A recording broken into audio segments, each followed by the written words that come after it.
to the TheSeahawksNest live stream show. My name is Brandon Kane, coming at you here from the eastern side of the state over just west of the Mississippi. And today we've got ourselves a little discussion on board. There's actually a little bit of news, and it is indeed news. Do not think that this is simply off-season cannon fodder.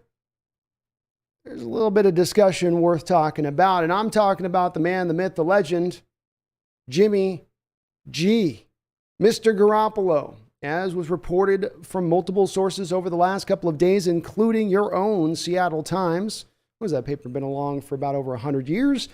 I know none of the papers are what they were, but it is a story nonetheless. And they are saying that the Seahawks have had serious, I tell you, internal discussions regarding trading for Jimmy Garoppolo of the 49ers, who has been set a little bit adrift with that organization this particular offseason.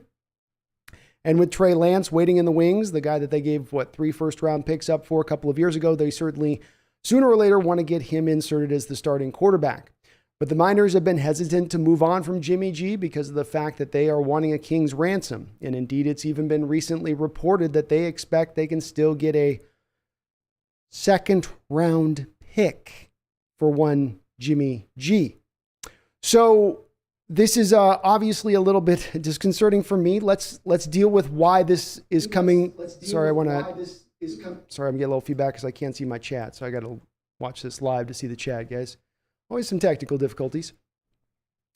This is obviously coming down on the good side from this reasoning. Okay, first and foremost. Let me try to be positive before I dive on into the negative. First and foremost, Jimmy G has a quick release. He's very accurate on short and intermediate passes. In many ways, you could almost say he is the custom inverse to Russell Wilson with his skill set. It's part of that. What's given him that has been allowed them to then very much limit his attempts and the number of throws that he's had to make over the last couple of years with the 49ers. But there's a downside to that, of course, as well, because anything past about 30 yards is going to be a little bit difficult for him to work up the arm strength to get it there. And even if he can get it there, he's not going to get it there with velocity.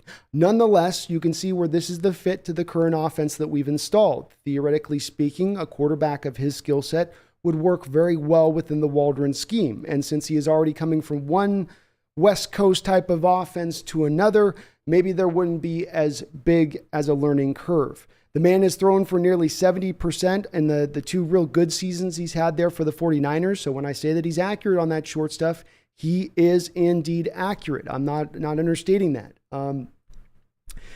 He's definitely done well with helping that team guide to wins. We can debate, and this is going to be probably the lively debate a part of this show, is how much of the 49ers' recent success that they've had, going to the playoffs last year and the run that they had, going to the Super Bowl a couple of years prior, how much has Jimmy factored into that? How much has he been the driver of that success? Or even what's the percentage we're giving him there? Because though, again, he's definitely won them a lot of games, and the 70% number is the key one. He's 70% completion percentage, 70% win rate when Jimmy Garoppolo starts for the San Francisco 49ers. Those in themselves are elite numbers. But the downside here is phenomenal. I hate this more than I hate the Baker Mayfield talk, if you can even imagine that. And I was way out on Baker. I don't know what it was with our Seahawks this offseason. I've got maybe a handful of quarterbacks in this league that just kind of bother me, or I don't get the big deal about them. They have found a way to circle every single one of them this offseason and say, well, what about this one? And give it public, let's just try out the public, see what they think. What do you guys think of Baker Mayfield?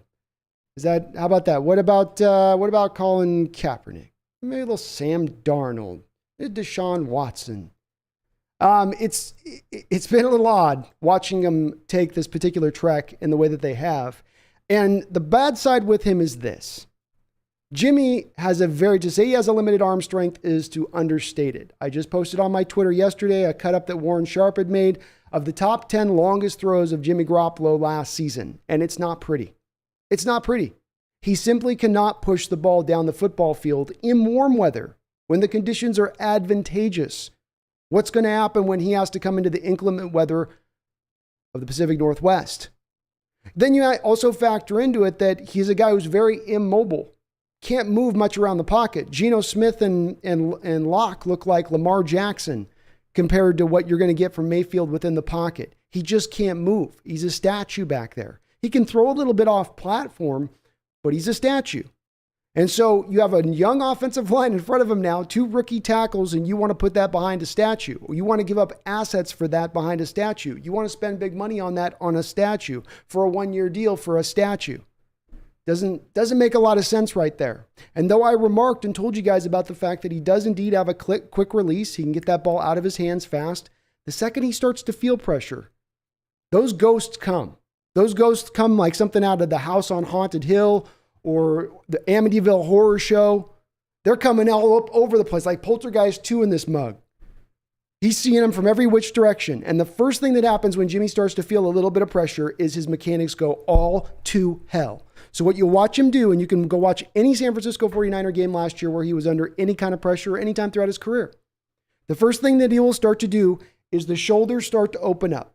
The ball's still here. He's not in the process of throwing the football. The shoulders are just opening up. What this allows him to do is once he gets rid of the ball is not only allow him to get rid of the ball faster, but then he can sort of protect himself against what might be coming and hurting him.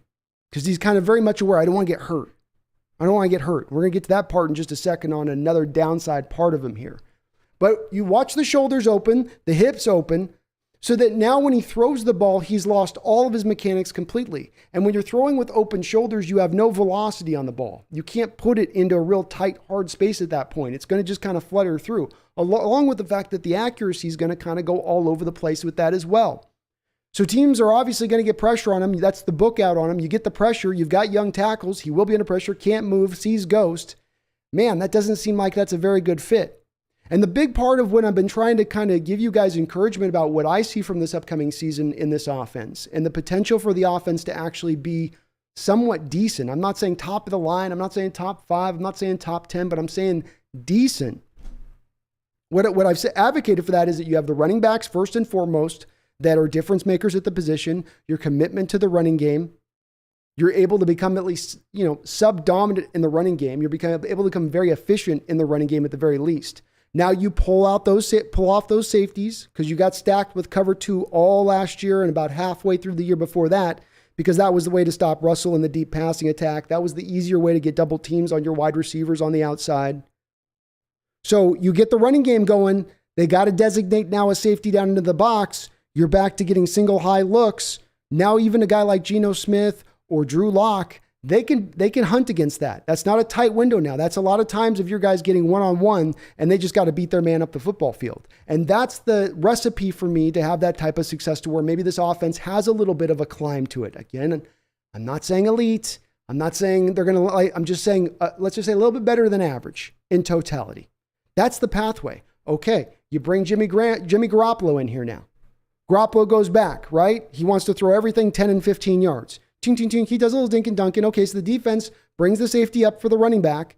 And now that linebacker post-snap, if he sees it's a running play, just sticks to a short zone. And he's already there for the short zone. He's not going to have to run a long distance to get to his responsibility post-snap. It's actually going to be easier because he's already coming down in the box to stop the run versus having at least guys with some big arms in Geno Smith and Drew Lock who can push the ball up the football field and hit those deep plays and punish those defenses for those times they bring him in the box. So again, adding Jimmy Garoppolo here completely neutralizes that situation to me. He is not going to have the arm to push it up the football field. I see no evidence of that. Again, go back and look at those top 10 throws of last year, the longest throws he made. It's sad. Those balls are fluttering, wobbling. They're hanging up in air like God grabbed the ball midair, looked at it. It's like, is the commissioner's signature on this? Huh? Oh, no. Okay. There you go. We'll keep it going now. It literally looks like that. And while, he's definitely been proficient, it's more of he's not lost the 49ers when he's played behind center more than he's won it for them. He's avoided the big mistake. He's not turnover prone. You're not going to see the boneheaded quarterback error you would sometimes even see from a guy like Russell Wilson where they're just trying to do too much and they're trying to fit it into this little tight space. He can still get picked from time to time, but it's usually going to be on like a ball gets tipped or something like that, as opposed to him just doing something completely dumb. But he plays very safe, very much in the Alex Smith kind of mold of things, minus Alex Smith's mobility. He doesn't have any of that. So I look at this deal from that first standpoint of it and I go, okay, there are good parts to his game, but this doesn't seem to fit to what we want to do, nor what we are. Why are we looking at this? And then we start to go even a little bit deeper below the surface level of this, just past what he provides for you on the football field. The injury situation. I have to wonder if, maybe part of the reason why he has these problems with seeing ghosts, and sometimes it falls into those trappings of things, might have a little bit to do with the fact that he's had a good number of injuries in even very short span. I'm going to read off here for you just the injuries that he has suffered since simply arriving the San Francisco 49ers. Just getting there. I'm not going back to his time with the Patriots, just the 49ers here. September 23rd, 2018, he tears his ACL and does it dumbly, by the way. It wasn't freakish. He was trying to play the position like a running back. Literally could have just stepped out of bounds and saved himself. Didn't. Tore his ACL. Then we got September 20th, 2020.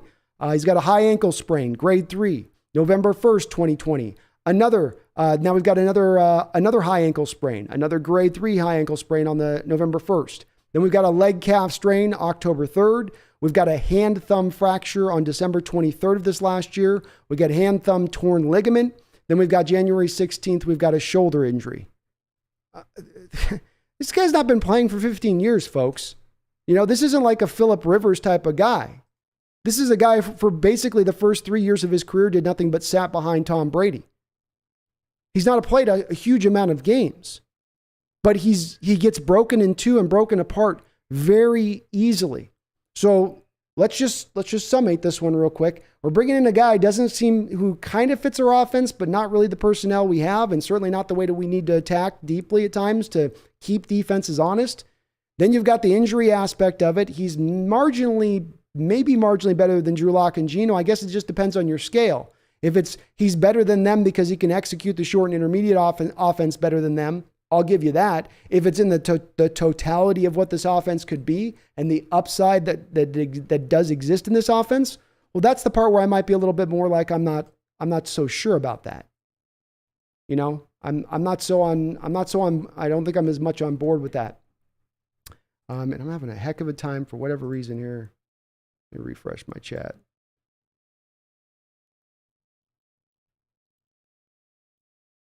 Huh. Chat's just not showing right now on one side here, so that's weird. So let's go to the final nail in the coffin for me on this. Don't see why he helps us out on the field. Don't like bringing on a guy like that for the injury part of it. Also don't like the fact that you're going to get him on a 1-year deal because he is a free agent after this season.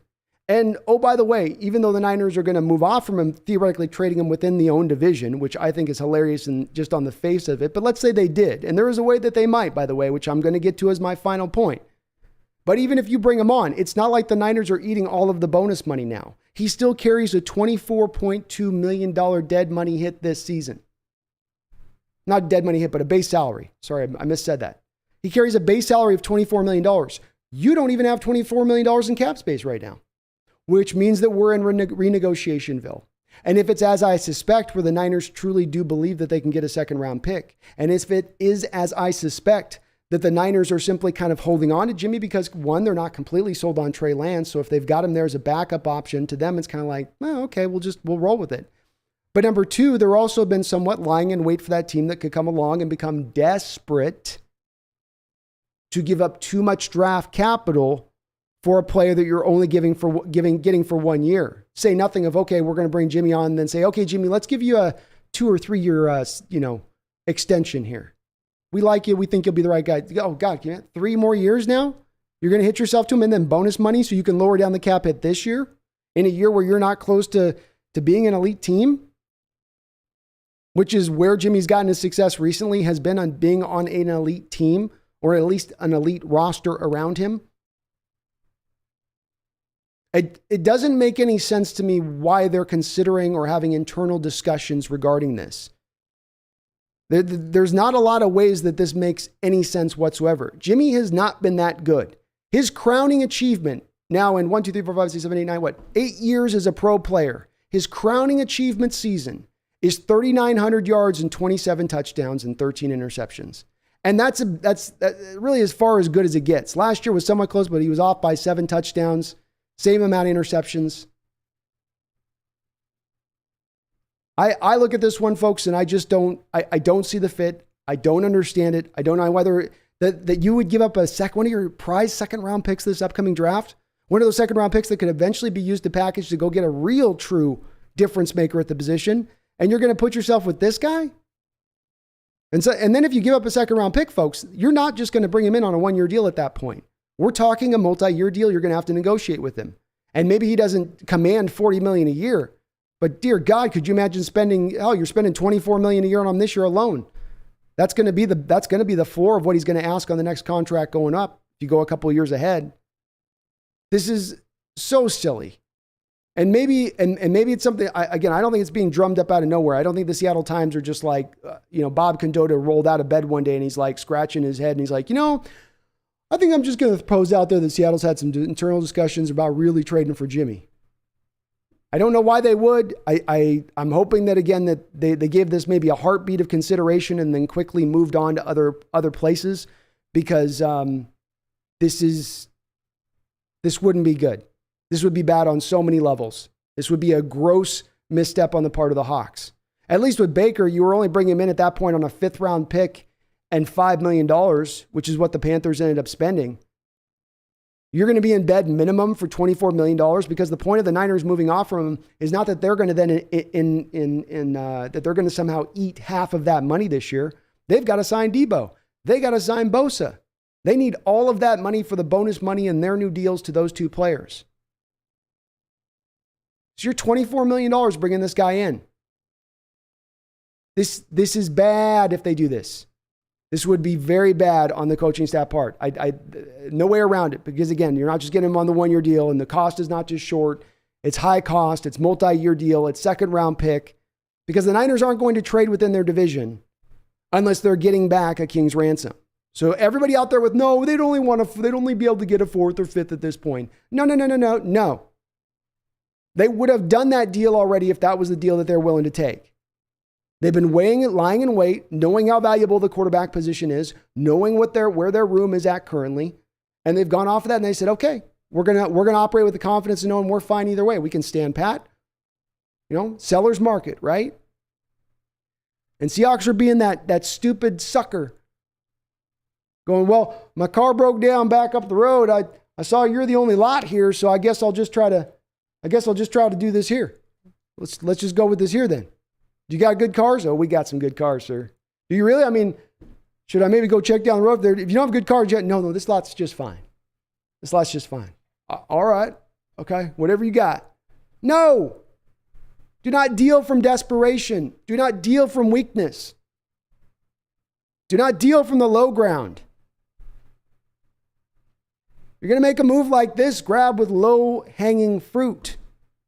Get a depressed asset. Don't go high. And if you're giving up a second-round pick at $24 million or anything close to that, you are going high. Boy, I hope this news is incorrect. I hope it's off. I hope it's just, maybe they're sort of floating this out to the fan base, sort of try it out a little bit. Try out this for a second. No, get it off. Get it off. No, I don't want to wear the Garoppolo suit. I don't care if it's Italian. I don't care if it's custom made. No. Perfectly fine riding with Geno and Drew at this point. If the front office is so desperate at this point for an upgrade to the quarterback position, they should have made that move months ago. That yacht has set. You don't like Geno now at this point. You don't like Drew at this point. Too bad. You made this decision. Don't double back around now. Well, gosh, we didn't realize they were going to be too tough. It is what it is. Or maybe that they're feeling they're getting too much blowback nationally from all the dumb pundits and idiot analysts who say the Seahawks have to have another better quarterback. Now, any other move they do right now will be an upgrade. Any other move will be an upgrade. And the stupidity of the analysts out there who continue to say this just gets to my craw to such a deep level. Because a lot of these guys that'll be analysts will be even local guys or be people that are Seahawk fans saying it from their analyst position chair. It's idiotic because not every move is made in a vacuum. For every cause, there's an action, an effect. So you're not just bringing a guy in, you're also sacrificing something else to do so. It's the kind of move an elite team should make. It's the kind of move a difference-making team should make. It's not the kind of move a team that's just trying to get the pieces put back together again. Humpty Dumpty's crashed. We're just trying to get them all back together again now. So let's not go do desperate, crazy moves that make little sense because of somehow now they're panicking about the quarterback room, or they somehow, oh God, we thought we were going to get Baker, man. We were the only team for Baker. How could Carolina do this to us? Tough. You misjudged the market. And all those people saying we should go get these guys or give up assets for these guys that I hear out there, whether nationally or locally, you got to always think about the other aspects of the deal. It's not merely just at all costs at a quarterback right now. It's also what is the cost.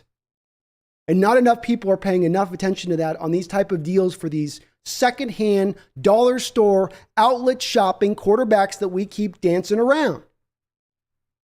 I don't want it. It ain't going to do us any good. Let's go somewhere else.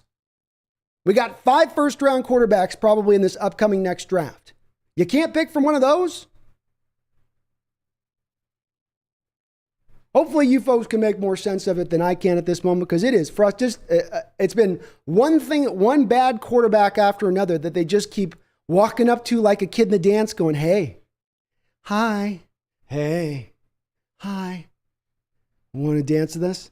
Not really. You sure? We like you. No, we don't like him. I'm waiting for Tommy. We keep doing it over and over. F them. We'll get our next guy. Wait out a year and go then. Never do you make, it's those old axioms. Never do you make good decisions when you're in a fear mode or in a desperate state. That's when you're more likely to make bad decisions. And trading for a quarterback this late of an hour would be a desperate move. If they wanted to do it, they should have done it long prior. My name is Brandon Kane. Thank you for watching here at the Hawks Nest. Please do hit that like button if you could for me. I appreciate you guys jumping in. We already got a lot of people on in the chat here. I'm going to be interested to see if we do have any folks out there that are in favor of Garoppolo. And if, again, it seems to be a little of the logic I hear from most that are in favor of Garoppolo or in favor of a Baker or in favor of a Kaepernick. It's just, well, it's just better than what we've got. And it's, again, you can hear it in the desperation in their voice. Because we just got to get better. The position's just not ready to, we can't, it's Gino and Drew. Calm down. Take a breath. So many smart decisions this offseason. Let's not muck it up now. Let's not get free and clear through the whole offseason only to now fall on our face and sacrifice for a vital future that's approaching where they have set the stage and set themselves up very, very nicely in the foreseeable future. This year might be painful, but guess what? The fans have made their peace with that. I talk to you guys on the chat all the time, and I haven't seen too many people that are absolutely losing their crap over the fact that this year might not be an awesome year. This year might not be us in the playoffs. This year we might not be elite. People are being very actually mature and adult about it, understanding, yeah, you got to sometimes wait a little bit to get the returns back. And we'll wait this year, and we'll keep going along the good path, and we'll get right soon. And who knows, they might just surprise us this year. As I've said there is a chance this team could still surprise. I'd advise right now the front office and Carol, just have faith in your own process right now. Have faith in the process that you begat this offseason. Trust in what you've done because it's taken you already pretty far where you've gotten right now. Maximum returns for Russell Wilson, a damn good draft, setting the stage with your cap situation over the next couple of years where you will be just fine. Clearing out all the dead money.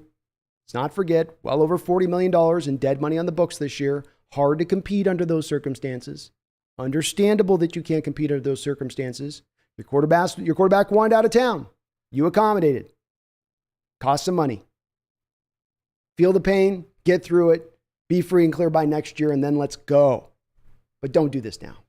All right, let me bounce over to you guys here into the chat. Please do hit that like button if you could for me, please. I'm going to try to see what I can do as far as staying up on the chat here, but I might be a little bit behind because I've got to watch the YouTube stream literally just to see the chat right now because for some reason my deal's being all wonky and weird right now. It's not showing up on the deal. So Mega Gawk Roger, thank you for the $2 donation. I appreciate it. Starting us off right here. She says, Jimmy G, hell no. Yeah, that's right. Hell no. Hell to the no. Megan also the $5 donation says it would be bad on so many levels, but totally expect the front office to do something like this. 85. Yeah, I'm a little worried right now. They've gotten through so much, Megan, and as we were talking about the other day, it's a little bit like a cat with 9 lives, and you've had your 9 lives of avoiding crap quarterbacks this offseason, right? You avoid the calling, you avoid the banker, you avoid the Sam Darnold, you avoid this. You gotten through all of them. And then the final one gets you. You ran out of cats' lives, and now you're stuck with Jimmy Garoppolo. Too bad, so sad, I guess, in that circumstance. But again, nothing's eminent on this. But again, when the Times is reporting it, when I'm seeing it from another couple of sources separate to the Times, it does lead me to believe at the very least somebody's floating something out to the public to try it on for size. And we need to raise up in one voice and say, no.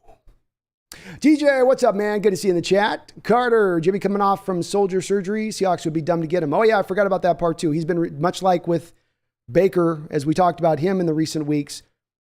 Jimmy's coming off of shoulder surgery. So you also have a guy who hasn't exactly been able to just been sitting back there and he's like, winging it in that mode, just doing whatever, understanding, man, it's make or break year this year. I better bring it. I better bring it. I better bring it. And no, instead it's been like, okay, put your hand into the sand bucket and squeeze or whatever stupid rehab drills they have those guys do now.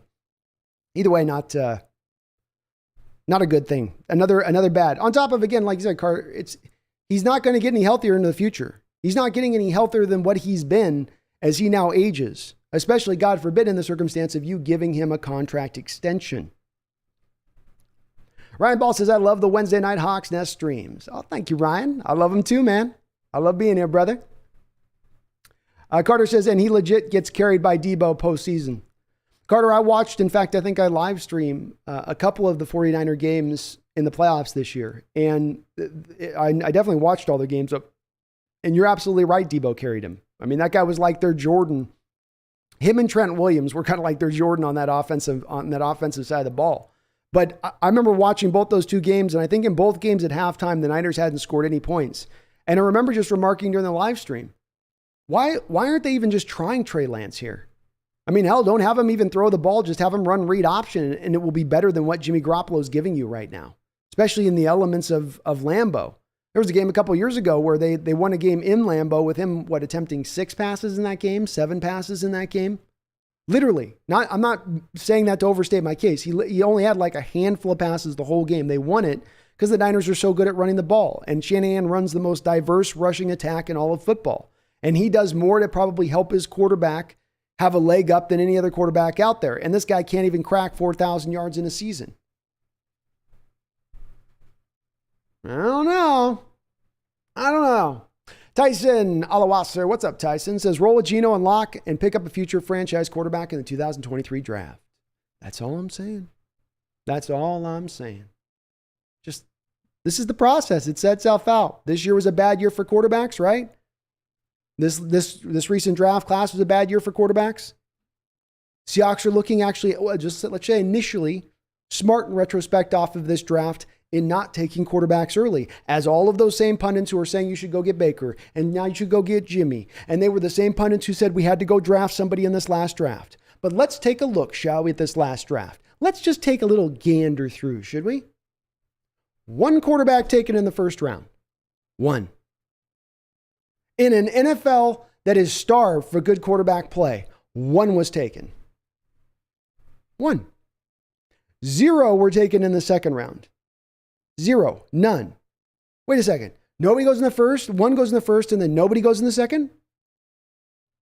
But all the pundits were saying, we got to get a quarterback. We got to draft there. We got to pick there. They're all saying it's no brainer. The NFL just knows you have to get a guy there. But then all these NFL teams passed on all these guys who were supposedly vibrantly talented. Odd. Pundits say they're good and they should be drafted. But the NFL teams seem to be saying they're actually shit. What to make of that? What to make of that? Well, let's see how those kids are doing right now, shall we? Pro ready, the most pro ready, Desmond Ridder. Currently sitting behind Marcus Mariota on the depth chart early on. He's not pulling a Russell Wilson a la 2012 there with the Falcons. Last check I heard, Malik Willis is third string. Not second, not first, third string on the Titans. Quarterback depth chart. And I would bet dollars to donuts that Mitchell Trubisky is going to beat out still this year Cody Pickett, who had like 5 years in college, is damn near 26 years old in his rookie year, and still won't be able to beat out Mitch Trubisky in his first year. But these guys were so sensational. These guys were so good. Oh, and I forgot Matt Corral. Forgot the Corral experience, didn't I? Let's go take a little measure of that one, shall we? They already had Sam Darnold on the roster at $18 million. Right? And then they took on another $18 million to add Baker Mayfield. But that was after they had just drafted Matt Corral in the third round. But Matt's awesome, right? I mean, in the future, he'll be awesome. They were right. They were absolutely right on that decision there to not go with one of these quarterbacks in this last draft. It's been proven out in retrospect. It was proven out through the first couple of days of the draft with the scarcity of quarterbacks that were taken. Keep the brilliant approach. Don't go dumb now. You've been so smart. Don't leave the rails now while you're going 5 miles an hour in the offseason.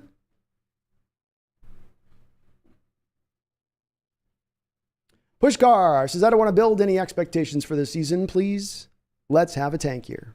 I just say play it out. I'm not saying full on tank. I'm just saying you made your bed. You set the stage. You're a general. It's like them as a general just were weeks out from training camp and they've coming to the battlefield and everybody's set like Braveheart with all of their horses and everyone's mounted and spears and arrows and all that's on the side of them, right? And now they're getting there and they're looking out and they're like, maybe we should go get a new cavalry. And the generals are looking at them like, now? Now? No, not now. Just do what you're doing. Greg, how's it going, Brandon? I'm doing amazing, man. But I'm doing better now that I get to talk to you guys. So I already was doing amazing, but a little bit better even now I get to speak with you guys, especially now that I get to vent to you guys after I've been having to sit on this for 2 days and try to make some peace with the fact that I have to watch Jimmy Garoppolo for, God, no, I got 17 games in a season. I don't know. I don't have just stomach 16. I got the extra 17th too. Ugh. Carter says media is going to try to push for this to happen. I hate it. I do too. It drives me crazy. I would just like one media member one time when they make an advocation for a deal to just go one time below the surface level on it. We need this guy. We need this guy. We need this guy. What about what comes with it? What about the cost? What about the trade value? What about that doesn't matter. He good. He good. Better than Gino. Better than Drew. Get him.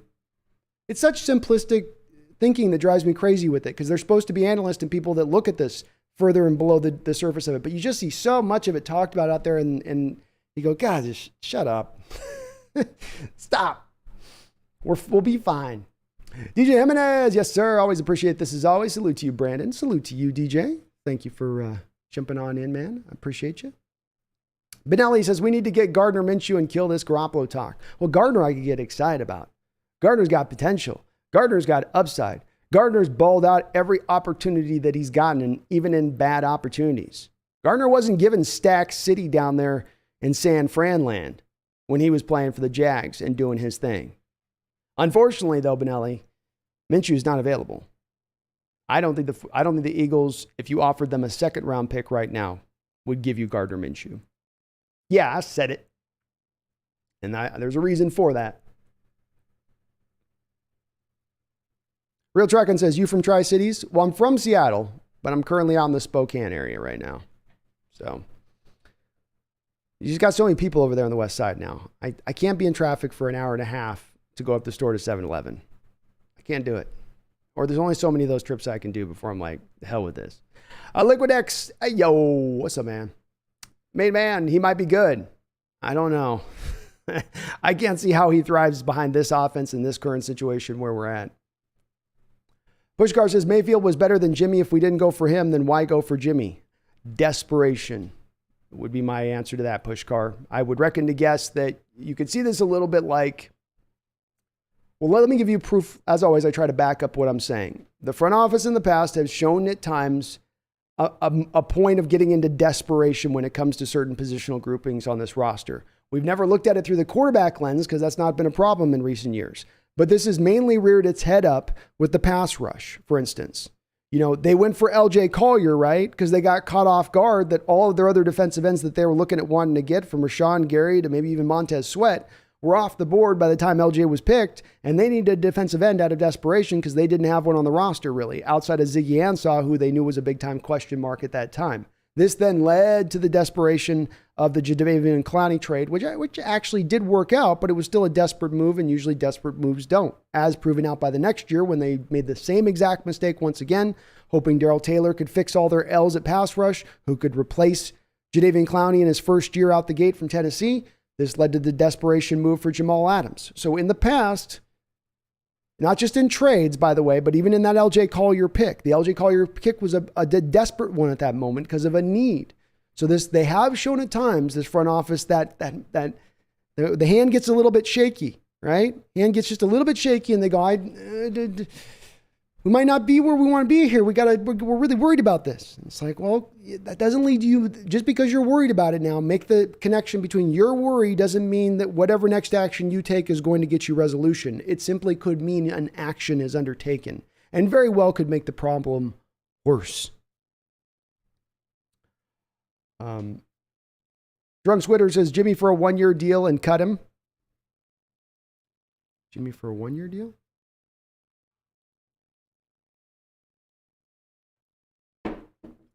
You mean let him go in free agency? Because he's on a 1-year. He's still on a deal right now. Carter says Geno's season. Laughing my ass off. Second round. Carter, this is why I've done this before. I'll have people where I'll get angry and you guys go, why are you getting angry? Why are you getting upset? I did this with Russell Wilson for a year now. He's going to end up leaving town if this continues the same pace. And people were like, no, you don't. Chill, man. Just chill. You don't know. I'm telling you right now, my spidey sense is going off, and my spidey sense can be a little pretty good on this type of stuff. And if it ain't a second rounder, it's going to be damn close to a second rounder.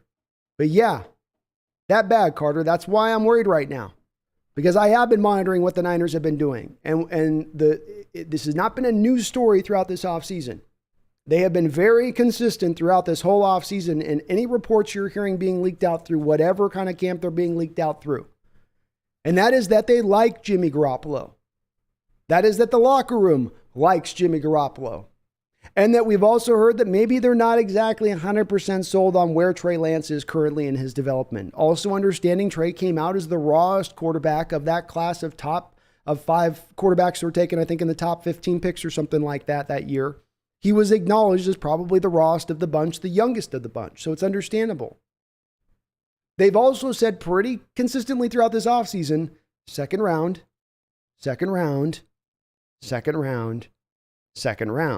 if you want Jimmy G. So could they maybe change at this point? Could they suddenly now, decide they want to go in a different direction on that and be willing to get less? They certainly have to do, like I said, they do have a couple of things they need to deal with the Deebo Samuel and the Bosa deal. They've got to find money. They don't have cap space right now to sign those two guys. They're sitting, I think, on like the third least amount of cap space in the entire NFL at the moment. So they've got to do something here. But, I mean, they could get up towards training camp and just say, okay, Jimmy, here's what we're going to do. We're going to just guarantee your deal, add 2 voidable years onto it, and then we're just going to put that money to our guys, and you're out as a free agent at the end of the year anyway, still then.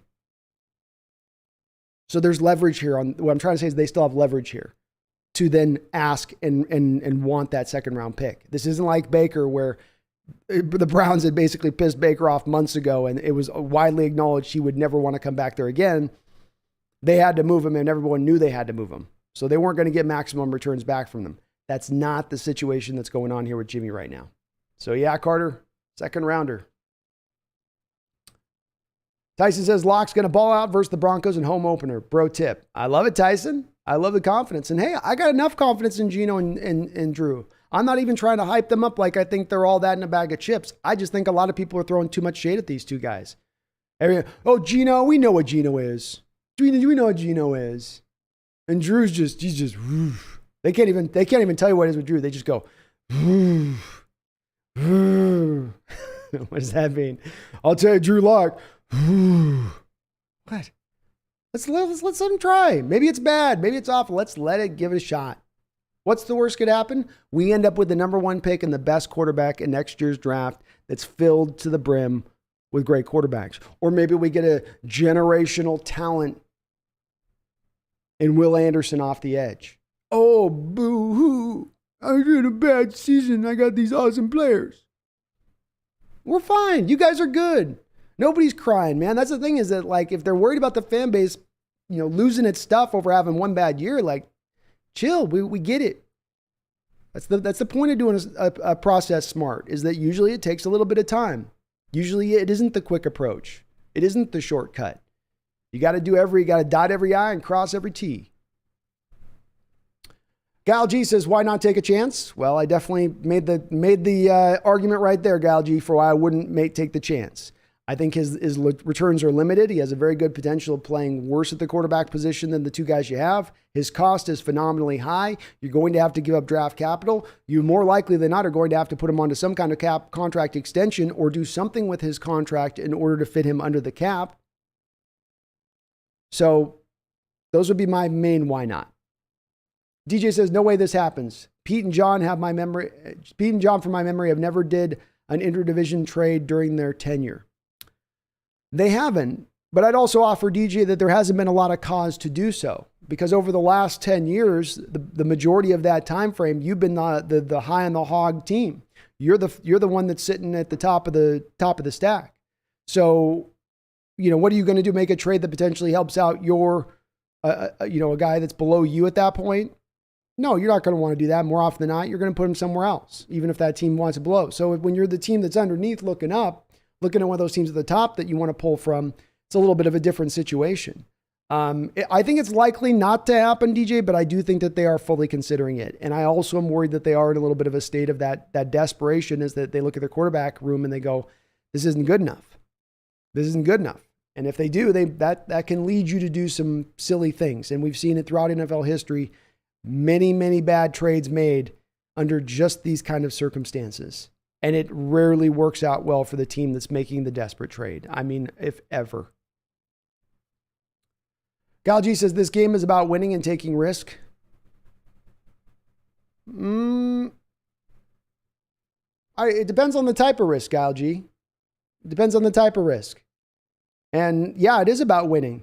But the thing about that is if you're trying to rebuild and you're sitting on $40+ million and you've got a roster you're turning over and you've just moved on from 2 Hall of Famers in one off season, 2 of the bedrocks of each side of your ball, each side of the football, then taking a year, one little year, I'm not saying we got to be bad for 5 years here, folks. I'm saying, is it really out of the bounds to say, give it a year to clean out the $46 million of dead money?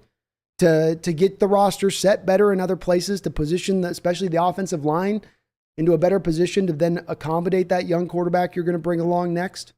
I just think it's a smarter way to go than this. I think that you could be making this in the spirit of trying to win, Gal G, but at the end of the day, all you'll end up doing is doing a riskful move that ends up costing you in the end, and costing you not just this season, but into future seasons. Carter says CJ Stroud. He's number 2 on my list right now, Carter. But I like him. Travis 303 says 49ers wouldn't trade Jimmy G to a division rival anyway, would they? Seems like an uncharacteristic move of division rivals. Fantastic question. And as was pointed out above, that this is not a trade you see happen throughout football very often. Teams don't tend to trade within their division. But here's the key to this part. Stay with me on this one for a second, folks. Here's the very big key to this. The Niners have been out there all offseason wanting a second-round pick. You want Jimmy? Come give us a second. You want Jimmy? We want number 2.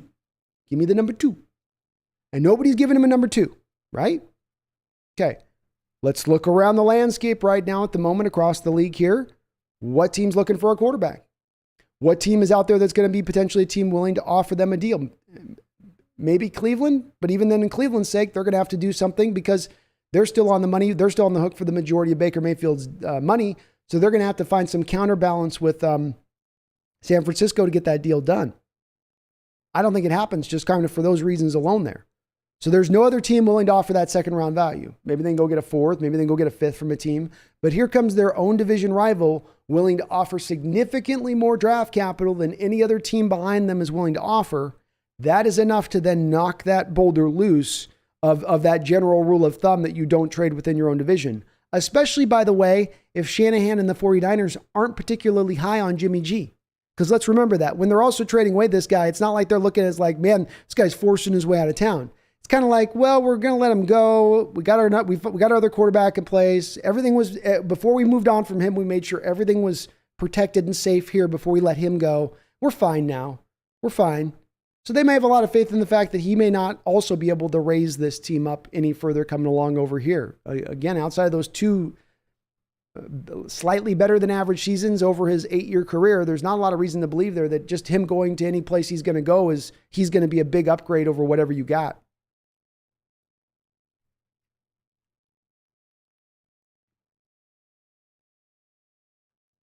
Benelli says, CJ or Will Levis is our future. We need to make moves to ensure one of those two are on our roster this time next year.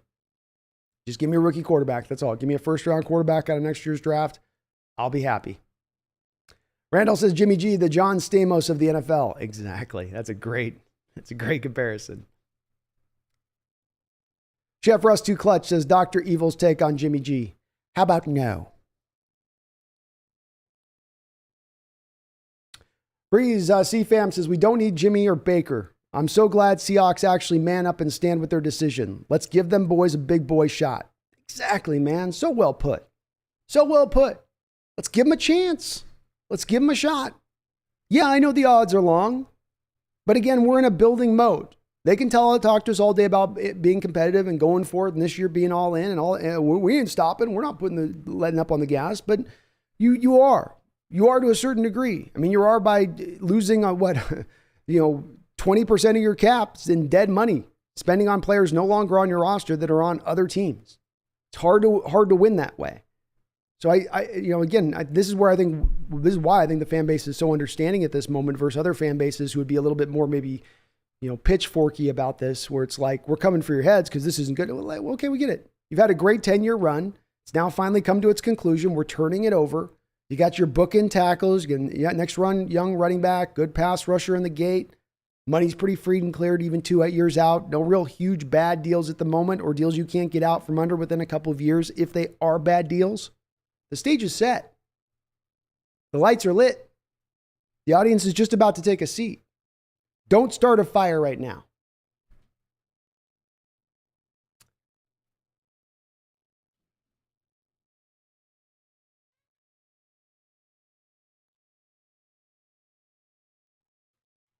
I'm behind the chat here. Sorry, folks.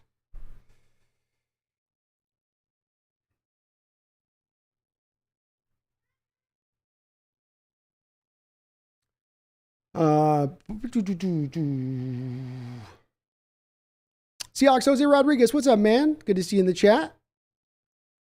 Doing well, brother.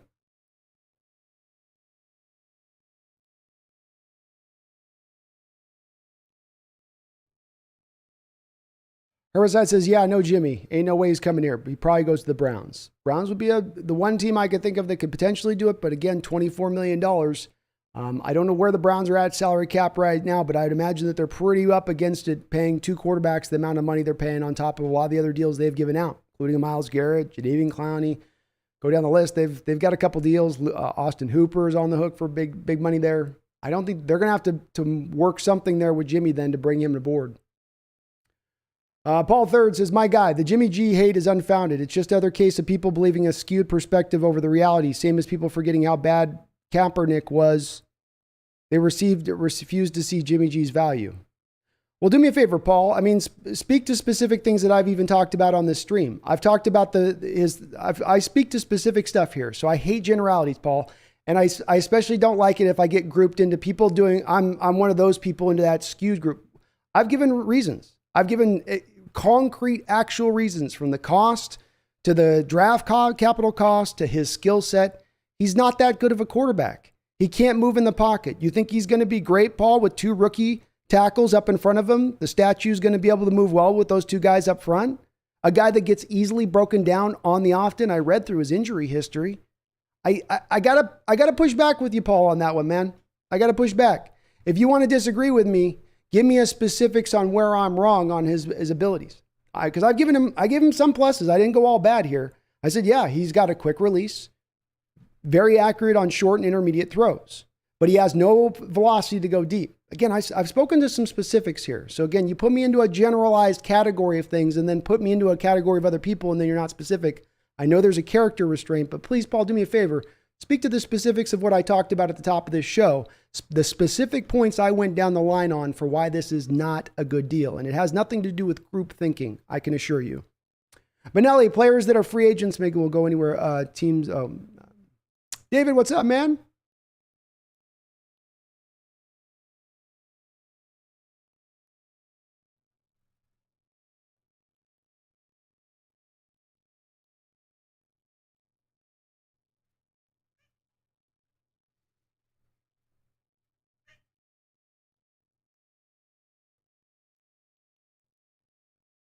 Tom Cox, anyone think this is legit about Garoppolo? I think the front office is floating the possibility to see how the fan base reacts. I do think it is real, yeah. Now, does it mean it's imminent? No, but I think it's real. Unknown says, I like the title. Hope you're doing well. Thank you, Unknown. So people like the title a little bit. Make people laugh.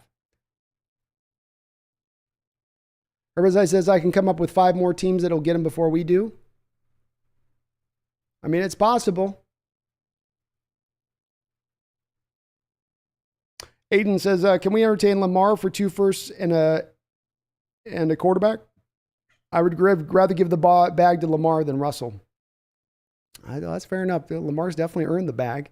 That's for sure. It's hard to make that kind of move. But if you did, Aiden, I mean, you certainly would put yourself into a lot different place as far as where people probably consider you versus where you're going right now, heading into the current upcoming season. I'd wondered if Seattle, with all of the fact, with all of them looking at the various situations, what they might do. But I think at the end of the day, the Ravens will probably end up just paying him when it's all said and done. Though that's been a weird situation to watch kind of play out. Seahawks says, yeah, you're freaking out. I doubt it's going to happen. Well, Jose, there's been a lot of things I've freaked out about in this channel's history over 3 years that people say, you're freaking out. There's no reason to freak out. And then it happens. And the thing that I always notice is then once it happens, I'm like, did you guys see what I was saying? And there's crickets. The same people telling me I'm freaking out over nothing or then not nowhere to be seen to say, oh, well, yeah, I'd given you crap about that. And then you actually turned out to be right about that. Maybe we should give you a little more, if you're having a feeling about it, maybe we should give that a little bit of faith. It might be that you're kind of sometimes onto stuff when you get on this track. That's all I'm saying.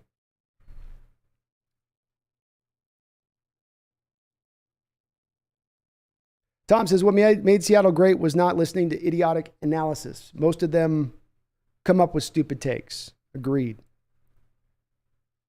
Ethan says, PFF's top 10 college quarterbacks didn't include Will Levis. Odd, weird.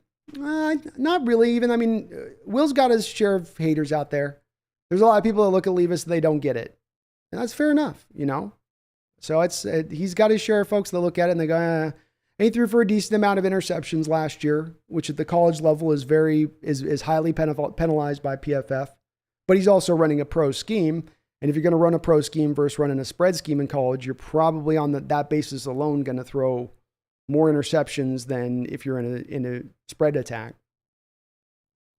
James Black, so we wouldn't give up a day 3 pick for Baker, but now we're willing to give up a day 2 for a guy that's 4 years older and costs more with less upside, makes less than 0 cents. It does. Well said, James. Yes. That's what frustrates me about even talking about this move. This shouldn't be a thumbnail. It shouldn't be a show. I shouldn't be speaking about this. There should be no rumor of this. It's silly to be coming out of the Seattle Times and us hearing about it, but hearing about it, we are. And it makes sense if you look at it through the lens of desperation. I know we would all like to think that these teams sit back tactically in a room and it's like a dark war room, like something that generals would have, and they're all discussing and everything's very well thought out and planned at every turn, and it's, pieces are moved along the board and what about this? I don't know about this. Well, what about that? I think that would be what it is. But at the end of the day, desperation can take hold. And I gave you a couple of firm examples of where they've taken hold with this organization even in recent years. So it's something that has happened in the past and it can happen again. Hope not. Tom Cox says people need to stop just wanting one college quarterback. Levis is great. There is a quarterback like Ward, Jefferson. Agreed, Tom. Agreed, man. I like, as I said, there's from the two guys you mentioned, CJ Stroud, the kid out of Florida. I've got a lot that I'm, very interested in watching. And I think the most important part of it all, James, is to say, no matter who your horse is coming into the season, that prior tape is going to matter very little as we get into this upcoming year. It's going to be this year's tape, their final year of tape in college football, that's going to prove out who's the prime and who's the secondary and where the guys slot out at. And that's going to be so much more important than what's come prior. And so, yeah, we just don't know yet. It's the far too early view, but I like a couple guys. Levis is my number one early on, but I do like a few others as well.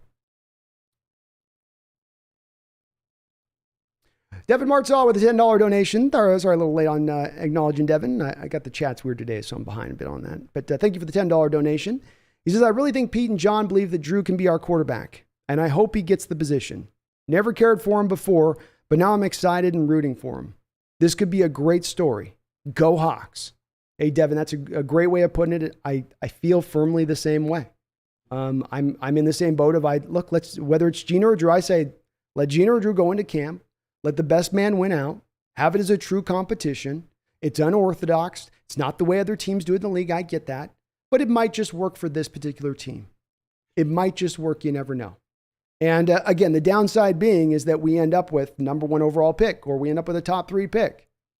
And a team that then is sitting in a standpoint of putting together a lot of pieces prior to this year now, and now need just add a few on top, get that quarterback position set, and you're ready to roll. So you don't have to wait that much longer at that point from that. So I'm good with that, Devin. And supposedly Schneider was very high on Drew Lock coming out of college, to your point on that. So they might have a lot more faith in this than what we're thinking at here at the moment. Ichabra, thank you for subscribing, Ichabra. You're awesome. Washington Fish Quest, super chat, $2. Appreciate you, Washington Fish Quest. He says, Jimmy G is elite at caving under pocket pressure. That's it. That's it. One of the things I pointed to, it's you get him under early pressure. We saw this in the 2019 game, right? The Jadeveon Clowney, Santa Clarita Clowney Day massacre that occurred, where Clowney was absolutely just obliterating the whole 49er offensive line almost single-handedly. And by the third quarter, by the fourth quarter, Jimmy was feeling him when he wasn't even there. Feeling him on every play that he dropped back. You could see, again, it's weird with Jimmy because he has a tell.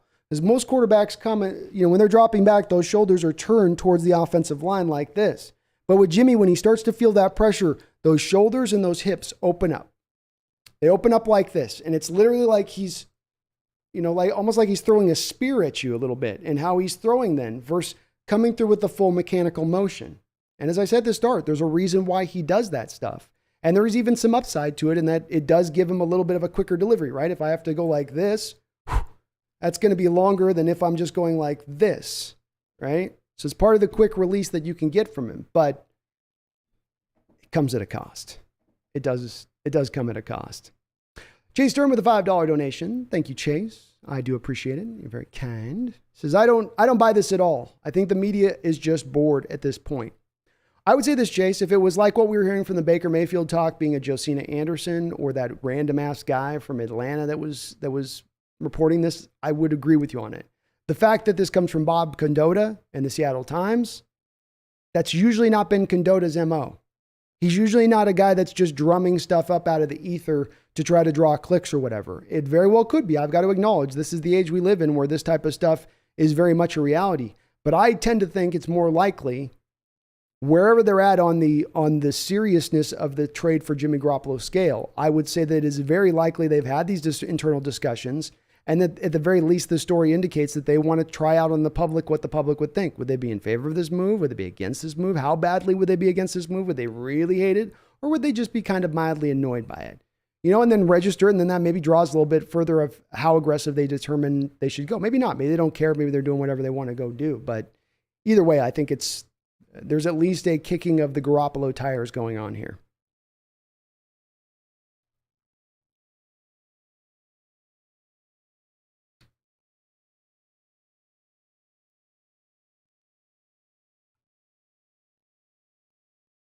Megan Gock Roger, I don't mind. Megan, we got somebody being abusive. Thank you for the $10, Megan. She says, I don't mind contrary opinions on the chat, but Eddie was just abusive. I will not stand abuse and threats against B or any other member. So sorry, it took me a while to see it. Oh yeah, no worries. We won't stand for that. Like I said, we can have disagreements here, and might go after your point and disagree with you, but there's no reason you can't be respectful if you disagree. And if you have to go to being disrespectful and to make your argument come across, then you've got a pretty weak ass argument, don't you? You're sitting on thin ice at that point if that's what it takes for you to get it across. Articulate, elaborate.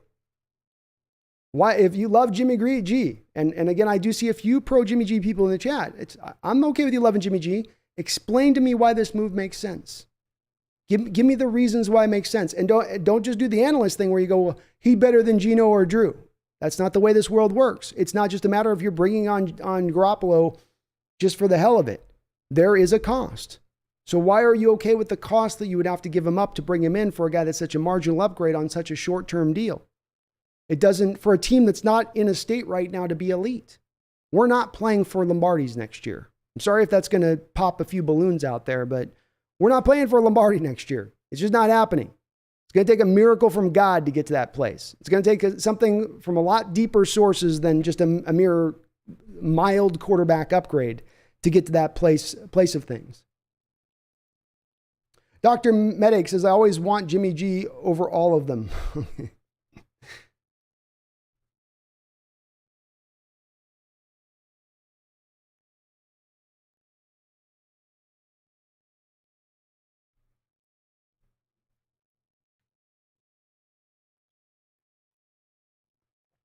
Breeze says, one of the best live Seahawks Fit stream channel. Thank you, Breeze. I appreciate that. Tom says, if Seattle can use the picks and cap right, they can turn into the 90s Cowboys. Cowboys were patient, and they have won 3 Super Bowls. It's a great point, Tom. And I would just bet right on top of that, if you were to look at probably almost anything like that Cowboy run, where you get a few years, maybe not back or whatever, but a good long run, it's usually built from a team being patient initially before they got to that run. It wasn't them making all manner of moves and just, it was more of them just almost surgically like putting things together. And the NFL's quick. It's got a much faster turnaround than any other sport, but there is still a need for patience at time, especially when you're on the back end of a roster that's had a few years to get through the other end of it, where you've had a run, you've gotten to your high of heights and then dipped down. And we're now at the dip down stage to try to bring ourselves back up to the high of heights, but it's a process. Dara C says, I'm hoping they do make the playoffs. Me too. I'm hopeful of that. I do think that's their top end though, Dara, but I am hopeful of it. And I think Gino and Drew give you a possibility of getting there. Dara says, just play with the quarterback we got. I mean, nobody's thinking we're going to make the playoffs anyway. And let's just see what they can do. I agree with you, Dara. That's where I'm operating from. Nobody's expecting anything from us anyway. It's all like free. It's all bonus. Everybody's telling us we're going to be the worst of the worst. So let's see. I can't see the downside here. I really can't. Versus the potential furthest upside you can get by adding Jimmy Garoppolo or have been adding Baker Mayfield. Okay, you add those 2 guys. And somehow miraculously, even though they've spent their whole off seasons rehabbing and not actually throwing a football, and even though they have no chemistry with any of your receivers, and they're coming in at the 25th hour just before training camp, somehow they all hit the ground running, and they're at the full peak of their physicality right from the jump. They're at the best of what they can be, their best form. What is that then?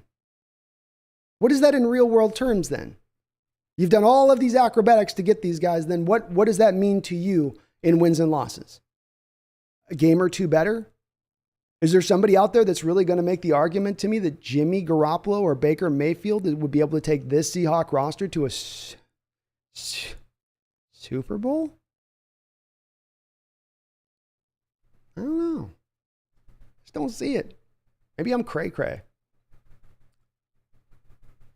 Bree says, bro, Gino's going to have some sauce. Watch it and lock it. I like it, man. Oh, Eddie must have gone off. Ryan, if it's okay, Pete decided to give Garoppolo a chance until Brandon mentioned his power, deep ball accuracy, and health issues. Yeah, it's not just a one thing for me. I can go through about 4 or 5 things with them that are bothersome. That's the thing with this. I don't ever try to base my opinion on just one thing for you guys. If I'm coming to a conclusion with something, I'm usually trying to, like a weighted scale, measure everything out. And when I measure this scale out, it just, every time the scale drops down to this side, the Garoppolo side of no. Tom says, but Jimmy's been throwing a couple weeks. All right, so he hasn't had the whole offseason, but he's had 2 weeks to throw him plus the next week and a half or whatever until 2 weeks till training camp. Even still, though, this is what players tend to tell us with this, which is that they always say after a year of doing that, when it was an offseason of rehab to the regular season, and then they get to that offseason, they're like, it's just nice this offseason to be able to go out and just train, or I'm not rehabbing. I don't know if you guys saw, like, Klay Thompson put a video out with the Warriors where he's like shooting hoops and he's like, man, I'm just happy I'm actually out here able to work out and not rehab. And there is a difference between those two. And I think if you're not working out and you are rehabbing, you might be preparing your body a little bit better, but you might physically be a little bit less on the football field than what you could be because you don't have that time invested that you need to put, and you can't shortcut. You either put it in or you didn't, or you could or you couldn't.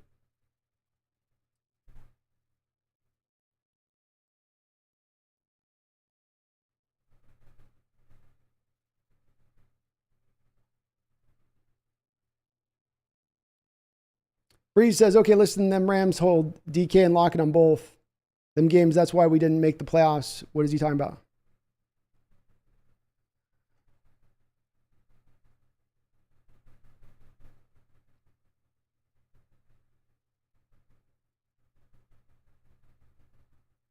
Oh, you're talking to Eddie. Unknown. I live outside Spokane, grew up there. I like it here, Unknown. A few less people, a little less traffic. I'll probably end up back on the west side when it's all said and done, though. Jacob Davis says, bring Minshew mania to the Emerald City. I'd love to see it, Jacob. I like Minshew, man.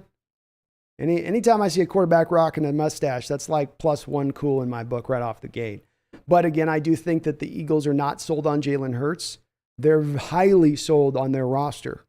The Eagles like where their roster is. Gardner Minshew went in and played for Hurts last year. And he played well when Hurts went out.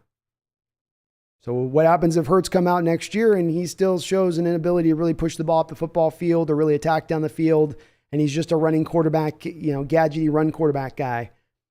Having Minshew there as a backup plan for them, is probably going to be a little bit nicer than moving on from Minshew. And my proof of this is that last year the Eagles at the trade deadline turned down a 3rd-round pick for Gardner Minshew.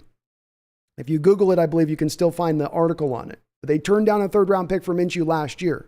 So if they weren't doing it last year for a roster that wasn't as good as this one is, where this one's been able to, I think they had James Bradbury and A.J. Brown, and man, they're looking Jordan Davis that they drafted. That roster's looking pretty good right now. He's not on the market, unfortunately, I don't think. But I would love to get him.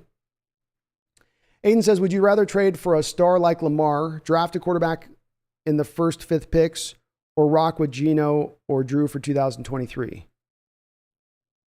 Aiden, I would rather take a quarterback in the draft in next year's draft, 2023 draft. And it's really more fit even beyond what I want to do at the quarterback position, more to what I think is best for my front office and my coaching staff. I think that they've shown in the past that they've had their best success when they had a quarterback taking up less than 1% of the salary cap. I don't know if they'll ever be able to do that again, but I think that the closer that they can get to that type of blueprint and the way they built this team up prior is going to be the best overall as far as trying to aspire back there again. The groundwork's been laid. You don't have to rethink the wheel here if you've already done it once before. So if I look at it through that lens, it's prepare the roster before you get the quarterback, get your offensive line on point before you get the quarterback, clear out the dead money before you go get that young quarterback. And then when you bring him in, he's got guys to throw to the outside. He's got a good offensive line in front of him, and you can then speed up his developmental process. You can get those returns back that much quicker on a rookie quarterback because of that, as opposed to putting him up under an avalanche every time with the offensive line in front of him because all the pundits said you had to go get a quarterback. That's why you avoid that. That's why you don't go that route. So I would prefer them taking that trajectory with it. DC says, do you think Drew Lock can take the next leap and improve his decision making? Very hard to make that projection, DC, because the two things that you don't tend to see a lot of change from within quarterbacks over the years are going to be arm strength and processing. Now, with that said, you give a little more room and rope to the younger guys, because younger guys are always going to have a little bit more room to develop, because that's the general nature of being, young. So I give them a chance in this respect of things. I also am a little encouraged when I look at from the aspect of DC. I was just talking about putting a quarterback in the right place as far as you're going to go get your young quarterback. So before just saying we got to get our young quarterback, get your offensive line, get your skill positions, maybe even get a running back if you can. But I'd offer offensive line, skill position second. That's in that order. Well, when you look at Drew Lock, though that offensive line for the Broncos is very good in run blocking and they can create holes in that element of things, they've not been good over the last couple of years in pass blocking. So you've taken a young green quarterback and put him behind a bad offensive line, and he's shown a tendency to have bad decision making, which I would hesitate to guess is probably built a lot on early pass rush getting to him, being under a little bit of duress, and also just bad decision making. Probably a bit of a combination of the two. So if he can get a little bit better pass protection, give him a little bit more time to develop, get him into a little bit more of a more player-friendly environment as he is here versus where he was before, where by all accounts Vic Fangio just didn't like him very much, and he was kind of in Fangio's doghouse as far as how he looked at him.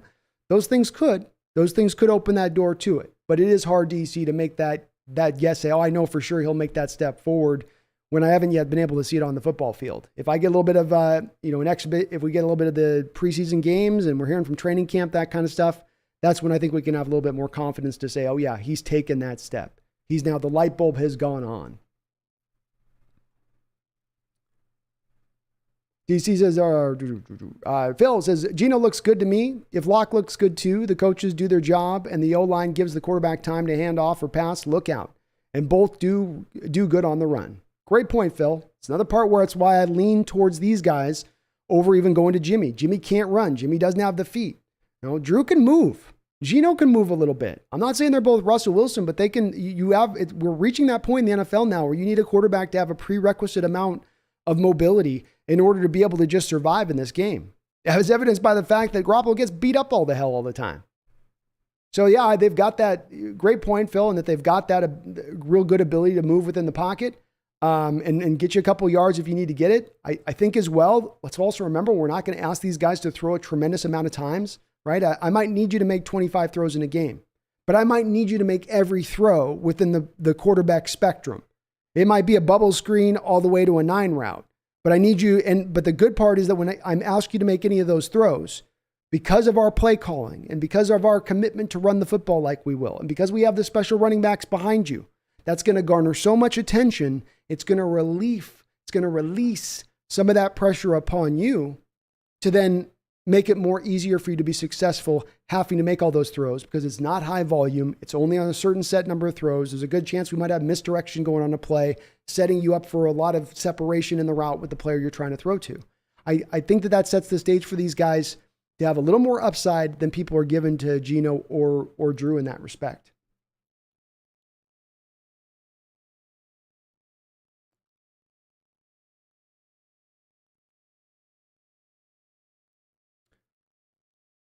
Herbicide says we don't have 20 million. No, we don't have 20 million, Herbicide. That's also why I'm thinking if you do trade for him, especially if you give up a second round pick, we're talking about now putting Jimmy on a multi-year deal.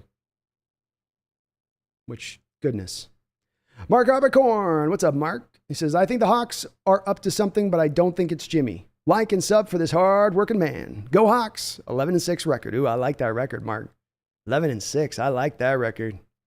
That looks real. That 11-6 looks clean. That's a clean-looking number, Mark. That is for sure. And they may be up to something. I mean, would it not shock the world if they went out and made a trade for Lamar?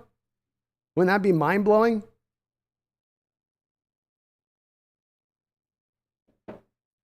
Lamar's too much fun to watch not to like that move, by the way. I couldn't crap on that move. Lamar's just too much fun. If you don't like watching him play, I'm like, I don't know what to tell you. Yeah, Benelli, I wouldn't be mad. I couldn't be mad at that. It'd be fun. Good or bad, you'd be fun to watch. DJ Jr. says, go Mariners, 10 in a row. Did they get another one? That away, Mariners, man. They are red hot. They're like that blue flame hot right now. If you guys can, go. I need like 19 more subs on my baseball channel. It's the Crow's Nest. I'm trying to get so I can live stream during some games. So we're getting right around the mid mark. We're getting close on that. But if you guys aren't subbed up, get subbed over there if you could for me on that channel, because I want to live stream some games, especially if we're heading down into the playoff run. Kind of reminded me, I know that this is what the lazy old school Mariner fans always reference, but there's some shades of this of like 1995 going on here a little bit, where, you know, you were, I think Griffey was injured a lot of that year. You were way back in the standings, and then you just started to make your run. And we're making our run a little earlier this year than we did last year. But if you're thinking the Astros are safe with their little 10, 11 game lead, they're not. We're coming for you, Houston. Coming.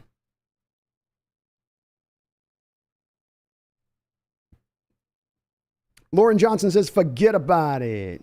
Jimmy G ain't coming here. The front office is not that dumb. Lauren, I hope so. I hope so. But beyond dumb, I think it's a decision that could be made out of desperation. And desperation can sometimes make dumb, can it?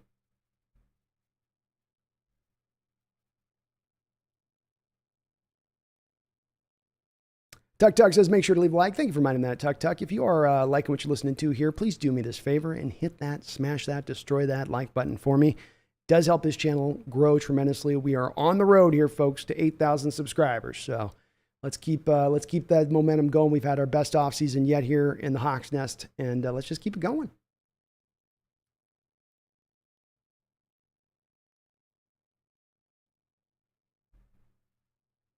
Sorry I had to deal with the trash, Megan. Sorry there was some problems here. Paul Suzia, 2023 draft, first Seahawks pick, probably around 10 Seahawks pick from Denver, probably around 25. My point is, comparison between the Patriots picking Mac and how the Seahawks should approach. Let me read through this with Paul. It's a little bit broken. 2023 draft pick, first Seahawks draft pick, probably around 10. Sounds around 25. Is it compared between the Patriots picking Mac, how the Seahawks should approach 23 draft?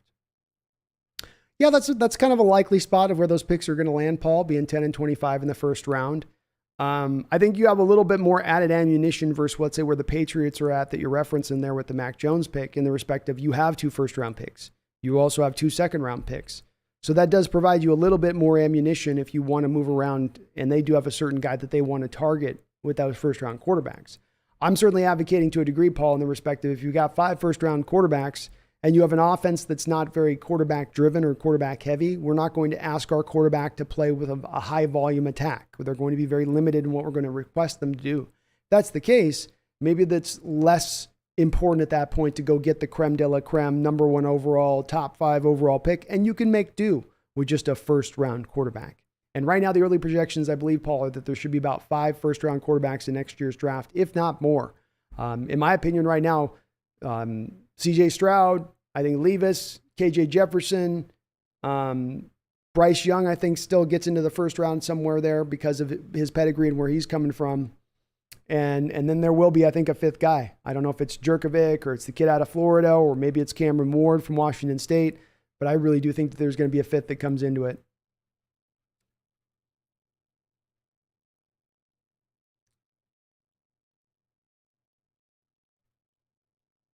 Yeah. It says, how about driving around the Titanic asking, where's the iceberg? Picking up Garoppolo and blowing a bunch of picks, shaking my head. How effing stupid could you be? I hope they're not that dumb. As somebody said above, where they said they're not that stupid. I hope they're not. But again, on this, just a reference. This is not a story that's coming up out of the Twitter ether here. This is Bob Condotta. This is the Seattle Times. Publication's been around for 150 years.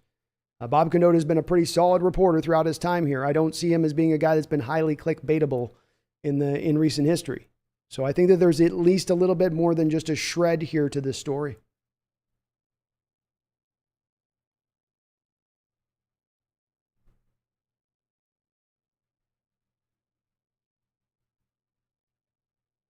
Phil says DK pumps Geno Smith and Drew Lock. No shade from DK. Tyler Lockett, tight ends or running backs. Let's go. That's great to see. I love to see that support he's giving those guys. Yeah, DK's got his guys back. I love it. DK's ready, man. Let's just give him this contract extension. Let's make this go now.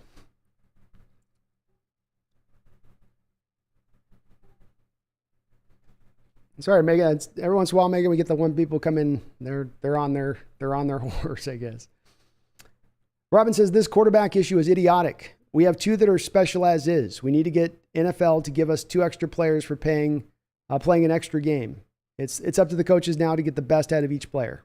Well said, Robin. It is. It's on them. You guys have done your work. Free agency's passed. Second wave, third wave. The draft is passed. We're through June. We're into July. Now's kind of the time you got to roll with what you got at the quarterback position. There's maybe other positions you can kind of move out late in the game at this point, but for the quarterback position, you need to make a little bit of you need to make that choice early on in an offseason versus late. Zoran76 says the Seahawks need to fire Carroll for team to move forward. That could end up being the case, Soren. I mean, we could end up finding out that is the case. I do think that he's taken moves here and he's taken steps to make changes and do things differently than they've done. And a big part of my issues in the past, Zoran76, and I'm sure you're the same way, have come from with Carroll and Schneider, and that they get stuck in their ways of doing something wrongly, and then they don't correct it. They just keep going down the same path over and over and over again. And I think that they have on both sides of the ball started to make some changes. Does it equate to success? We'll see. Does it equate to better coaching on his part? We'll see. But you certainly could end up being very well on point with this, that we come to find that Pete had lost it. There just wasn't anything else left there. He had left it all on the field. Nothing left in his coaching tank. Michael says, we be fine, even 8-11 make post minimum. Penny, Walker, Homer, and Dallas run game good. Hell yeah, Michael.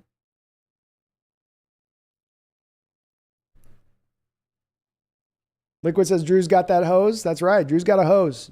Meanwhile, Jimmy Garoppolo's got a garden hose. Drew's got a fire hose. Ari Lynn, would you rather have Jimmy G or Zach Wilson drive your mom to the airport? Ooh. Oh, this is a good question. Okay. God, I've been fighting, going on Twitter and jumping in on the Zach Wilson stuff, because it's been the funniest thing of all off season. I mean, from the MILF Hunter Cougar jokes, it's been amazing. It's been just, the memes have been amazing. I would actually go Jimmy, because here's the thing. We know Zach's into the moms, right? Whereas Jimmy's more of the porn guy. He likes them stars, you know what I mean? He likes going down into the deep parts of LA Valley, if you know what I'm saying. So we've established that, I think. So I surprisingly enough, I'd actually feel safe for Jimmy, because he just wouldn't be interested. Whereas Zach would be just thirsting all over mom. Mom, you sit in the back, and don't you let him go back there. Joe DBZ says, I think this trade is BS. Media trying to make something out of nothing. We're going to rock who we got for the season. I think that there certainly could be some parts of the media that are pushing this up, Joe. But I do think, again, with Bob Condotta having this come out of the Seattle Times, there is a little bit more meat to this than simply being just like, the reference I make to this is like the Baker Mayfield one, which was that the only true connection that we were hearing to Baker Mayfield was coming out of Josina Anderson, an ESPN reporter, and the guy out of Atlanta, and then a bunch of random clickbait stuff. Well, this one's not just coming out of that necessarily. It's coming right from Condotta. So to me, there's something in this a little bit. Now, it doesn't mean that there's an imminent trade. No, but it does mean there's something to it, I think. It's my belief. I'm a little late on the super chats. Sorry, folks. Washington Visquest with a $2 donation. Thank you, Washington Visquest. Says, I think we'll get DK signing this month. Sorry, I was a little late on noticing the super chats, guys. I'm having to watch the live chat over on the stream, so I have to do it differently than I normally do because mine's not showing up for whatever reason. Do I think we'll get a DK signing this month? Yes. He's not shown any indication outside of the missing of OTAs that he's unhappy or that this won't eventually get done one way or another. These negotiations can sometimes take a long period of time. Maybe the team's just waiting to announce it. But I've always maintained that if they were going to get through free agency and the draft and not have trade DK at that time when the returns would have been maximum, that they had then said, okay, we understand we're going to have to eventually pay the piper here. And there's not going to be a way for us to avoid it. And so I think when it all comes down to it, the deal will get done. But certainly DK is wanting to get all the money here. That's certainly a bit of part of it. I don't hate that. I don't hate him for doing it. Get your money on it. But he's out there working out with Gino. I think it's imminent. I do. Thank you again, Wash Visquest, for the double donos, by the way. Nolan R. Vance with a $10 donation. Thank you, Nolan. Says, glad I got in before the third or fourth hour. I read the article. Didn't see anything that stood out. The usual in on everything speak. I think that speaks to the fact that there's nothing imminent or specifically coming down the track, Nolan Arvance, but I think simply the story coming out at the time that it's coming out right now is indicative of the fact that, and this is my theory, just my pet theory on it, that the front office is floating this through local newspaper to float to the public of the possibility. And then what is the backlash of that? Or what is that? Is there the support of that? Or do the fans not maybe even care if we make that move? What are we feeling? What about, let's turn on the, sports radio. What are we hearing on that a little bit? I don't know that they do this, but I think that they would pay attention to it a little bit, especially for a position that is this important as far as quarterback goes.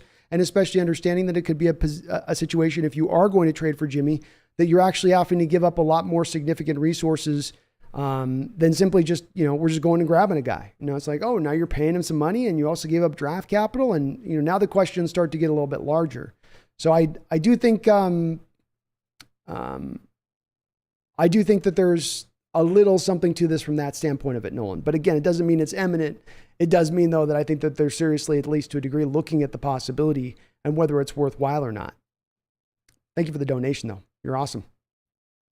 Randall McDaniel with a $20 donation. Thank you, Randall. Coming off the heels of Randall put like $150 on the last stream, man. You're too kind. Thank you so much, Randall. He says, if we passed on Baker for what amounted to a bag of chips, I don't see us trading for John Stamos. I mean, Jimmy G. I think we're going to start with Geno and move up to D-Lock by week 3.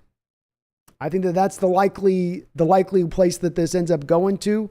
I do think that the coaching staff has a little bit of cold feet with these two guys they have on the roster right now, and that they're not entirely sure on them, and that they're a little bit worried that they may have bad quarterback play going throughout this season. And then people will ream them for that, because if you go through this season and the quarterback position is a nightmare, you're going to have all these pundits who sat there and said, oh, we told you, and you still ignored everybody. Everyone told you, and you still ignored everybody. And so there's probably a little bit of that builds in after you hear enough of that, Randall, where you go, are we really sure we're sure? Are we sure we're sure? But I agree. I don't think that we would do it either, Randall. My one counter would be, though, too, is that with Baker, I think they were, what if they were sitting with Baker thinking that they could lie in the weeds, pop out at just the right time, and then be able to grab him for nothing. And Carolina ended up coming in and then just offering way more than they're willing to offer, and it sort of surprised them. And they weren't. And then again, with the Carolina deal, let's not forget, Randall, that Baker actually took less money to go to Carolina. And there does seem to be at least a little passing thing here where he seemed to be more interested in going to Carolina than he seemed to be interested in coming to Seattle. Was he going to take less money to come to Seattle like he was going to in Carolina? I don't know. So I think there was probably a little bit of differences in that deal. And the only reason I say that, Randall, is why would they then offer for more for Jimmy? Well, again, now we come back to desperation. And desperation can make you make dumb decisions. And I hope they don't, but that's where it would be. If they made this type of decision for Jimmy at this point, it would be made because of that, I think, above all else. Thank you for the $20 donation, though. I appreciate it. I think that factored in, though, man. I think that Carolina, and yeah, they only had to pay like 4.5, 5.5, but then Jimmy took less, or Baker took less, incentive based. If he doesn't take less, and now Seattle has to foot more of the bill, I don't know. I get what you're saying, though. You're right in that you would have thought they would have been just taking the bag of chips. Why buy the steak made of plastic when you could have just gotten the bag of chips? That's a good point. TJ with $2 donation. Thank you, TJ. Says, most of our team was on rookie deals for that Super Bowl. It's true. It's true. You had a lot of guys who had yet to get really paid. And that's part of that patient approach that I talk about, TJ, where you just, we're getting quicker and quicker now into football where it's becoming more basketball-like in certain respects of teams building themselves up and putting things together like we've seen the Rams do and a couple of other teams out there. And it is a path you can take to success. I don't want to argue that not organically building's not a way. I would argue that even if you're doing some of that coming out of pocket and trying to make all these moves, you've still done a lot organically to already, build a team up pretty nicely before making those moves. But with that said, I still think the best path is to go organically, especially again, not just, we're never in a vacuum. It's building it organically with this coaching staff you have, with this head coach that you have, with this general manager that you've had. What's their track record? What have they shown that they're good at doing? What have they shown that they're best operating from within? And that's what you're trying to refit back into. You know, like you're trying to get right back in that comfy old seat with just the right where we got each cheek indentation right. So you just go, where is it? Oh, no, that's not it. There it is. Right there on the indentation. You know, right where the cheek's been before. You know what I mean? Thank you for the $2 donation, though. You guys are very, very kind. I'm going to get some more coffee here. Bear with me.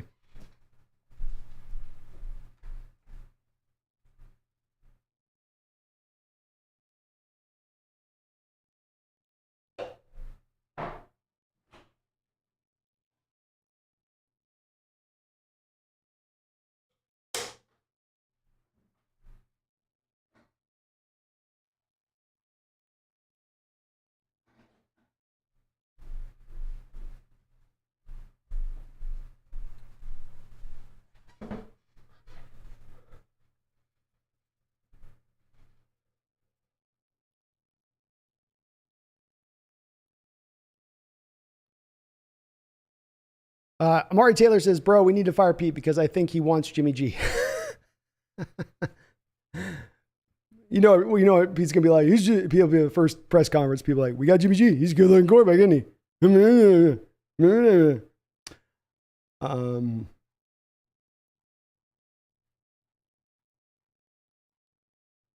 Yeah, sorry I got behind the chat, folks. A lot of people in the chat tonight.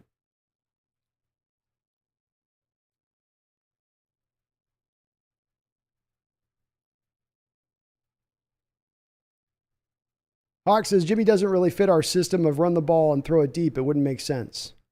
In the way you've done it in the past, Hawks, that's very true. Of course, you're trying to transition more to the West Coast Shane Waldron offense, which means getting away from what you've done in recent history, which should be more of the short and intermediate throws. Fight without the camera on. I think we should just tank this year and just keep Drew because even with Jimmy G, we're still last in the division. It's kind of it, man, right? Like any of these guys we're talking about as secondhand quarterbacks we're bringing on, are any of them really significantly going to upgrade this team in a way that's going to tangibly give you that many more wins than versus where you're at just riding with Gino or Drew? I don't think so. I think you're in pretty much the same territory, give or take a game or two, which isn't enough of an effect to go out there and make these kind of moves.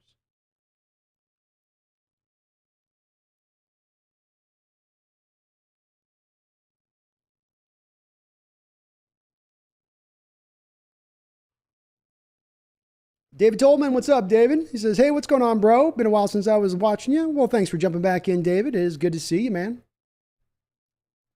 Is that a Bigfoot emoji you got there? Mark says, I took out the trash, or I would have done the same if I was watching at the moment. Good job, Megan. Yep, good catch, Megan. Good job. They keep you active here, don't they? Especially as we get bigger and bigger. Chef Rusty Clutch says, not going to lie, Lamar would give the run game a whole new level. He wouldn't even need to carry it that much. The threat of Lamar is scary enough. Like I said, I can't hate that move. I wouldn't hate it. Like it's too much fun from a football watching perspective. I mean, there's a lot of like smart way of saying that it doesn't make a lot of sense because you're paying for this guy now. He's going to get broken down. The best of his game is already passed and all that stuff's probably very true. It'd be fun.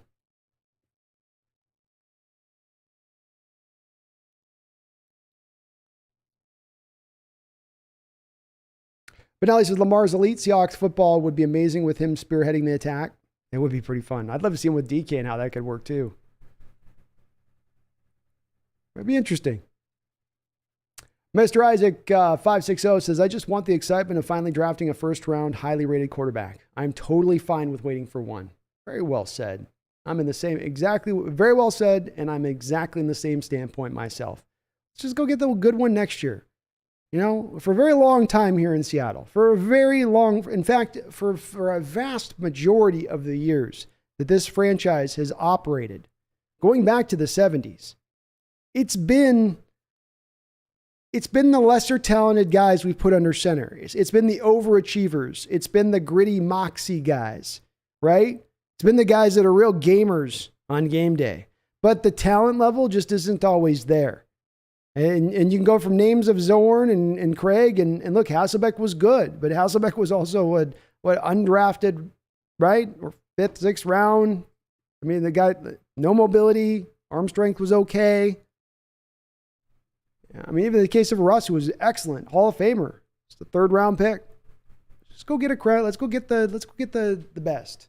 Let's work with prime goods at the quarterback position in the future.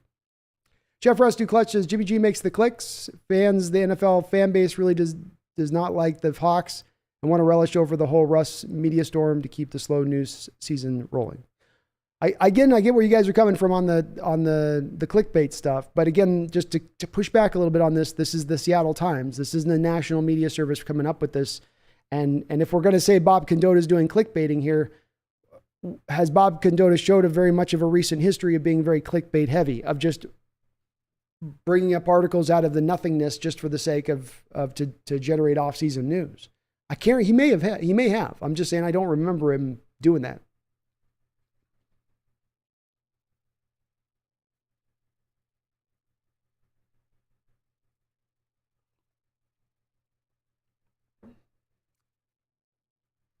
You got 100-mile-an-hour winds there, Mark, in Montana? Goodness, I'm just over here 4 hours from you, and it's gentle and warm.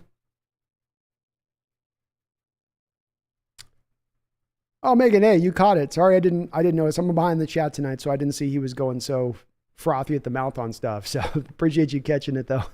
Thank you for staying on top of it. Alex Aceto says, hi, Brandon. I agree with you on Jimmy G. No. Just ride with Drew and Gino. Go Hawks. Just go Hawks. Ride with our guys.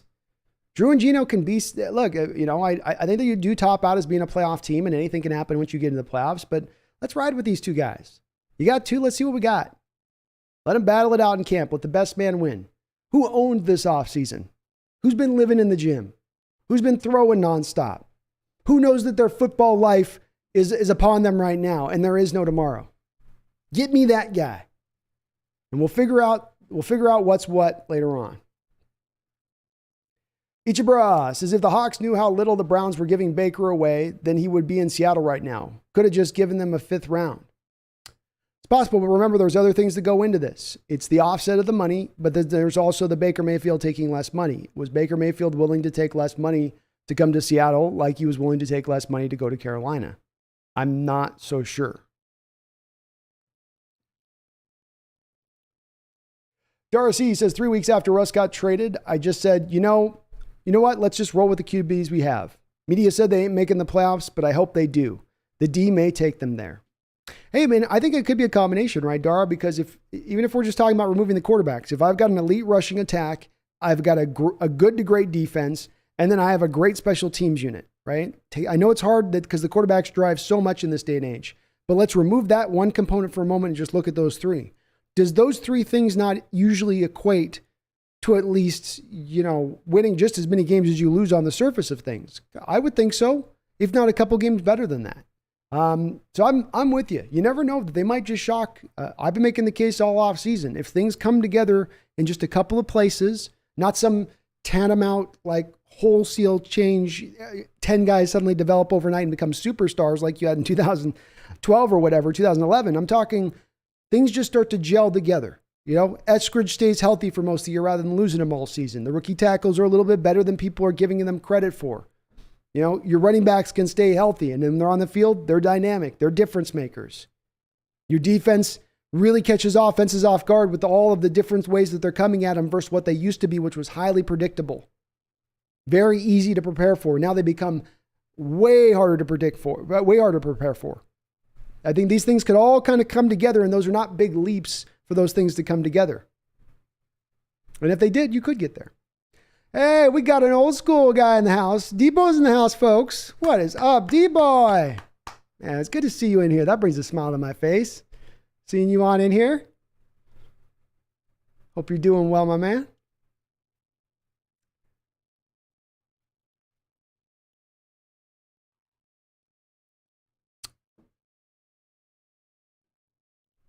Terrence Barbie says, what if they cut him? Well, if they cut him, I'm going to guess that he's still going to want to be paid probably $5, $6, $7 million on a 1-year deal.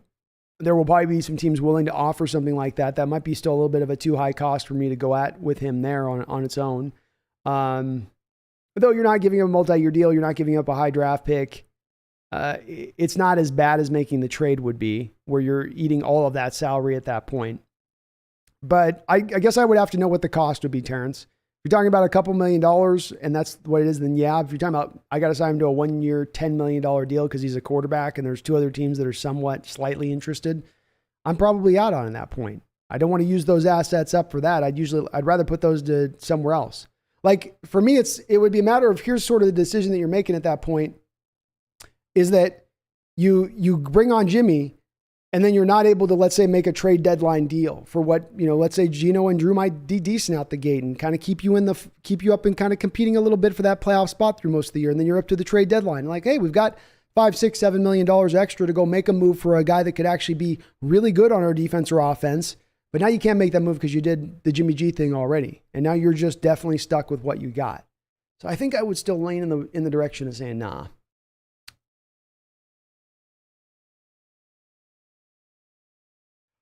Paul says, that's the example of what I'm talking about right there. You wanted to define Garoppolo's play, so you brought up a game he threw 8 times when Mozart went off for 140 post-contact yards. But look at what he did to the Packers week 12 of the same season. He did need to throw. But see, Paul, that was one of about 25 points that I made in a string of things I talked about there, Paul. You're mispresenting my argument there. I didn't just say Jimmy Garoppolo is bad because he only threw 6 times in a playoff. So, Paul, please do me a favor, man. Go back and watch what I said in the opening 25 minutes. I broke down from a standpoint of what he brings to the field on the good side, but why that's not a fit for this team. I mean, Paul, let's just address the fact. How is he going to take the top off of a defense? You bring up the safety into the box. Safety crowds the box. He's got to break it up over the top. He can't push the ball down the football field. He literally can't do it. So now you don't have an ability to attack deep, and now they're going to squeeze those short routes as teams do. I think he sees ghosts. I think his mechanics go out of stray because he sees ghosts, because I think he's soft. I think he's soft because his teammates have literally called him soft. Paul, go listen to Martellus Bennett talk about Jimmy Garoppolo. Go take a look at him talking about Jimmy Garoppolo. Literally calls him a bitch. Calls him a bitch. And then you can say, well, that's just Bennett being one of the Bennett brothers. They're colorful. They do colorful things and speak in colorful ways. Julian Edelman was brought on an interview. They literally handed him a transcript of Martellus Bennett's comments. Jimmy Garoppolo was a bitch because of this. And Julian looked at it and he said, yeah, I can understand why he thinks that way. Agreeing with it. Do any of you guys want to bring on a quarterback whose teammates look at him like he's a bitch? But again, I brought up, Paul, cost $24 million a year. You're going to have to do it by a trade. Draft capital that you have to give up. It's not going to be the 5th rounder that you got for Baker. San Francisco wants a 2nd rounder. They have said they've wanted a 2nd rounder all off season long. They're not changing that now because they're kind of okay with holding on to him if that's the way it is and no one's going to give them what they want, right? 2 things out the gate. Then you're bringing on a guy that you're either signing to a multi-year deal or you're going to have to do something with because you don't have $24 million in cap space. So now you have to make other moves to accommodate Jimmy Garoppolo. I don't think he's significantly better than Geno or Drew or shown any reason that he has been in his recent history. It's not just that one playoff Packer game, by the way, Paul. You can see a lot of the most important games against the toughest opponents, more often than not, he's being asked to throw at a very bare minimum amount, and he's not doing all that well. You can bring up the one outlier of a Packer game, but that's not much what you more likely not see from him on a given, let's say, other playoff games that you've seen him play or against other really tough opponents that you've seen him play against. It's just not what you normally do see. Then there are the aspects, Paul, to again speak to the specificity. When he feels those ghosts, his mechanics go out of whack. So shoulders go straight. Let me show you. Because I guess I'm not being clear in the first 20 minutes. Quarterback goes back like this.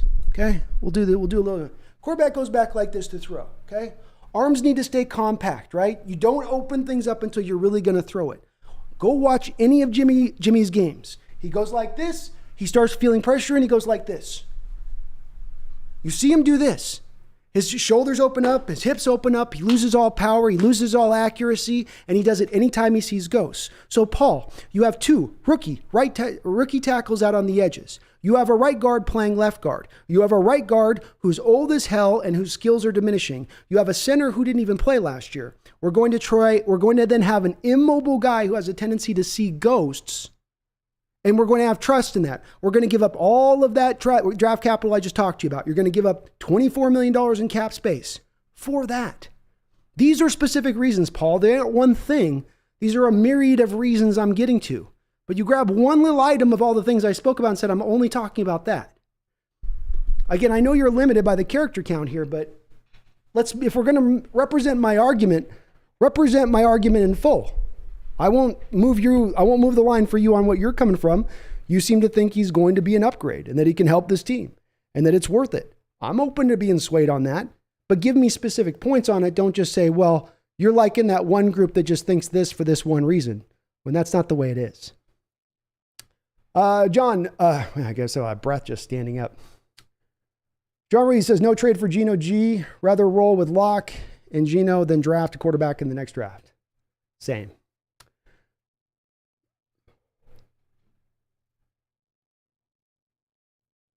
Eddie's just threatened you on Facebook and Messenger? Oh my God. Forward me his contact information on Facebook, Megan. I'll be happy to reach out to him.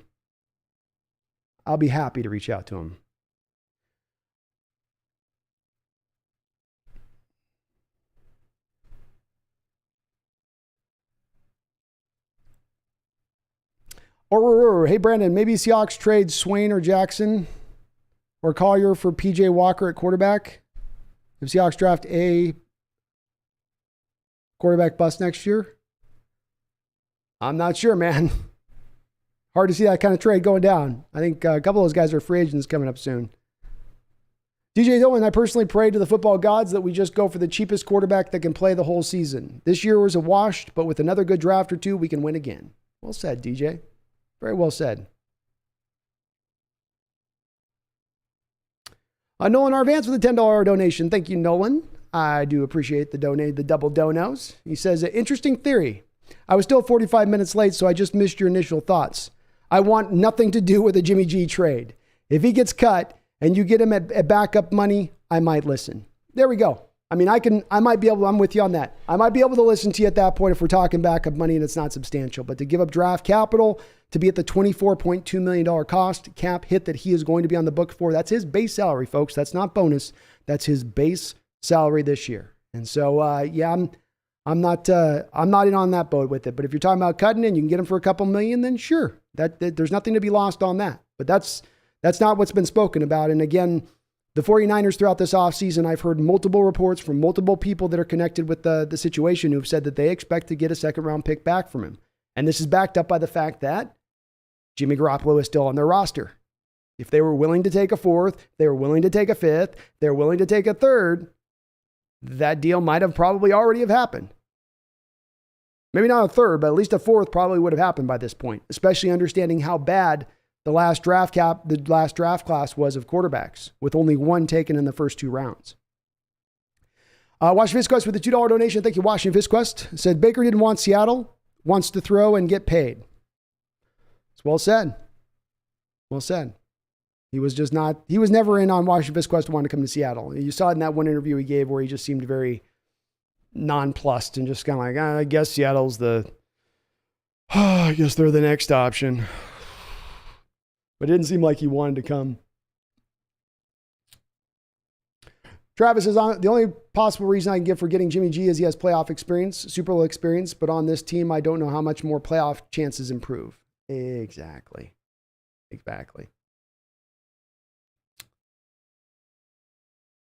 James Fly says, Jimmy isn't the one. Jordan Graff says, Brando, the GOAT Seahawks channel. Thank you. Very kind of you to say. Young Bido game. It's got to be San Francisco's side putting out the Seahawks are bullish on Jimmy. Last-ditch desperate attempts to build value for a San Francisco trade. IMO, love your channel, Brandon. You the man. Jemji. Well, thank you, man. And I can see where you're coming from with that. I can. I think the key on this is that Seattle Times article aspect of things, though. Coming from the Seattle Times versus coming from maybe a local San Francisco paper, right? Or some ESPN commentator or Fox News commentator that's heard it from somebody who's heard it from somebody. But this seems to be a little bit more right at the core of this, source a little bit. And maybe I'm giving it too much gravitas, but again, I just come back to Condotta's usually never rolled this way, but this is the new media too, so this is possible.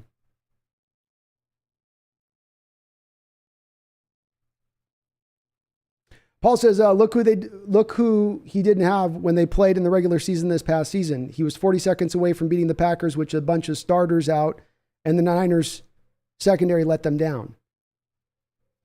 I think that's where we get to a little bit of the tough part of this debate right now, Paul, is how much of the 49ers success of the last years has been attributable to Garoppolo?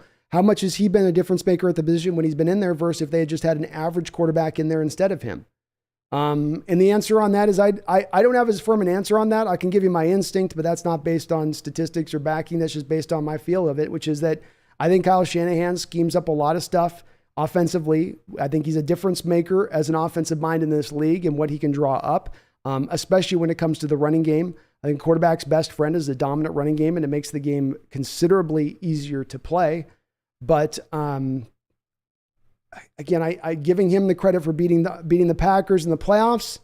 I mean, how do I give him credit, Paul? He didn't score a point through the first half. He didn't move any drives the first half. He made like 3 throws the whole game. So if you're talking about somehow he won them that game against the Packers, no way. I watched every snap of that game.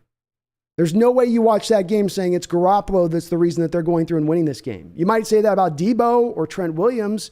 You weren't saying that about Jimmy Garoppolo. He would have been pretty far down that list of players who were responsible for that win if we're just going to give any one player responsibility for one particular win over another. But they've tried to minimize his attempts through multiple games. It's not just been that Lambeau game from a couple of years ago or this past Lambeau game in the playoffs. They try in many ways to protect Jimmy. Neil Marsh, so doesn't it make a lot more sense to think this is coming out to devalue Jimmy Garoppolo, when we, the worst of the worst, won't pay what San Francisco wants? It makes him look like he is Garoppolo garbage. Garbage-oppolo. He is.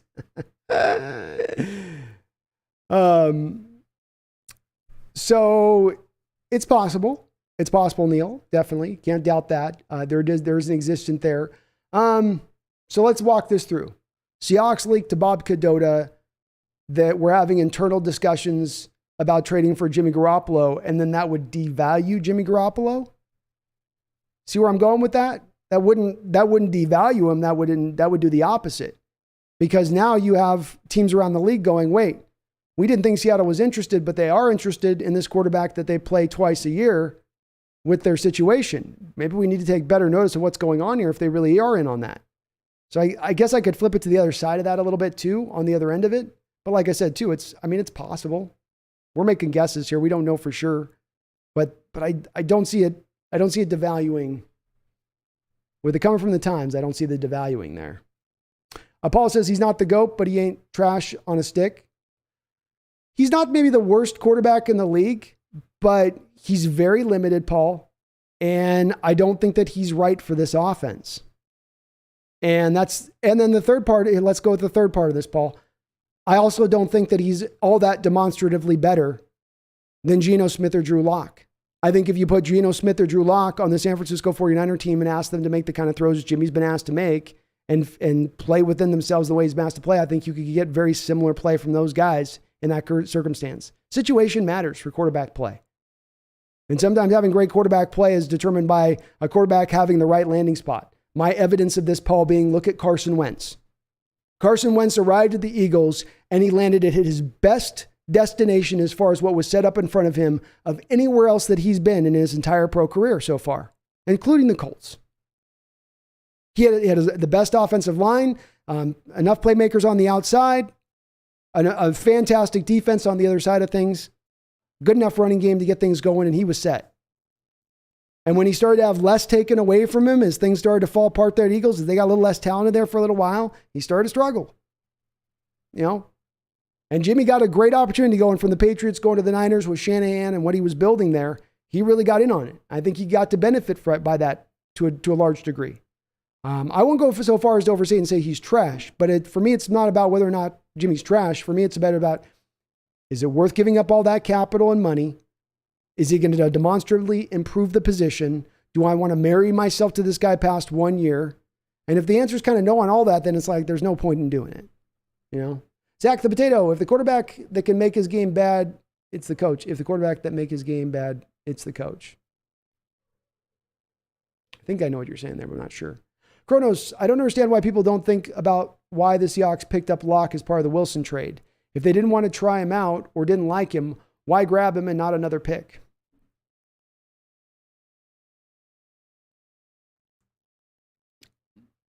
Well, I guess a little bit within your question, there is a little bit of you saying an acknowledgement that you think that there was an option by the Broncos saying, okay, 2 firsts, 2 seconds, Shelby Harris, Noah Fant, and Drew Lock, or all of that and take out Drew Lock and we'll give you a 4th round pick back.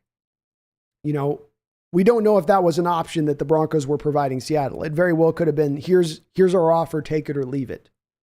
Or they had been through negotiations and that's where negotiations had taken to the final, strung on. I think also what makes people a little bit hesitant with Drew is just the fact that, you have a guy that is heading through the end of his deal, is not set up long-term here from a contract perspective, and who was not going to be a part of the Denver Broncos going forward. You weren't going to keep Drew Lock back on the roster after you made the deal with Russell Wilson.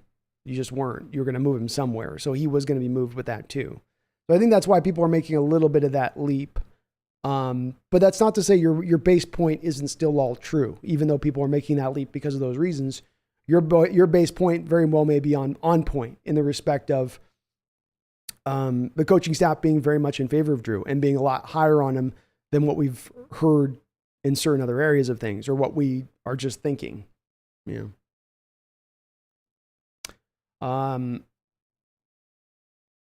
Ender with a $20 donation. My goodness. Thank you, Ender, for the $20 dono. Coming hot today, folks. Man, you guys have been very kind. Said, good rants, here's some money. Well, thank you, Ender.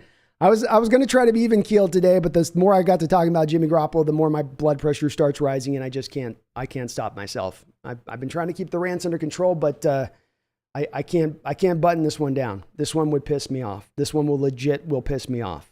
I will get angry. If it's a 2nd round pick and they're a multi-year deal and, you guys are going to want to be here for that stream.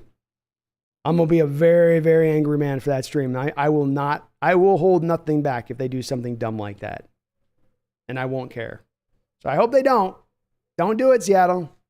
Don't do it. It wouldn't work. But Ender, you guys are amazing. Thank you for the $20 donation. And, I'm always good for a few rants here and there, man. God, you guys are awesome. Adrian07 with a $2 super dad. Thank you, Adrian. Says, y'all ready to get smacked on by the season by Trey Lance? Y'all ready to get smacked on this season by Trey Lance? Well, thank you for the donation, man. And no, we're not ready. And you know what? I don't know that your San Francisco 49ers are ready.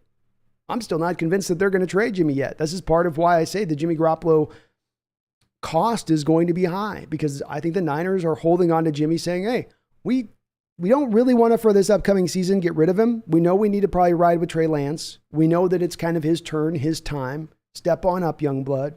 But at the same point in time, we're not sure he's ready. He's kind of young, kind of green, kind of rough around the edges. Whereas with Jimmy, we know what we're getting. He knows the offense. He knows the players. And we know what we're getting. But if you're willing to give us all the gold, make us an offer too good to refuse, then we'll trade him. But otherwise, I think he's staying here. So I don't think it's still set yet, Adrian, that Trey is going to be your starting guy. And don't forget, by the way, Trey came in and played us last year, and I think, am I wrong in this chat? Didn't we beat Trey Lance after Jimmy went out? Didn't we? Didn't he have like one throw in that game?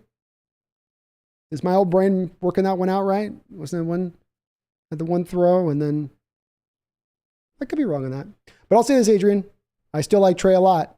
He was my number 2 quarterback coming out of that class, and he remains my number 2 quarterback on my list behind Lawrence. So long term, whether it's this year or not, Adrian, I still do think that guy is going to be a good player for you in the foreseeable future. If not this year, soon, very soon. But thank you for the donation from a Niner fan. Appreciate it. Mr. Isaac, I know this is a quarterback conversation, but what are your expectations for the interior defensive line and O-lines? It gets harder, Mr. Isaac, to give you where I see the interior defensive lines, because obviously I don't know how much we're going to be going between 3-4 to 4-3. And it could kind of change some of my assessment within that. If they lean really heavy on the 3-4 stuff, I think that they'll be solid, but not spectacular, obviously.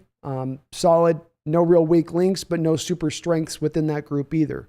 You're really going to be pushing and hoping that those edge guys, Wusu, Taylor, Mafe, you're hoping those guys can really generate stuff then coming off the edges and push it up into those interior guys. If they're doing a lot more of the 4-3 stuff, I probably would have a little bit better of a feel. But again, I think it still all comes down to the same point of it being a solid group without any spectacular spots, without any real difference makers down there. And so it's a place where nobody's going to be able to pick on you, but you're not just going to be able to rely on a horse or two up there like you could maybe sometimes in the days when you had 2015, 16, 17 kind of post Legion of Boom, when like a guy like Bennett would be your only real guy there on the inside, really causing problems. So strength in numbers, I guess, Mr. Isaac, when it comes to interior D, would be my response to there, and give me a little more time to see how they shake that part out. When it comes to the offensive line, I'm actually kind of bullish on the offensive line. I think that these two tackles are going to be ready to play right out the gate. They had a lot of college starts. Both of them did. They played at a high level for a long period of time at college. I think that they're going to round out into shape very quickly for this team, and they'll play pretty solidly. If not right around league average, maybe just a smidge below league average at either side, but right in that area, even in their first year.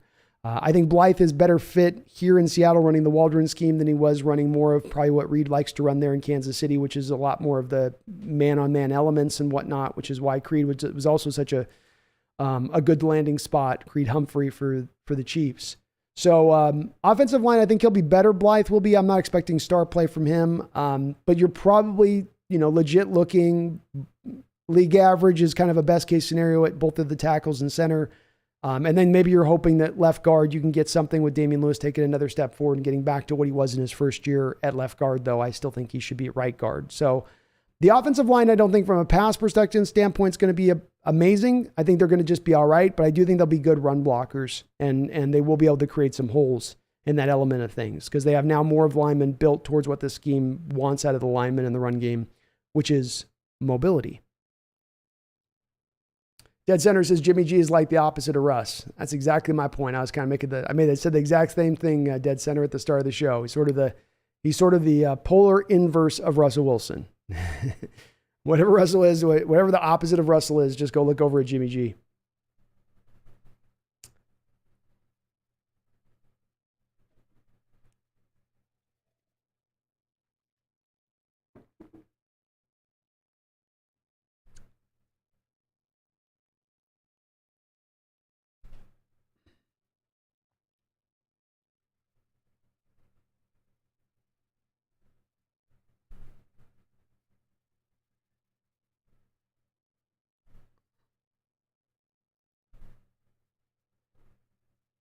Mari Taylor says, do you think Pete will be like Kadon Slovis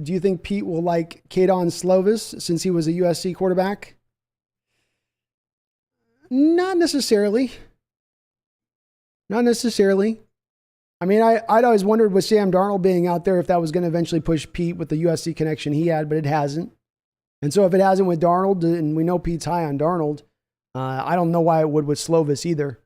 So I don't think so.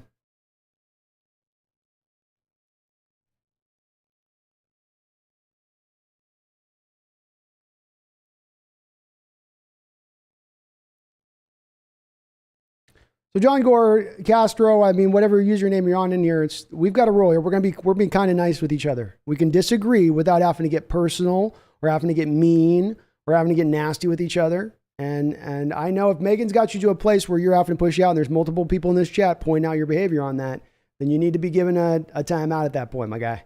So as you can see, everybody in this chat, I've had disagreements with guys like Paul Third. I love Paul. Paul and me have great debates all the time. We're always able to keep it respectful. And you can too. And it's an easy enough line to see this is the line you don't cross. We all know what it is. And if you cross it, you cross it. If you choose to do that, then Megan's got to bring out the hammer. She's down. She's our lady down under. She's already got Thor's hammer in her backyard there. She just got to go pick it up.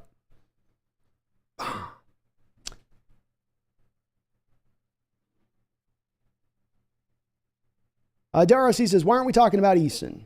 Well, Eason, there's a little bit of a weird situation there, Diarra, with Eason, in the respect of you have last year, the Colts go out and they get, I think Sam Ehlinger, I think it was, out of Texas to come in and compete with Eason as that backup. And he seems to have won the backup job in preseason, but then he tears his ACL, I think, in the last preseason game. And so the Colts didn't really have a lot behind Wentz other than Eason. And yet they released him mid-year. That's a big warning sign about maybe where Eason was in his development as a player, that the Colts being a team that was, if Wentz went down, it's not like they don't still have a real competitive roster there that's trying to go out and still win games. So it's telling when you release him mid-year despite the scarcity of your position. And I think that's, if you want to make an assessment of why we're not talking a little bit more about him, I think the expectations are really low. I also spoke a little bit about Jimmy Garoppolo being a statue. And if Jimmy Garoppolo is a statue, then Eason is the Statue of Liberty. He cannot move. He's got a great big arm, live arm. He can throw it a country mile, but he just has no mobility, and he's not a great processor either. He can sometimes make bad decisions with where he's going from a decision-making standpoint. The arm talent's there, but there's little else to really work with from the quarterback position with him, and that's going to make people a little bit hesitant to look at him as a long-term answer. JDM, hey Brandon, what's up? 12s, done with the media carousel of lies. Still optimistic that Locke can put it all together and be successful in this offense. Me too. Me too.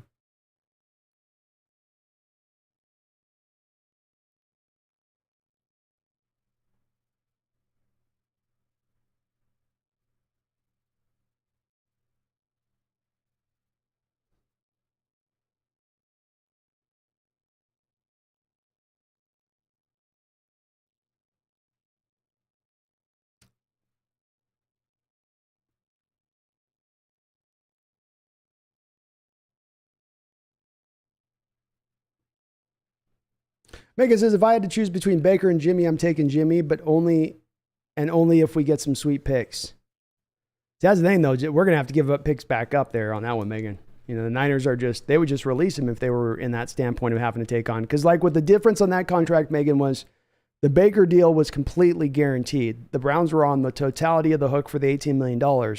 Whereas with Baker, the Niners actually save a metric ton of cap space by moving off from him. So it's a little bit of a different circumstance versus where Baker was at. Aurora, hey, Brandon, maybe Seahawks trade Swain or Jackson Collier. I'm not sure of that, Aurora. I don't know PJ Walker.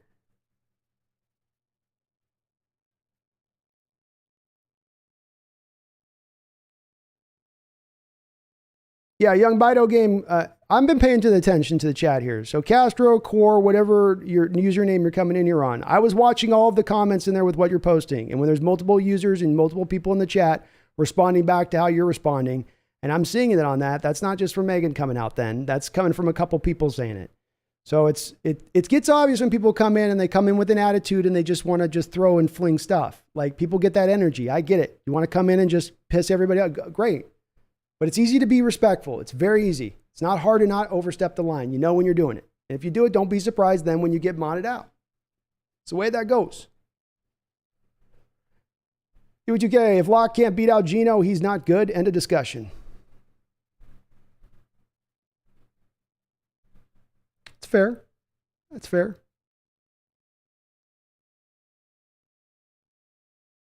John says, I don't believe the rumor yet. First it was Cap, then Baker, then Lamar, and now Jimmy G. It's true. They've gone through a few.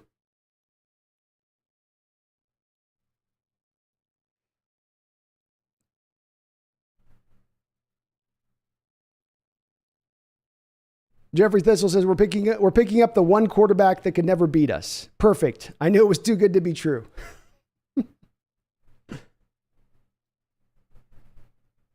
Watch Visquest says, Brandon made a very good point on his channel that we saw Jimmy G under Kyle Shanahan ran offense. He's not going to look as clean under Pete's scheme. It's true. It's true. I mean, it's not quite like a jump to Pete's scheme. I guess if we're talking about Washington Visquest, it being that we're running the scheme that we've run 10 years prior before we brought on Waldron, then yeah, there's no way he's a fit for that scheme. But if it's that we're truly going to now adopt more of Waldron's scheme, that this is the reason that we moved Mike Solari out and Andy Dickerson's now your offensive line coach, is because you're looking at running a purified West Coast offense scheme, Well, Shanahan runs the West Coast offense. Waldron runs the West Coast offense. They have certain different tenets in the way they run it. Shanahan is way more militant about the pre-snap motion, for instance. He's more varied in what he's going to run. Whereas the Rams offense is more about the appearance of complexity rather than actual complexity itself, which is what more of the 49ers offense is. But there's some similarities between the two as well. Sean Maney says, where will our defense rank this year? Jimmy can't happen. Hopefully our run blocking is top tier. Rashad and Kenny going to be the best 1-2 punch in the league. Drew Lock's going to shock the world. I love it, Sean. I like the confidence, my guy. Hell yeah. Where will our defense rank? I'll put us at I'll go number 9, Sean. We'll be the 9th ranked defense in the entire NFL next year. Based on points.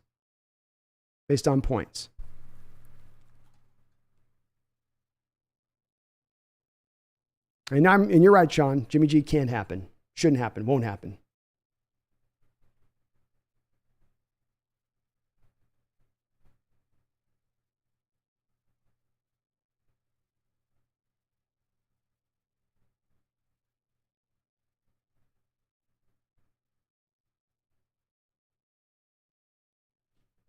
Megan says, I may have to sub the Crow's Nest now. Hell yeah, Megan. I need to get that 100 so I can live stream.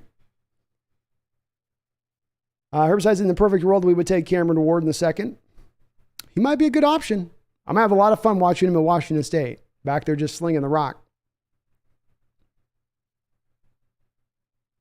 Liam Alanchero, I'm exhausted of these analysts fixating on our quarterback position. Doesn't seem analytical to ignore the rest of the team. Not seeing an imagination from the media to let a process play out. Well said, Liam. Very well said. And it's the part that frustrates me with this too. They just pull any other, whatever hot name is in the moments out of the hat to a degree. Though again, I think a little bit of this is outside of the normal, I do think that was occurring, for instance, with Baker. I'm still not completely convinced that Seattle was all that interested in Baker at the end of the day. I think with this one, there's a little bit more heat to this potential fire because of the fact it is coming from the Seattle Times rather than a national publication. But your base point still is on point. They ignore so many other aspects of where this team is and what's built around them. They act like almost that we're in the situation of, well, if we just had a quarterback, then everything's right as rain and we're ready to compete and we're going to be right there with those elite teams, when that's just not the case of where we're at from a roster standpoint at the moment. Zach the Potato says, Jimmy G games think why not good with 49ers? They get him hurt, so why use the backup? Jimmy G games think why not? You might have to retype that, Zach. I'm not sure what you said there. Jeffrey Thistle says, Seattle baseball is never going to happen. They go deep into the playoffs. It'd be the first time. Just take your pills.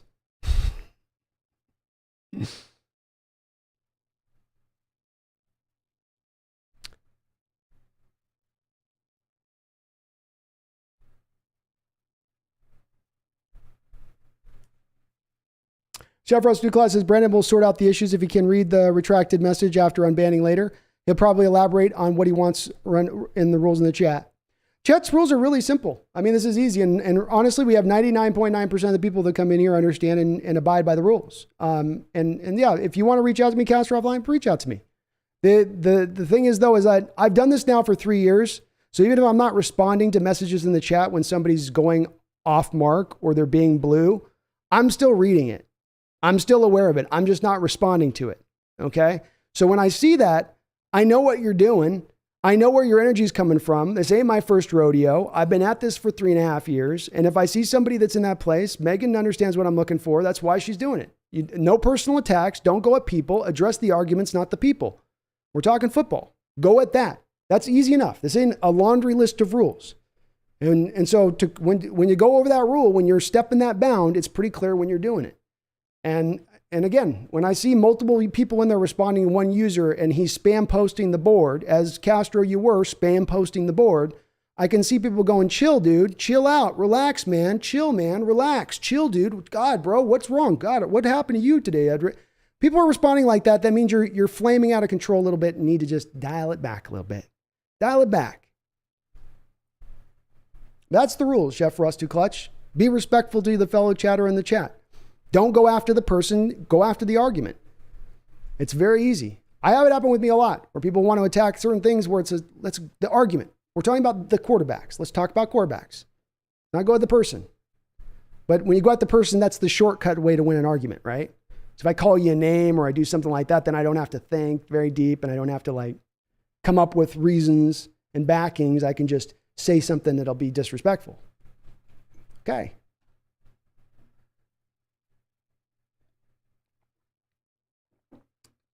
Chef Russ Clutch's mainstream NFL is just TMZ with tabloid level of accuracy. That part's true. Would you, Chef Russ Clutch, would you attribute that though to the Seattle Times as well? Have they, maybe so. I mean, maybe so on that. U2K says, media doesn't see either of our quarterbacks as real starters, so naturally they think a team interested in winning this season will address the quarterback position. Don't think Seahawks are interested in winning now. So naturally they think a team interested in winning this season will address the quarterback. Yeah, that's fair enough. They're also just kind of going to names rather than really thinking about whether or not it really significantly upgrades the team.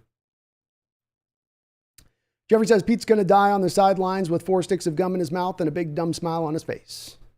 Yeah, probably. I could see it. Washington question says, I can't wait till the 2023 draft. Imagine all them picks. Oh, it's going to be a fun draft stream. I'm going to be enjoying that.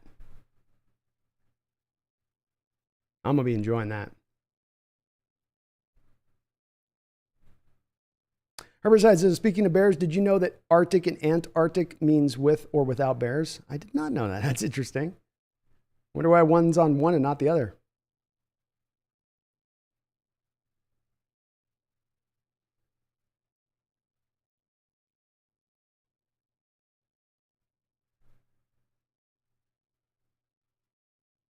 Jeff Russell Clutch, my question is, will Trey actually have a Patrick Mahomes seasons? How actually viable is this? Not very viable, in my opinion. Shanahan's a great offensive-minded coach, but he's very good to me in game planning and making the game easier for his quarterback as far as reducing the amount of stress and load his quarterback has to shoulder. I don't know that he's going to have the same kind of effect Andy Reid would have on Mahomes and kind of what he's able to work through there. So I can't see that kind of jump happening because the Mahomes-Reid connection that occurred and how good Mahomes was. I mean, you don't see that, but that kind of impactful level play, if ever, once every maybe 20 years or something. And I don't think we're going to see it quickly after that. I think he can be successful. I think really his pathway versus what Mahomes was Mahomes is going to be high volume, a lot of passing yards, throwing it all over the football field, throwing it deep. This to me is more with Trey Lance is going to be about how you restrict his throws, utilize his legs. The same thing I talk about with our Seahawks, and I think this is a big part of what that caused the Trey Lance pick for the Niners, is that you bring the issue I talked about with Jimmy Graham. You have your running game. Your running game is being subdominant, or at least dominant enough that it's requiring the defense to bring the extra safety into the box, to get those 8-man boxes, right? Now, once you get to an 8-man box, it gets a lot harder to double team any receivers on the outside because you only have one safety. And that safety that remains is usually going to be playing the center field, like what you'd have as a cover 3 role, right? Deep center field, taking away all the deep stuff on either side. He's got a lot of space to man at that point. So he really can't do much double teaming. So you bring that extra defender up, that should open opportunities deep down the football field.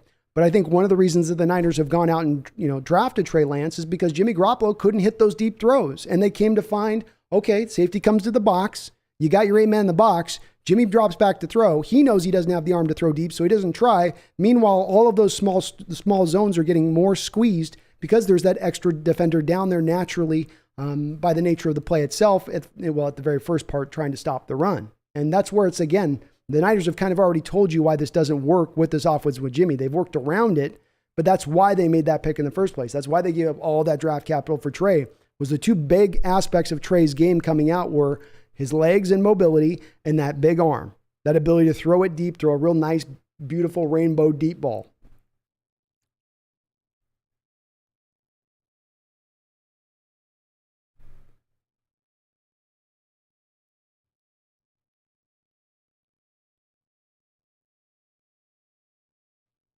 He says Lions could have a Cam Newton type season. He's no Mahomes. Yeah, I agree. There we go.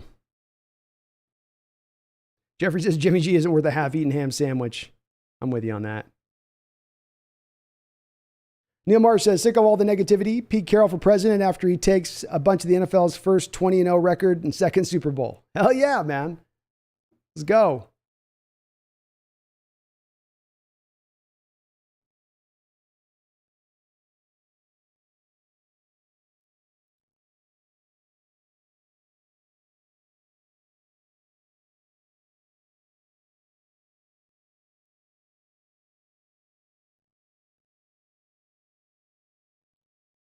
Neil Marsh, Captain James Tiberius Garbalgolo of the USS Sucker Prize. UGK says the Winers should have definitely drafted Fields. He'd be the starter definitely by now. Yeah, he was also, I think, a little bit closer to being ready to play than Trey was. I mean, what was Trey, like 20 years old or something when he was drafted? A young pup.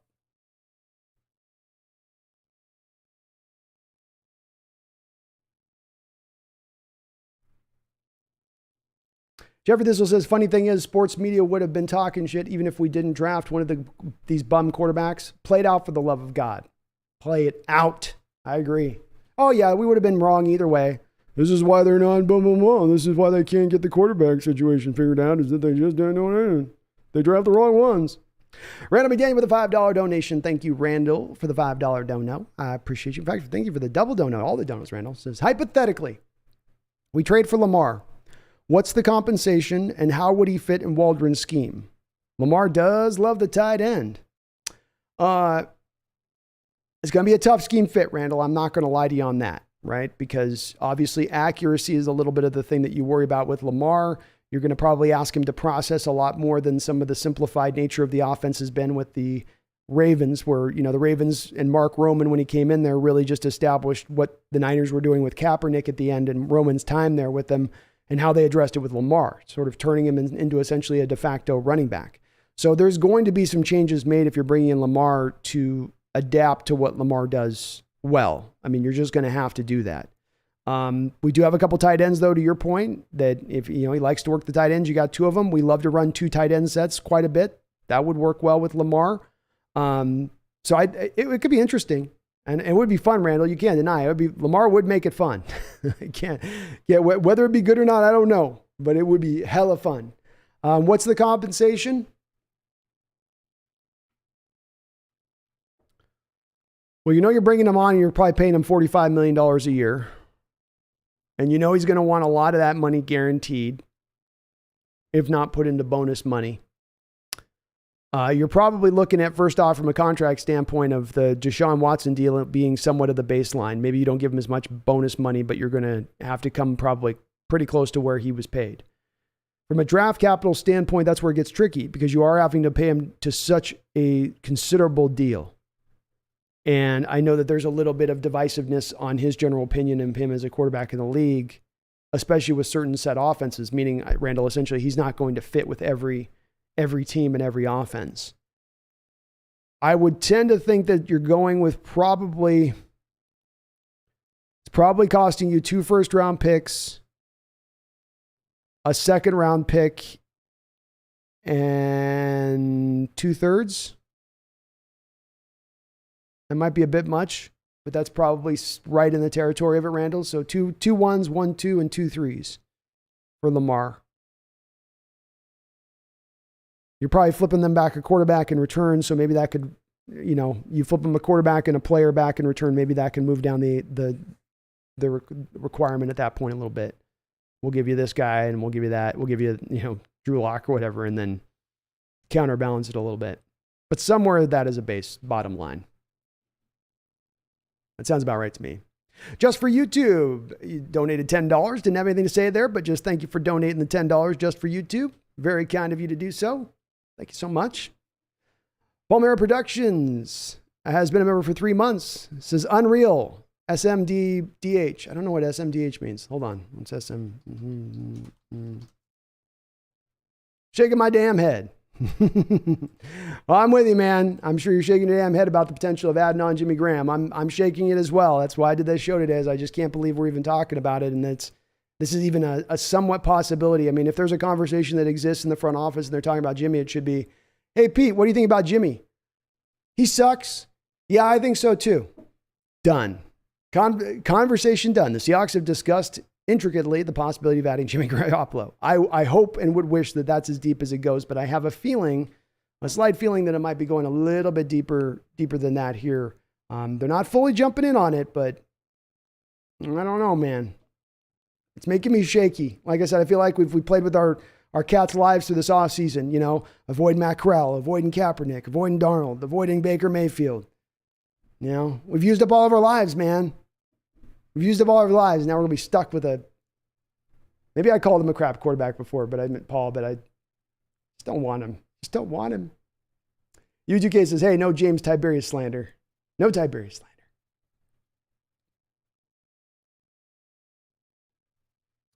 Chef Russ says, why are we paying Jimmy G so much to warm Brady's seat? He's an incredible asset and a sculpted Italian guy.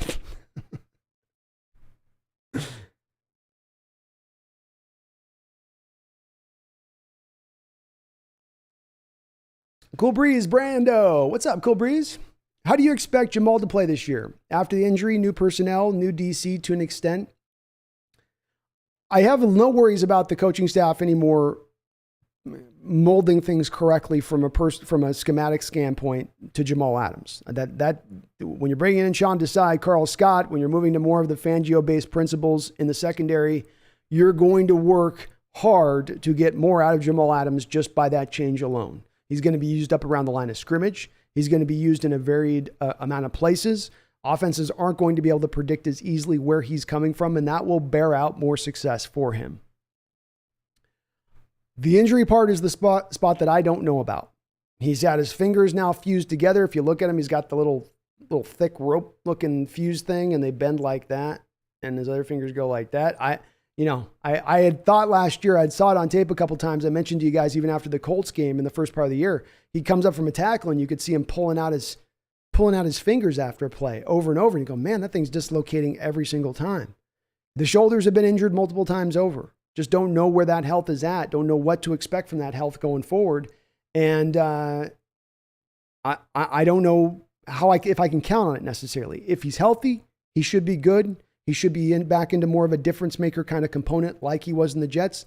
He said in the recent OTAs, much like Quandre said with the Detroit Lions when he started out, this new secondary and the new way they're going to is more to what they've done in the past. They have familiarity with it. He's not going to have to learn something new wholesale. He'll be able to slide right into it and theoretically be able to go right from the jump. Sean Proper, I bet San Francisco tells him we want to keep you, but only at a reduced salary. So Jimmy will have to decide if he's okay with that or roll the dice as a free agent once he's likely cut. That makes sense. That does make sense that could be a possibility here. They would have to ask him to take a heavy cut of salary though, Sean. That's kind of the key with this is that if you look at with the Bosa and the Debo deal, which both of those deals I'm expecting they're going to try to get done before the start of the season, both of those with the bonus money in the first year hit is minimum going to eat up all of that $24 million of Garoppolo's salary. They can probably move some other salaries around maybe to make some more room, but they're going to need a huge chunk of that for those two guys because both of those two guys are going to command top of the market salaries. So I'm interested to see how they would make that work, but it's possible they could do that with him. And certainly it might look more attractive for Jimmy, understanding that if he stays, they would intend on maybe still starting him over Trey to begin things. And that might look a little bit more to your point on that, Sean, more attractive to Jimmy. Daniel W. says 49ers wouldn't trade Jimmy in the division. It just wouldn't happen. Understandable point, Daniel. My pushback on this has been the only way that they would trade within the division is if someone within the division was offering substantially more draft capital than what they could get in the open market. And if they weren't altogether all that high on Jimmy Garoppolo coming back and really doing much harm to them. If they didn't, that's the reason you don't trade in the division is you don't want the guy coming back and then beating you. And then you look stupid for giving up on a guy that's really talented and who can ball out, right? That's what you wouldn't want to do. They may not have that same kind of worry here. And if no other team's out there willing to offer a second round pick and Seattle's sitting on 2 second round picks and they say, hey, we'll give you a second round pick for Jimmy, that could absolutely potentially get a deal done within the division. You're right. They don't normally happen, but the way that they could happen, what can cause a trade within a division partners to occur is that one of those partners just makes too good of an offer, a Godfather offer, too good to be true, horse head in the bed, all that stuff. Jimmy's horse head in Carol's bed. WW 49ers wouldn't trade Jimmy in division. It just wouldn't happen. Oh, I just read that. See? I'm reading things here. Reading things twice.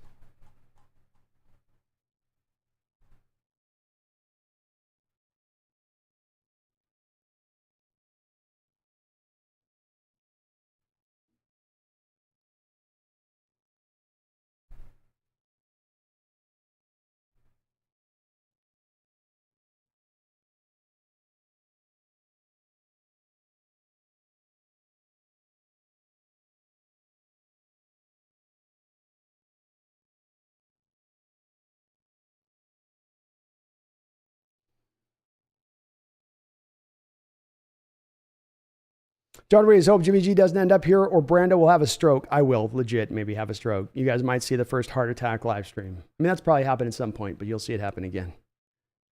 Jimmy G drinking stream will be a definite. The first thing you guys can count on after you hear the Jimmy Garoppolo news is that you better get to your live stream. You better get to your YouTube because Brandon's just about to get drunk. Elliot Clark, we aren't trading for Jimmy. We can chill. If we don't take Baker, we won't take Jimmy for 20 plus million. It's possible. But again, as I like to say with this, Elliot, and I've been looking for a response on this, is the Seattle Times clickbait? Is Bob Condotta clickbait? And if they are, then this is all nothing. Doesn't matter. And it's just coming up out of nothing. They're just trying to draw clicks. But if we do give them a measure of professional integrity here, then there maybe is a little bit more something to the story. It doesn't mean a deal is imminent, but it does mean that there is some interest there. And Elliot, if you're talking about, again, I think if this trade is made, you're not making the trade to bring him in on a one-year deal, Elliot. I think you're bringing him in then to sign him to a multi-year deal. So it wouldn't be at $20 million. Yet he says Jimmy G gets injured in a windstorm. Yeah, yes, he does.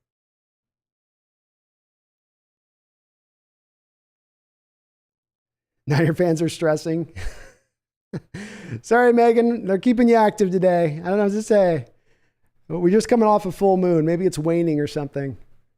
UGK, Seahawks not trading for Jimmy G, just a tanking smokescreen. I hope you're right. I hope you're right.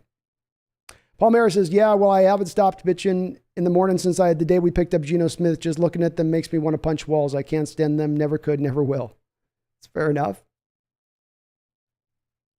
Neil Marsh says the best ability is availability. Jimmy Garoppolo has been in traction more than once he's been in traction more than he's been in action. Sorry, I butchered your joke there, Neil, but it was funny. Jimmy Garoppolo has been in traction more than he's been in action. That's right. Every other year he's good for a major injury. Last year, thumbs and ligaments and shoulders. Before that, it was high ankle sprains and then torn ACLs.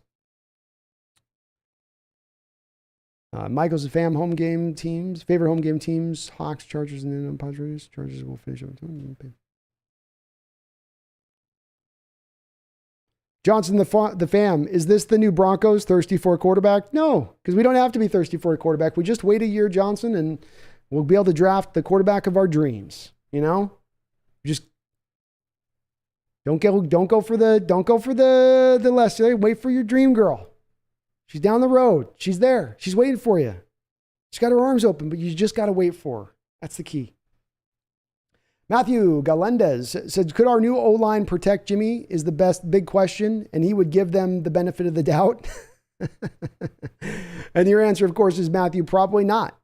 For a guy that's very immobile, you don't want to give him a bad offensive line. Those are not two good things that go together. Those are two items that are fraught with ruin when you talk about the quarterback position. And say what you will about Geno or Drew, they are highly more mobile than Jimmy Garoppolo is.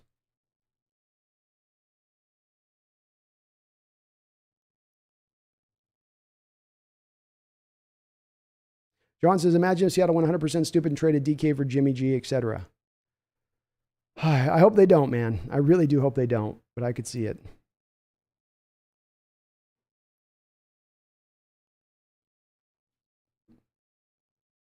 Oh, Breeze, you're too nice, man. Thank you. It's kind of you.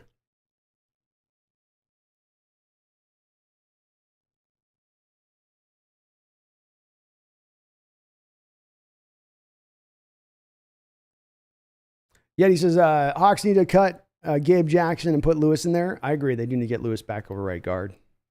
It's his best spot. DJ says, I'm not for another Jimmy G experience. Look what happened in the first one we tried, Jimmy Graham, and how we tried to fit him in our offensive scheme, and the result was slightly above mediocre. Well said. I'm with you on that. 100% with you. David says, I know Drew Lock has an arm, but he has shown he can throw where Russ couldn't.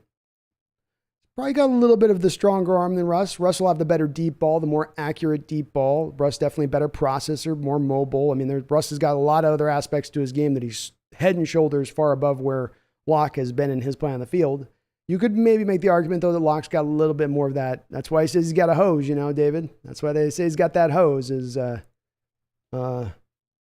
He does. He can wing it. With Drew, it's not a matter of can he make every throw. He can make every throw. It's really about the processing. Can he go through his reads? Can he make the right reads? Can he pick up on what's happening pre-snap right?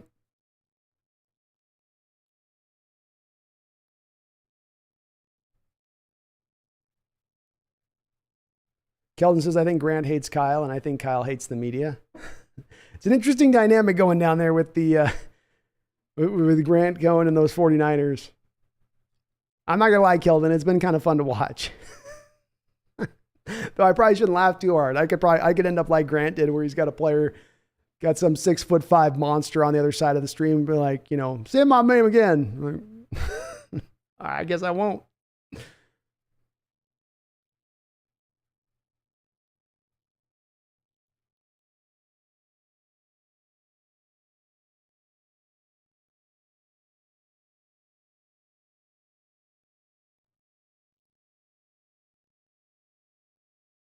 Palmera, yeah, my dude shouldn't be complaining. I'm a member, support the channel every month, and every single question or comment I have always gets ignored. I think I'm up to 5 tonight. Palmera, I've missed your questions. Okay, so Palmera, sorry if let me lead to people that are late in the channel. My streaming software today is not letting me go back through the comments like I can go through normally and get to everyone.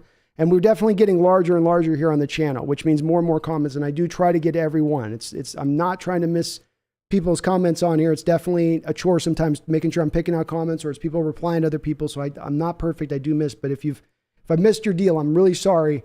It's a little odd tonight with the way the comments are posting up, because I'm having to go through the YouTube platform to look at the comments as opposed to just my streaming software. I don't know why it's mucking up, but it is mucking up. But I'm sorry, Paul Mara. Please do put the question in there. If I missed it, I'm way behind, I know, on the chat. So that's my bad.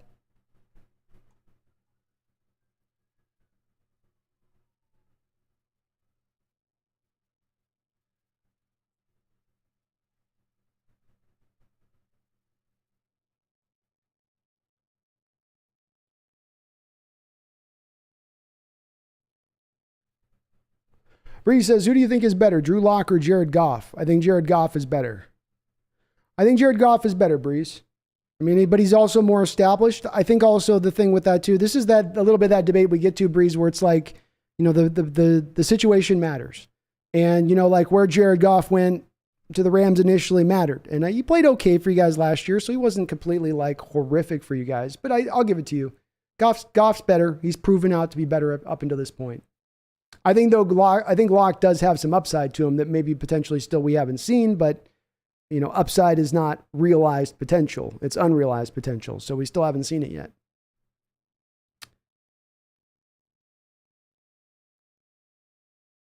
Yet he said I'd much rather have Locke over Jimmy G. Palmer says, Swain, now you're going to irritate me. I can't stand them. Don't know how this guy made it out of the practice squad. Yeah, Palmer, I'm with you on the Swain stuff. He's one of those guys that I just don't get. And that's one of those ones where this is where the Pro Football Focus stuff can really help you, because with Swain, you watched him on the eye test and you're like, he doesn't do well at all with contested catches. He needs separation. Even when he has separation, the hands aren't always consistent. He doesn't give you any real yak ability. He doesn't seem to really run the best routes, or I see a lot of the all 22 shots from the game film where they'll show during the game, and he's not getting any separation at times. I've been frustrated by the fact that they've kept running him out there as much as they have. It hasn't made a lot of sense, but this is where the Pro Football Focus numbers can match stuff up, because you look at him last year, he was rated on their books of 110 out of 120 of wide receivers in the NFL last year. It's not good. And it's not good. And they can definitely do better. And it's one of the predictions why Palmer, I think there's a good chance Melton or even Goodwin will have a chance to maybe unseat him this year. Ellie Clark says 1 month until Geno and Locke unleash on the Steelers. Paul Third says, don't misunderstand me. I don't want Jimmy Garoppolo, but I agree. He is almost the opposite of Russ. And for the guys that have been critical of Russ the last 2-3 years and taking heat, we would be unequivocally proven right with Jimmy G coming in and winning with a 10-win season, which with his familiarity within the division is very possible. Fantastic points, Paul. Fantastic points on that, in that angle of it. You're very well right in that you might have lightning in a bottle, in that he's able to come in and, go within this offense and hit those throws you talked about there. And I wouldn't push back against that in the least, in that, yeah, there's throws that he's going to be able to make consistently. Even the throws, Paul, that are as simple as like bubble screens, like Jimmy Garoppolo and his ability to throw a bubble screen and get it in the receiver's hand fast and in the right spot is even going to be better than where, Russell Wilson is on those kind of throws. So there's an element to that that's right. I just think, Paul, the upside you're getting on those short and intermediates will be offset then by the lack of mobility and the breaking down and then all the other cost aspects you bring in. But I get where you're coming from. It's valid. Bree says, that sucks. Somebody threatened you, Brandon. You got to block those trolls, my guy. Oh, they weren't threatening me. I think they're threatening Megan. So they ain't threatening me. You can threaten me all you want. You ain't going to scare me. So, but yeah, unfortunately, I got to put Megan into it. I can't run the trolls out and do the stream at the same time. I can barely chew gum and walk at the same time. So that's a tough one for me. Yet he says, yes, cut Gabe Jackson and sign DK. I'm with it. Elliot says, I'm getting my Super Bowl tattoo designed for when we win it this year. Oh, bold choice, Elliot. A bold choice. That's some faith right there. If you're getting that in August, that's some faith.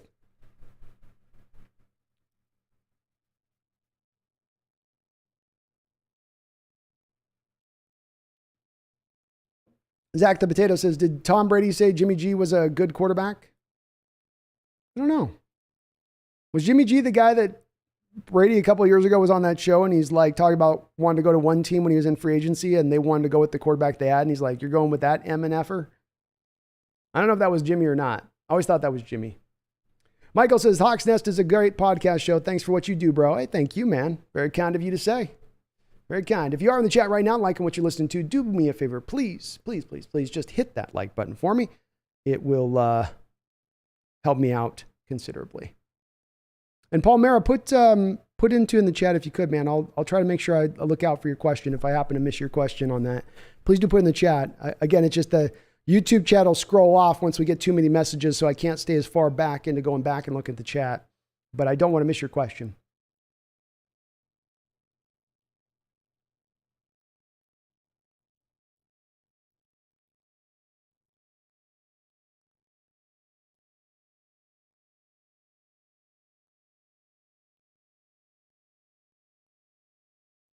Cameron Robinson says, 12s, peeps, and haters. We are not picking up another quarterback at this point. Either we're going to tank or, like I predict, we're going to soar with what we got. Hashtag 2TrueDrew will prevail and lead. I love it, Cameron. Let's get it. Let's get it. Bree says, what if Russell Wilson wins the Super Bowl with the Broncos? That'd be a tough look. Breeze, that's going to be a real tough look. Because it will absolutely, it's absolutely a determination at that point in time that you didn't do all you potentially could have done, or that you were sitting on a quarterback capable of doing that through all these years. And instead of really just fully putting the assets behind him and letting him be the guy and giving him an offensive line and all that, instead you tried to, maintain a balance. And no, we still need to try to build an elite defense. And no, we'll still need to try to run the ball. And, he became a little bit of the backwards priority at that point. That would then prove that on the other end of it, much like it will prove to the end of Carroll and Schneider being right if he goes out and he's less than what the Broncos thinks he's going to be as well. Jeffrey A. Thistle, thank you for becoming a member of the channel, man. I just published an article today. Look on your community post regarding Jimmy Garoppolo, so please do keep an eye out on that. Nick Badgett says, how would you feel if we traded for Jordan Love? Wouldn't love that move, Nick. Jordan's already getting pretty far through his rookie deal at this point, so you don't have a lot more club control left for him. I felt like last year he came in and had that start, having sat for a year and a half. And even though he had all that time on that bench to kind of figure it out and learn behind Aaron Rodgers, and even though he was still going on to an offense that was still very good with a good offensive line, he looked like for the majority of that game a deer in the headlights against the Kansas City Chiefs. So based off of the limited amount of play that I've watched out of Jordan Love, I've not seen a lot there to make me believe that there's anything worthwhile to trade for. And I can't help but think that the Packers are going to be a little bit like the 49ers are with Jimmy G, which is that, look, we've hitched ourselves to Aaron Rodgers here over the next year or two, but Aaron also is getting old and he could break down at any point in time. And we have a really good roster out here right now. So if he does go down, maybe it's actually nice having a backup quarterback with some talent to then take over. So that means you're not getting him for bargain basement cost at that point, Nick. And if I'm not getting him for bargain basement cost and I don't know what I'm getting from him on the football field, it gets hard to want to make that kind of trade.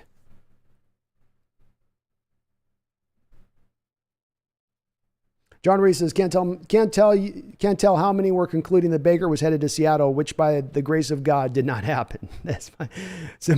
But by God we go, John. Cameron, Hawks for life, brother. You better believe it.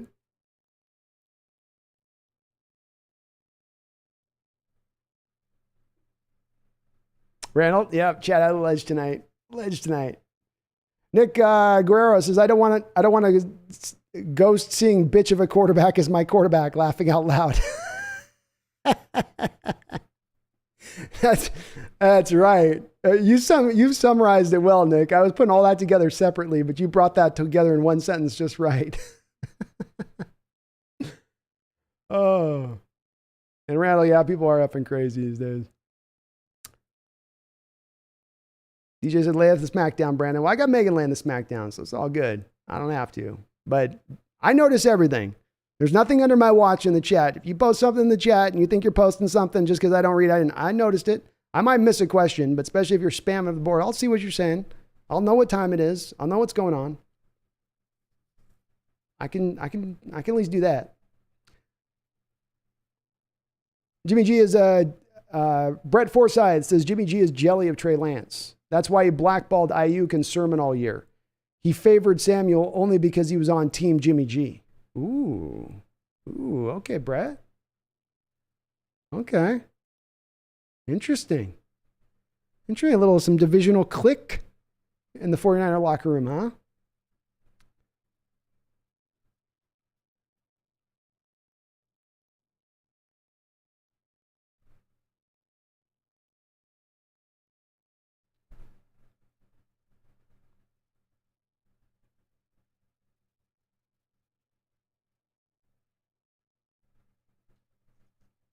Unknown says, maybe you and Brendan can have a co-op stream for draft day so I don't have to choose. Potentially we can maybe work something out. We've tried to think about how we can do with the, switching up and maybe like breaking off halfway through or something and doing a stream from one or the other. So we might try to see if we can get inventive with that one way or another somehow. Robert says, Robert Pennington, my brother's in the house. What's up, brother? Says Arcto is equals ancient name for bears. Arctic equals with Arcto. Oh, okay. Well, they use both the same.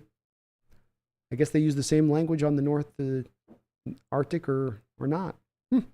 Learn something new every day. Yet he says Shanahan is good at losing in the Super Bowl. Well, he's can scheme up a running game, though. Mr. Kane says, great stream as always to my smarter brother. That's my brother from another mother, Mr. Kane. How you doing, brother? I got to run, but we'll watch in full later tonight. Hit that like and subscribe. Everyone, Brandon is the truth. Oh, thank you, Mr. Kane. I appreciate you. I do. Just for YouTube, wrecked, $10.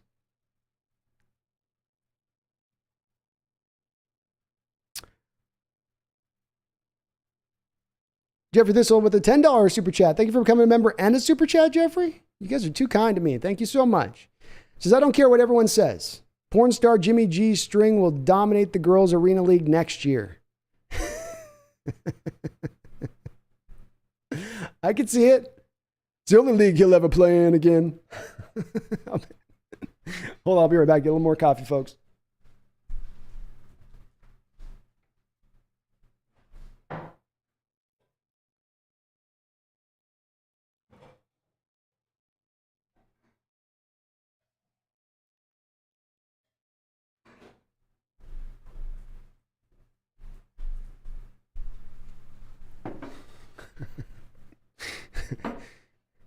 Hey, that girls arena league, G-string arena league, Jeffrey, is underrated. You know what I mean? That's some hot action going on right there.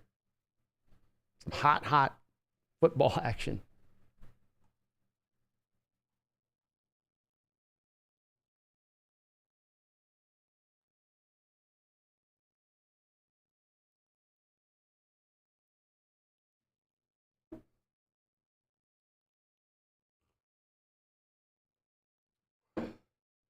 Kelly Tangerine, how you doing?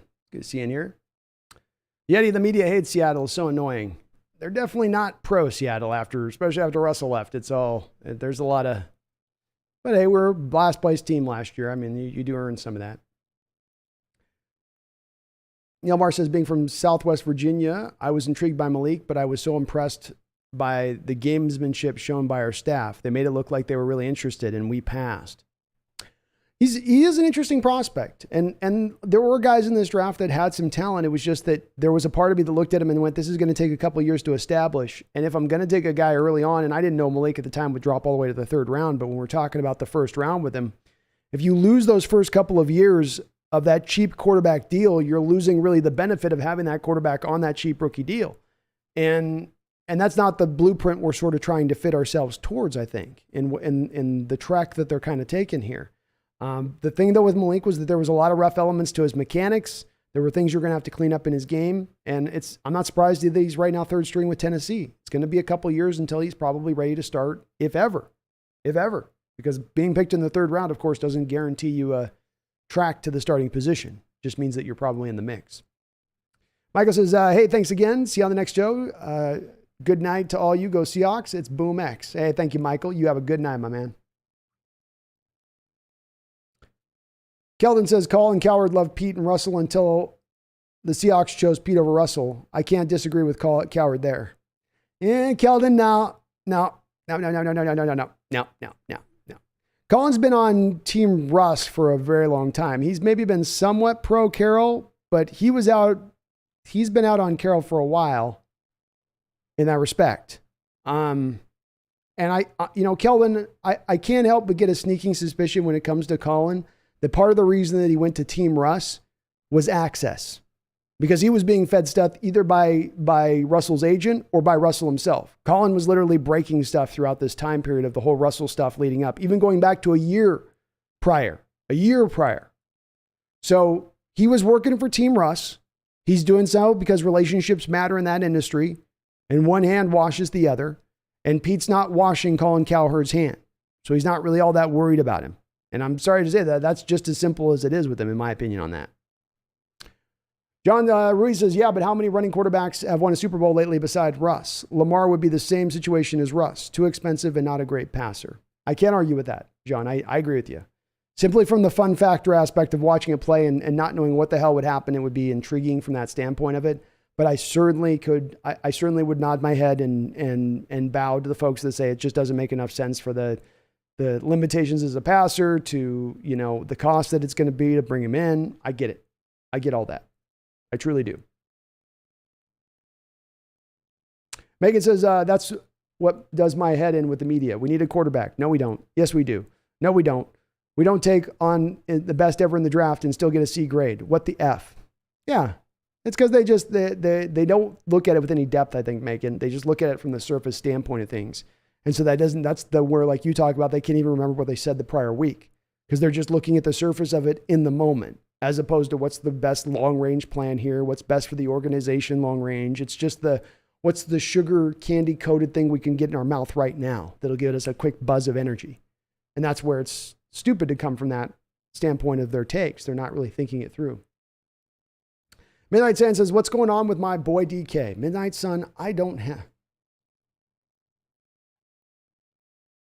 Palmera, so thanks for ignoring every single question or comment I've had for the last 3 months, at least because I just canceled, so you saved me whatever I was paying for a month. Makes me sad being a Seahawks since 88. So I'm sorry to hear that you had to go as a member, Palmera. I responded up at the chat about 15 minutes ago that please put your question back down in there. I'd love to answer it. I don't want to lose your question. I also explained I just had a problem with the chat, but I've obviously been missing a lot lately from your standpoint of it. I try to answer every question I can on this chat. I go 5.5 hours to try to get to every question, every comment. I'm not perfect. I don't walk on water. I do my best, man. So I'm not purposefully missing your comments or whatever else. I'm trying to respond to everybody. I didn't see your question come through on the deal. I was not trying to skip over it. But again, I understand you got to do what you got to do, man. So appreciate you either way, any of the support that you have given the channel.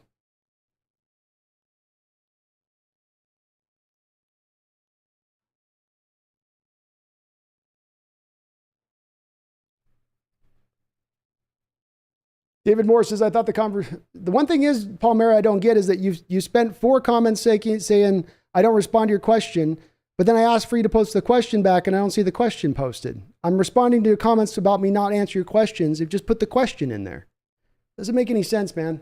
Can't win at times. Palmera says, that's not why I was shaking my damn head. Okay, Palmera, where's the question?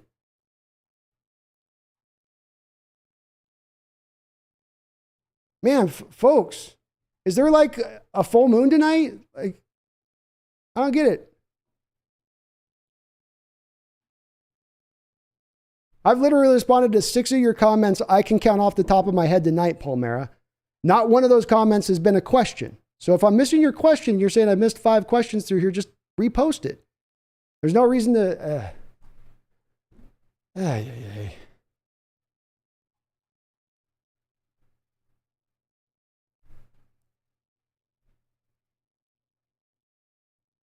Jimmy Garoppolo says 99.9% of Seahawks fans here. We have 100% class as fans. Let's keep it real and keep it football. Season is right around the corner. Let's go Seahawks. Let's go Seahawks, Jason. I don't know, man. We got a weird energy tonight. Folks are really wound up for some reason. I don't know. Like, it's weird energy this evening.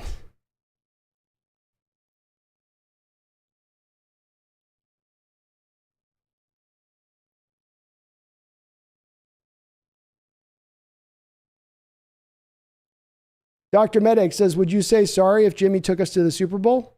Sure. There's never a point. The place that I want to get is rather than being right, I'd rather get it right, Dr. Medic. There's never a spot where, this is where I will have takes and places where I stand, but I'm never going to be fixed on those takes of saying this is absolutely the only way I think and I can never be moved off this point. I can be convinced otherwise. I need something more than the Christmas spirit to come to believe that there's a reason why something will change in a different direction. I need something tangible to believe that from. But I certainly will be a person to come back and say that, I was wrong. Let me give you an example of this. People last year, I didn't think Matt Stafford was going to be all that for the Rams. I didn't think he was going to be their Messiah savior for them and turn them around in the way that he did in a lot of respects. And that's a place where at the very last, as soon as they won that Super Bowl, I had Rams fans come in the chat and I said, I eat crow. You guys were right. I was wrong on this particular point. I have to give up the ground and acknowledge that. It's always better to get it right than be right. Connor T. Let's see if.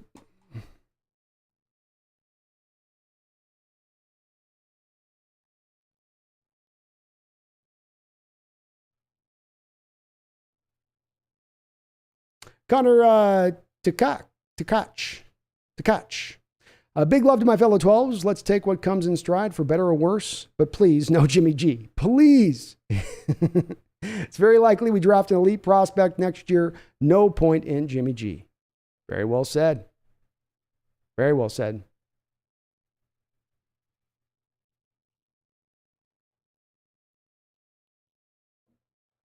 12's forever. We should just stick with Geno and Drew. One of them might surprise us. Geno was clicking with the offense in the games he played, and Drew has really never had a chance.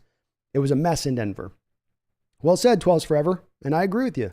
It was a bit of a mess in Denver, especially with the pass protection in front of him. You never know. He's still got a lot of talent. It's just about tapping into that talent. And I think the majority of the Seahawks fans at this point are ready. Just let's roll with what we got. Let's get through this season and figure out where we are. Frisco 415. No, Carroll does not want some. Maybe he wants some Jimmy G. Bree says, I think Baker could go off with Carolina. Think about it. Good O-line, weapon receivers, and a good running game if Christian McCaffrey can stay healthy. I mean, do they have a good offensive line? I didn't know their line was that good. I always thought that they were more of a porous offensive line. And you're right. Does have a couple of receivers to throw to there. Not really a tight end to really go to. And McCaffrey definitely has been hard pressed to get on the football field lately. But I think too, Breeze, the tough part like this, just like Jimmy G, when you come on this late in the process and you've been rehabbing all off season, you can't shortcut chemistry.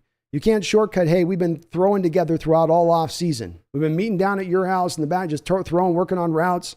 You can't replicate that in a shorter period of time like he's going to have to try to do now. And I think that does hold back a little of the potential at that point.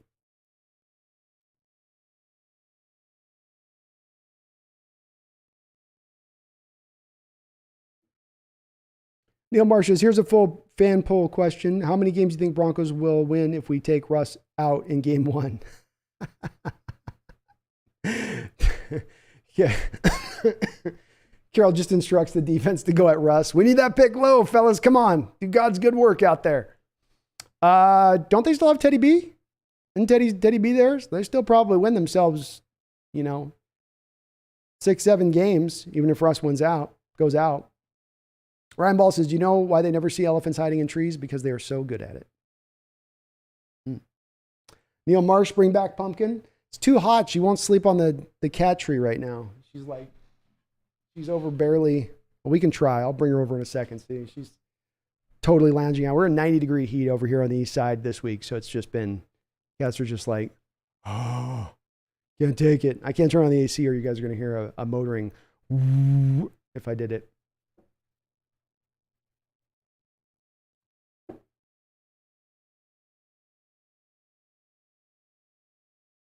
Roland Connor, I just can't see a 70-year-old Pete rebuilding. So is this official reload, or is Pete saying we're still all steam ahead with no let up?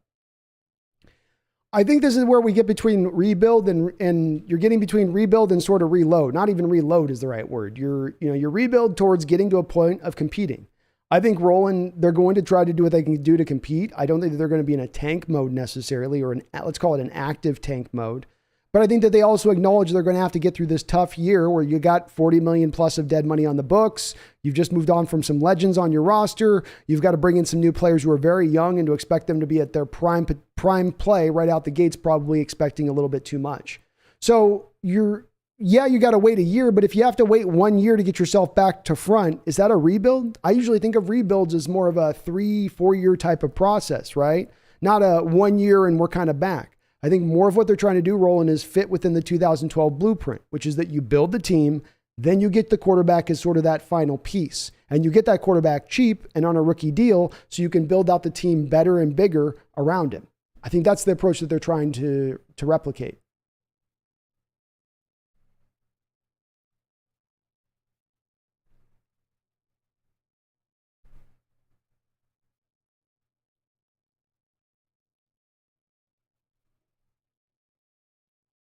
And I agree, Roland. Pete probably does retire around 2024 if this interlude doesn't show promise. I don't think he's going to just sit around if it's just continually not good for a long period of time. But I don't think he'll do that off just 1 year. Bree says, wait, if Seahawks try to trade for Jimmy Garoppolo, are they not in rebuild then? No, if they're trying to trade for Jimmy Garoppolo, Breeze, that's more of a signal that they're trying to be more in a go for this season approach to things. Jimmy's only on a 1 year deal. No, I that would be more of a go for it kind of move. Joe Strew, I know some feel burnt over Russ wanting out, but I don't blame him. With how little the Seattle put into protecting him, he knew it spelled bad news for his career and longevity. I understand where Joe's coming from. Joe, I understand where Russ is coming from the one out. I can understand him looking at the offensive line and going, you never built that up for me. I think Russ does have to take a little bit of ownership over this stuff to a degree. The team always gave him great skill position players, usually gave him good tight ends on the outside, usually gave him good running backs. The one place they went light, the one spot they went light was the offensive line. And that was as far as paying people goes. And at the same point in time, he wanted to be paid on both of his 2 big contract extensions, every last bit of money that he could be paid. And I'm not blaming him. I'm not saying don't do that, Russ. He's fully within his rights to do that. But you can't play it on one end like, oh, I don't realize then that in me taking $40 million a year, I'm going to be harming your ability to build up a better offensive line. And his expectation level was at that point, okay, what you need to do now is go crap defense and pour everything into the offensive side of the ball. That's unrealistic. That's unrealistic for in my opinion, a quarterback to expect that. And there does come a point where, Joe, it's like the quarterback's got to kind of, if he's going to be that good and demand that amount of money, I'm going to expect him to a degree at least somewhere to elevate the talent around him, not expect the talent to elevate him. Mark says, I wish I could afford to go to a game, but too far and away and on disability since day one, but never been a game. Come back, came close back in boot camp. I'm going to get to go because Megan. Roland says Russ got chunky and slow, escaping the pocket. Denver has a 50% chance of not making the playoffs in that division, not to mention the league. Agreed. Toughest division in football, Roland.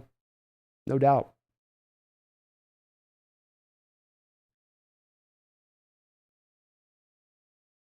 Just Tag says, did you see DK was taking team pictures today? It's also 14 days until training camp. Hopefully he gets signed soon. Oh, I think we're going to get it soon here, Just. I definitely think it's coming down the track. For sure. Mark says, yep, I know when I was the perform at halftime. Roland Connor says, does Pete like Sam Darnold at all? He said he did, Roland. I mean, he's said a couple different times that he likes his talent quite a bit. And Carroll does have the USC connections, though, Seattle didn't make any play for him this offseason, which you would have expected if Pete did have that kind of, like view of him. Nick Guerrera, thank you for becoming a member. Jeffrey, this is Nick Guerrera. Thank you guys for becoming a member. I appreciate you coming aboard. Please do keep a lookout, Nick, for your community posts. I do try to do, if I can, bi-weekly articles or whatnot over there for the members of the channel. So please do keep an eye out for that. Jay Stearns with a $5 donation says, is there any info on the DK negotiations? Well, thank you for the $5 donation, Chase. The update right now is that it's all quiet. I think has been referenced here, with him taking team pictures. We're seeing him out there with Geno Smith. They're working out together. These are not things that you're going to be usually doing if you think, for instance, there might be a trade of you moving off of the team, or you're completely so unhappy with the negotiations and where they've gone that you're going to be doing this. You would expect opposite kind of behavior from him a little bit. So I think that even though those aren't real decisive items in themselves, I think they're encouraging. And I think that they do point to the fact that this deal will get done sooner than later. But I'm also guessing that Seattle got caught a little off guard with the cost, the price of doing business here, and the fact that they probably thought this was going to be low 20s, and now that we're around more of the mid 20 stage of things. Schneider probably just has to take a little bit of an extra month to make his peace with that. But make his peace with that, he will. I hope. Randall McDaniel with a $2 donation. Thank you, Randall. Thank you for all the donos, brother. Says, rumors, predictions, vets, non-Hawks, cap casualty. I have not seen as of yet, Randall, any guys that jump out to me in this respect from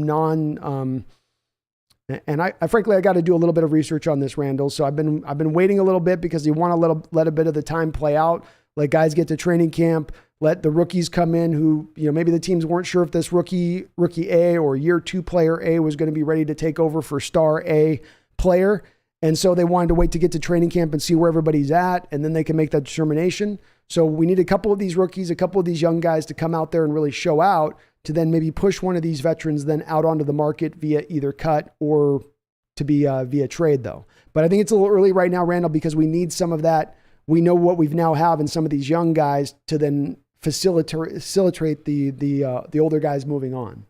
I would believe that that's more of the process that's got to play out. But I remember looking initially at this, Randall, and there wasn't a lot of places that jumped out to me as far as obviousness goes. The thing that you do look at is the teams this year, especially for the most part, have put themselves in better cap situation. So, there's only right now, Randall, 5 teams with less than $6 million of cap space. And so if you're looking at, teams needing to shed cap space, you'd expect there to be more teams in a tougher state. Most of the teams out there have somewhere in the neighborhood of about $10 million in cap space still left to spend. Teams have done a good job in making sure that they're smart in their approach with that. So I think that probably makes it all that much harder at this point to know which one's going to be cut or not, because there isn't any team that's in real perilous shape as far as their cap situation, maybe outside of like the Niners a little bit, because the Garoppolo situation needs to come down. Jeffrey Thistle with a $10 donation. Thank you, Jeffrey. Appreciate you. It says, Pete is here to rebuild the team and the value of the team so Jody can sell the team high. Pete's going to get the boot by the new owner, whoever that may be. For now, Pete's our guy. Deal with it. It's the way it is. He's here. I don't think that there's I don't think that he's even on a hot seat, to your point on that, Jeffrey. I think his time to remain here or to get, to your point, and booted is going to come at that time that's going to come, being right around 25 that we heard, or it's just after 2024, I think in April. If the team is sold after April of 2024, the city is not able to get 10% of the sale proceeds. So I'm expecting that really shortly after that period, the team will sell. And to your point on that, the new owner is going to want to bring in his guys outside of the team finding new success, outside of the team being on some kind of rise at that time period. But anything absent than that, you're absolutely right, Jeffrey. That's going to be indicative of a normal new owner is going to want to do. They're going to want to get their new guy in, because that's how when you go and you then win the championship, you can say it's part of me. If I just inherit a stack of guys, I happen to own the team and we win. It's like, well, I didn't really make any decisions there. So how much of this is really past me owning the team do I get responsibility for? But if you were the guy that hired and fired and brought in, well, now your ego gets a little bit more of a petting, let's say. Kylie Tangerine says, I forgot to mention the thumbnail is great, as is the title of the stream, GaroppoNO. Thank you, man. I was hoping that one would hit. I thought myself pretty clever on that one. I probably have heard it somewhere else, so I'm probably stealing it from someone.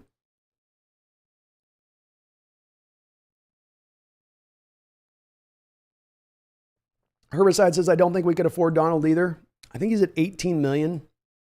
And right now we're sitting on 15 million. So you're right. You're going to have to cut a Gabe Jackson to make that deal happen for Donald, if you want to do that. But they haven't even kicked it. We haven't even heard rumors of that one.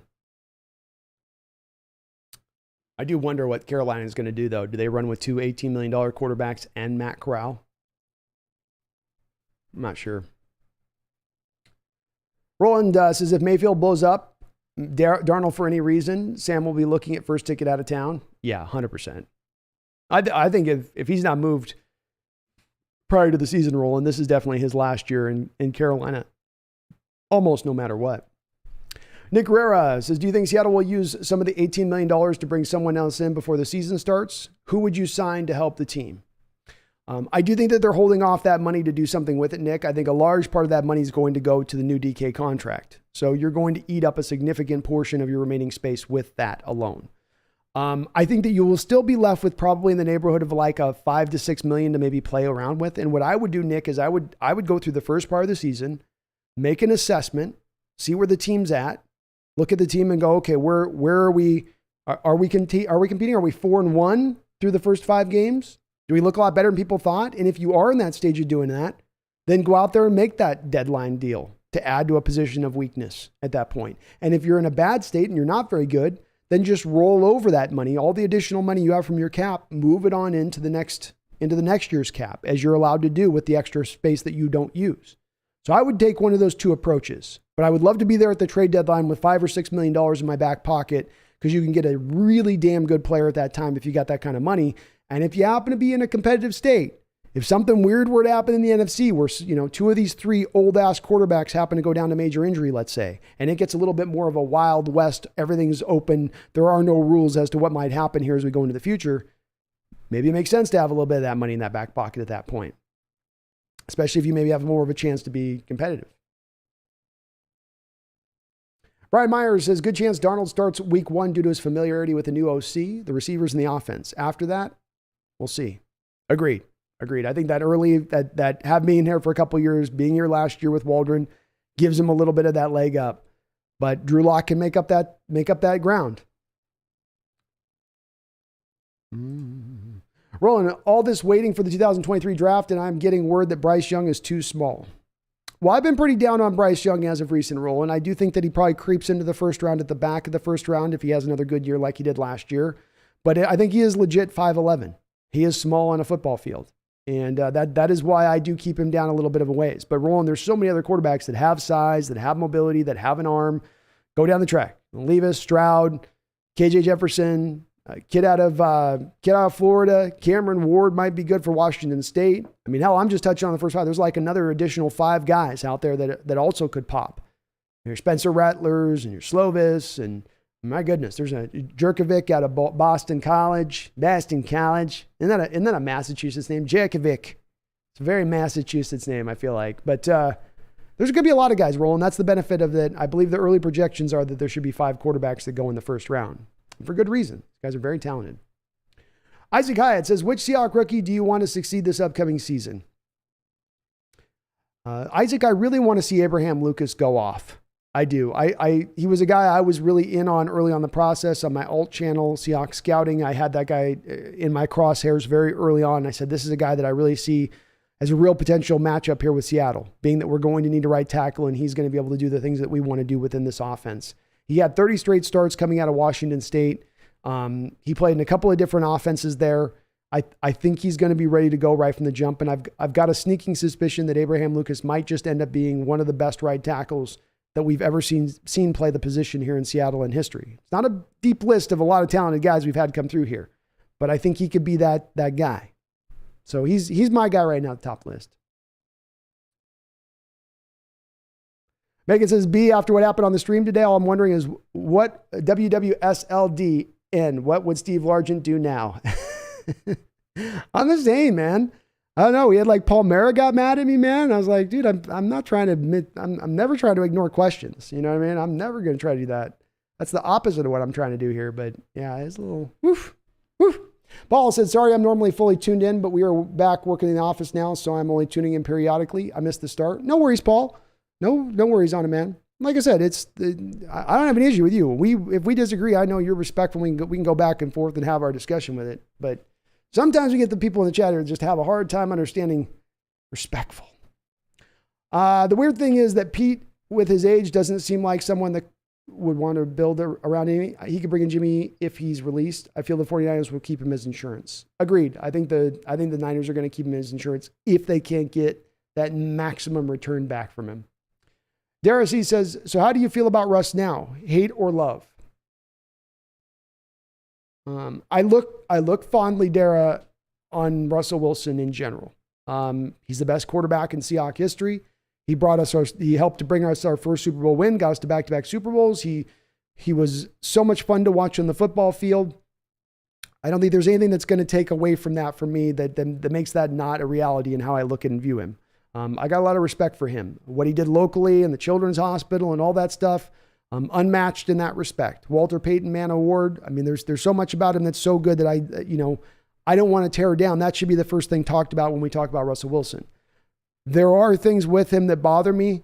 And it really all does come down to that whole my brand, my star, me.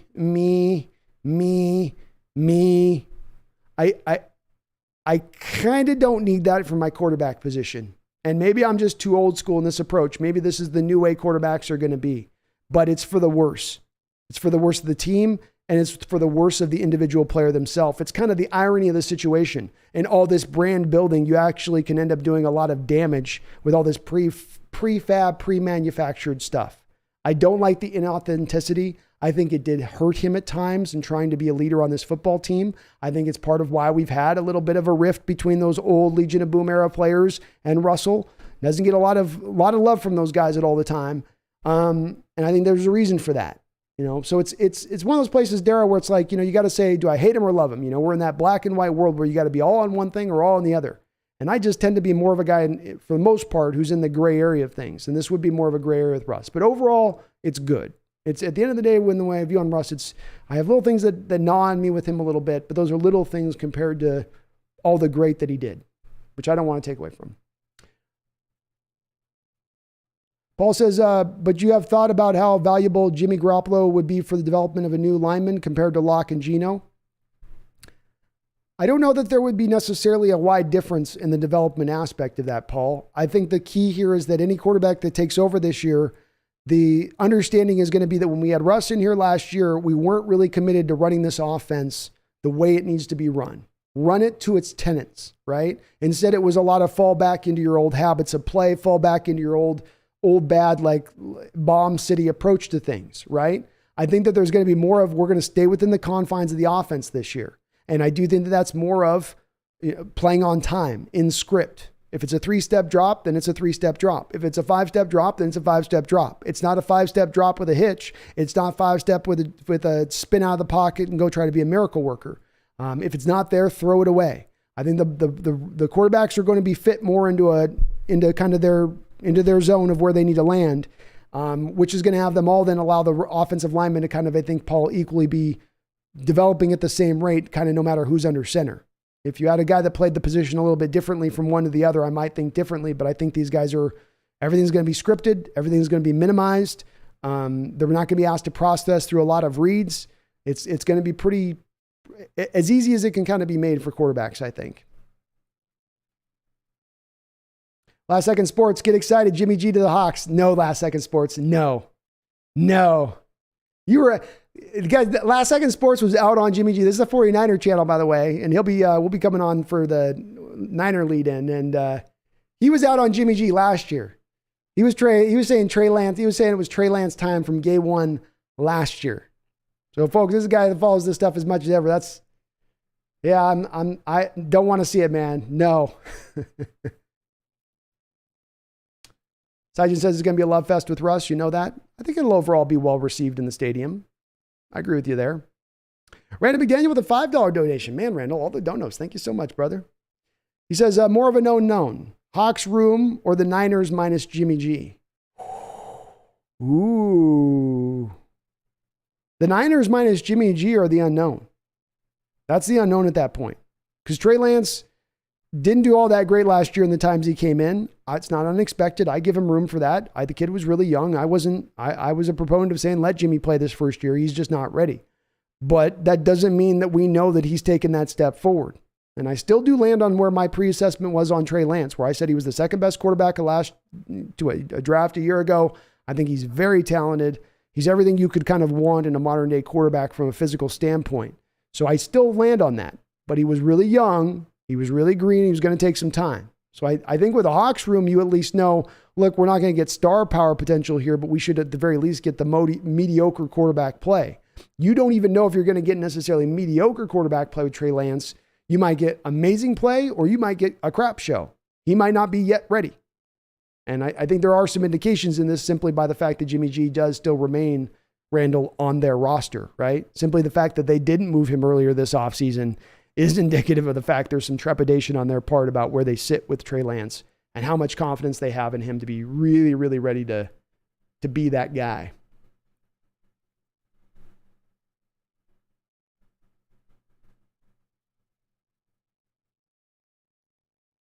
Neil Marsh says, yes, there's a full moon tonight. Okay, Neil, this makes sense. This is making so much more sense. Because you guys have been amazing in the chat, but there was some energy, and I was like, something's a little wango tango tonight. We're a little wango tango here. You know what I mean? Little wango tango, little cat scratch fever here. Yeah. Little bit. A little bit. Yeah, if I ever do miss your question, or I'm very sorry. For the bottom of my heart, I hate missing people's question because you are kind enough to come here and watch me on my live streams. You're kind enough to sit here and watch. The least I can do is try to respond to every question as I can. So I never want to miss people's question. If I do, I feel really bad about it. It's absolutely never my intention. I don't skip over questions because I don't want to hear what this guy has to say, especially if you remember. Absolutely going to want to respond to you if you remember. But my stupid Streamlabs thing tonight blanked out on me, so I can't see I got to run with the YouTube comment. DRC says, has Ichiro raised the flag? I don't think he has. I'd kind of like to see that, though. See if Ichiro gets all hyped up, because he's so kind of placid, So, like, would he get out there and just start, like, head banging up on the... I don't know. Iridescence says, I know this comment will be way later down the line, although we appreciate you at the Hawks Nest. Well, thank you, Iridescence. I appreciate you. I love doing this, you guys. So, no, never take that granted. I just always shout energy. Dave Chamberlain says it was an insult and run. I guess so. I feel bad. Hopefully bring him back into the fray at some point.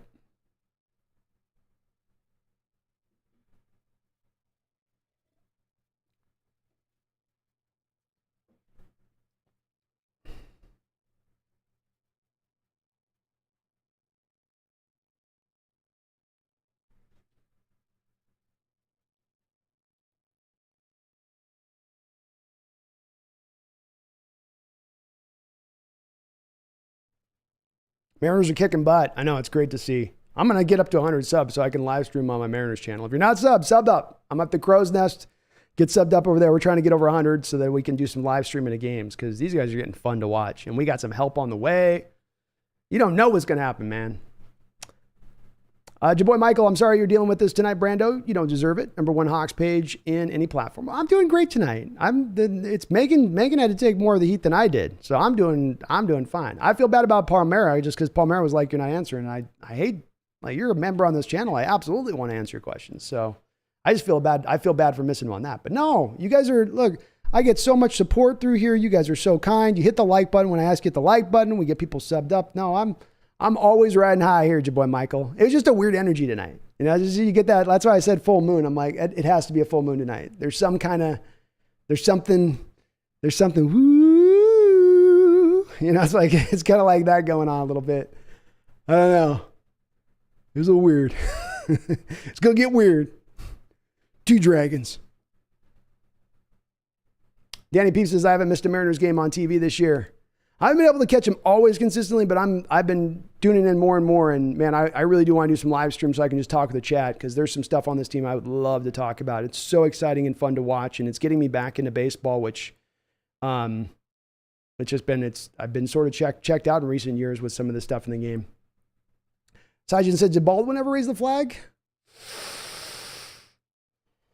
I don't think so either. No, I don't think Baldwin did either.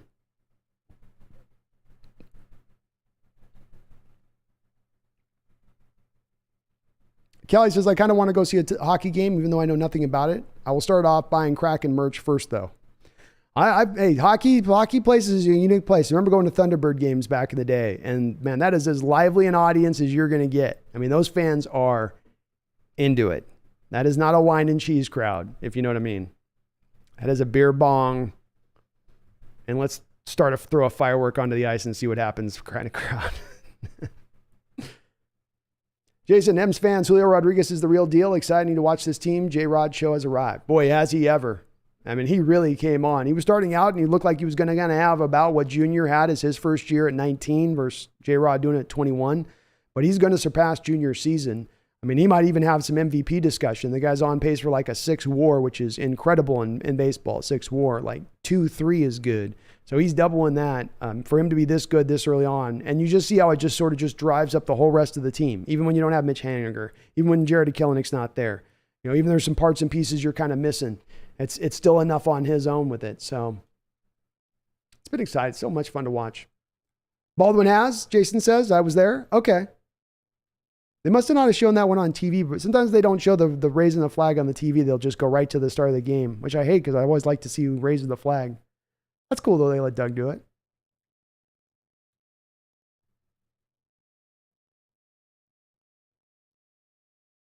Jeffrey Thistle says, shave the cat, it'll be fine. Teddy Bridgewater's in Miami now, says Isaac. Okay, well, if Russell goes out then, or if Russell goes out of Denver, then they're in, yeah, that's like maybe a 2 or 3 win team then if Russ goes out. I don't think they've got much as far as a backup behind him, if I'm not mistaken.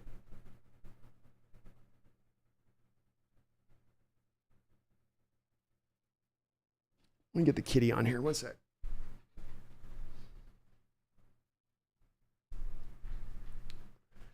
We know it can bring smiles to people's faces on a night like this. It's kitty time.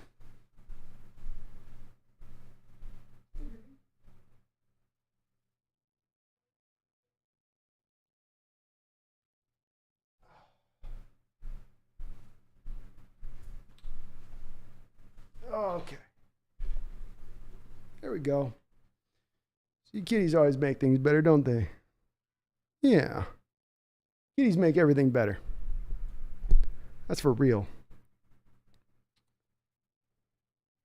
Rangers are a pesky team, Ethan. It might be it's going to be a tough series. Mark Thurston says, why is Sean Desai being treated like the golden child? Is he that good a coach? Never heard of him until now. It's a great question, Mark. Fantastic question. There are coaches that rise through the ranks quickly, and their star rises, and you hear about them through league circles, and people are like, keep an eye on this guy. Keep an eye on this guy. And those guys usually is a very good reason when their star is given that much acclaim. Sean McVay is a guy like that, right? Sean was so young to get a head coaching opportunity. Didn't have a lot of background in doing a lot of different coordinating stuff. Very, very, very, very young. But there was something about him, something about his energy, something about his ways. Just people recognized it. And you were hearing about it even before he was hired. I think the very same thing is true here with Desai. And Mark, if you're looking for real honest to goodness proof, look at last year with that defense he had in Chicago. Khalil Mack's out for most of the season. I believe Akeem Hicks was out for a lot of the year. Eddie Goldman had spent the prior year out with COVID the whole season, so he hadn't even played the prior year. It took him half a year just to get rounded back into shape. They had nothing at the safety position really, outside of the one guy they had that was good at one time who's fallen off, and he's not the same. I forget his name, but not quite as good as he once was. Roquan Smith was still a monster, and certainly Robert Quinn had a good year for them, but he was able to get really good defensive play as the defensive coordinator for the Bears last year, despite not having the greatest of talent to work with back there. And he did this with already his star on the rise, already with people looking at him through the view of this is a fast track guy to eventually becoming a head coach. So when people see you do that type of job, where the defense is as good as it was last year for Chicago, despite being as light as it was from a personnel standpoint and talent standpoint, and also taking into account the fact that the Bears offense was a complete crap show, that it couldn't even move the ball at all, that meaning they were stressing the defense that much harder, and yet still the defense held up, that's going to open some eyes, and rightfully so. So I think it's mainly that's what's pushing his star up as much as ever. And of course, he understands and is the forerunner of what is right now the en vogue defense within the NFL. And that's the Vic Fangio cover two shell defense. The essentially the ubiquitous nature by which the defense views safeties, the light boxes that it employs, the forward-thinking approach of what this defense puts upon offenses that's different off of what's come before it.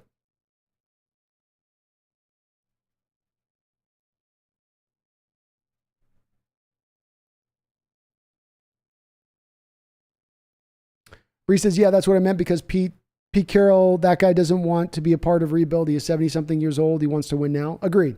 That's why I think he'll put up with a year of it, understanding what's he's dealing with this year. But that's where I don't think it's a 2 to 3 year process where there's an understanding we're going to be aggressive next year. We're going to be now we're not in just all compete mode next year. We're into the point next year of trying to get more into an elite mode, not just compete mode. Saijin, Hawks Nest, love you guys in the chat. I always have fun stopping, watching your show. Don't stop. Thank you, man. I love it too. I love doing this, brother.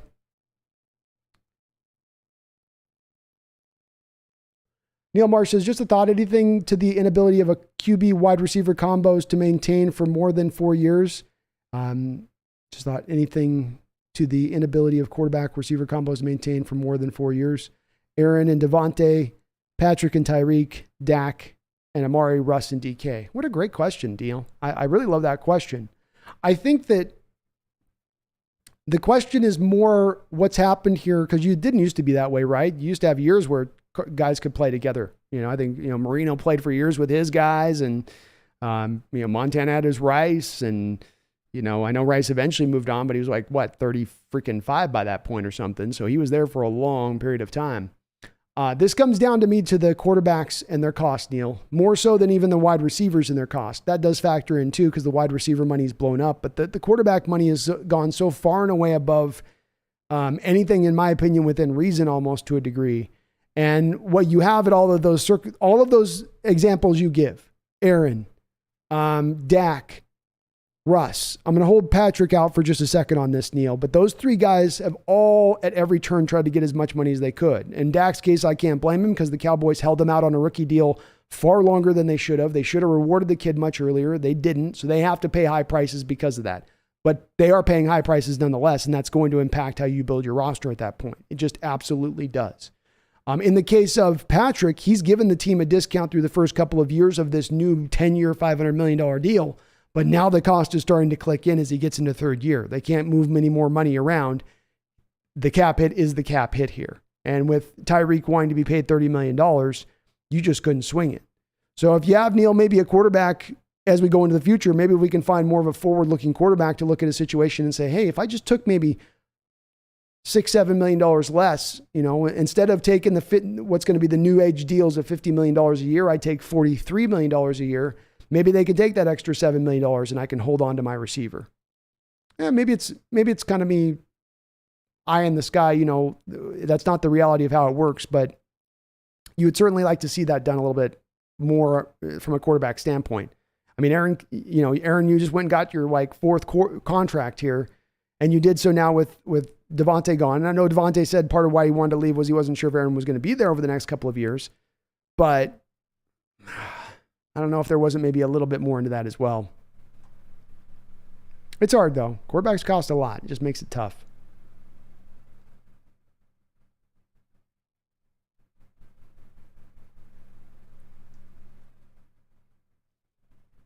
Brian Meyer says Pete will be long gone when the team gets a new owner. I don't know about that, Brian. He signed a 5-year contract extension a year and a half ago. If Jody Allen is to move on from Pete, she's probably moving on from John Snyder at the same time. She's got to pay both of those two guys guaranteed contracts at that point. Pete owed at that point somewhere in the neighborhood of $40 million, and let's say John's owed 20. So you got to come out of pocket first to pay those guys to leave as you're in the process of trying to sell the team, as you're trying to liquidate everything to get yourself into that spot. And then you now got to hire new guys and spend more money out of your pocket to hire the new guys in. I don't know if she's as willing to go out there and do that in this circumstance.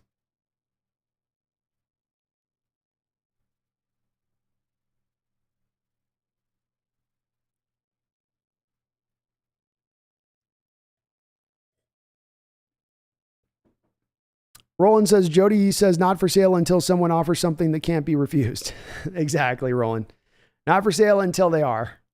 He probably just used that in negotiation with Jody to keep his job, telling her to give him a chance to build the team back up and then sell. Maybe, but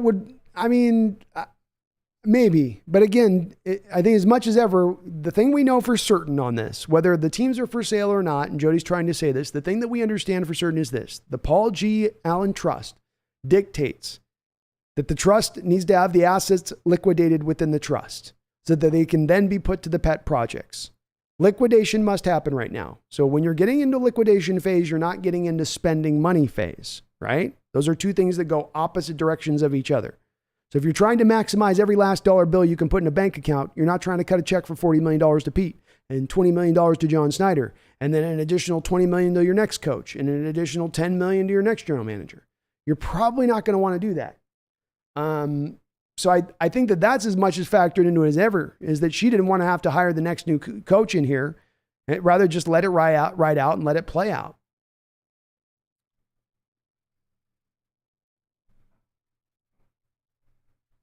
Daniel says, for the people complaining about their comments about not being read in the words of Martell has been at your bench. Can't believe a grown adult is complaining like this. Please reflect on some. It's all good. I mean, I get it. He said he posted a bunch of times and I missed it, and I might have just accidentally just swept through. But I never do. The thing I don't get is I would never do it purposefully. I don't want to miss people's comment. It's the last thing I want to do in here.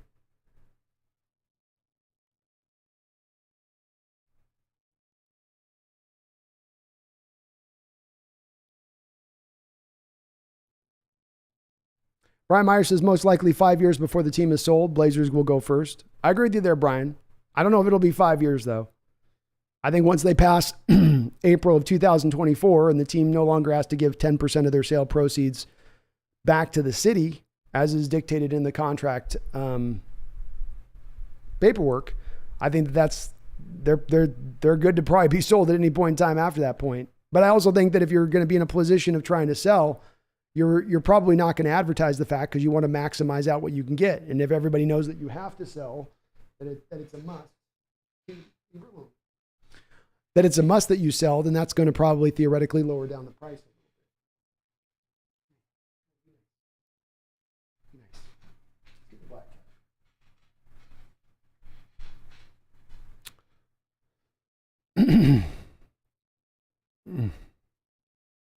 Nick Badges says, "Hey Brandon, I'm a huge CJ Stroud fan off the film I've watched and think he will be a superstar in the NFL. Can you explain why you aren't as high on him?" Great question, my guy. Well, this is the part that gets hard to try to delineate here, Nick, because this is the part that makes this draft unique to this upcoming season than what we've seen in prior drafts, like this last draft, where we had just one quarterback taken in the first round. So if I don't like CJ Stroud and kind of applying to what we saw from this last draft, then you're like, well, because you don't even see him as a first rounder. The way my list works right now, Nick, and please understand that this list is not a fixed because I need all of this next upcoming season's film to base really a final opinion on. I'm going to weigh that at like 85% versus what I've seen in prior film. So it's going to carry so much more weight as we go into this year of where these guys are going to be. But currently right now, Nick, it goes for me. Will Levis is number 1. CJ Stroud is my number 2 guy. KJ Jefferson is my number 3. And my number 4 or 5 get a little bit more open-ended on that. But I've got CJ Stroud as a first-round talent. I've got him as my number 2 guy. I love his potential.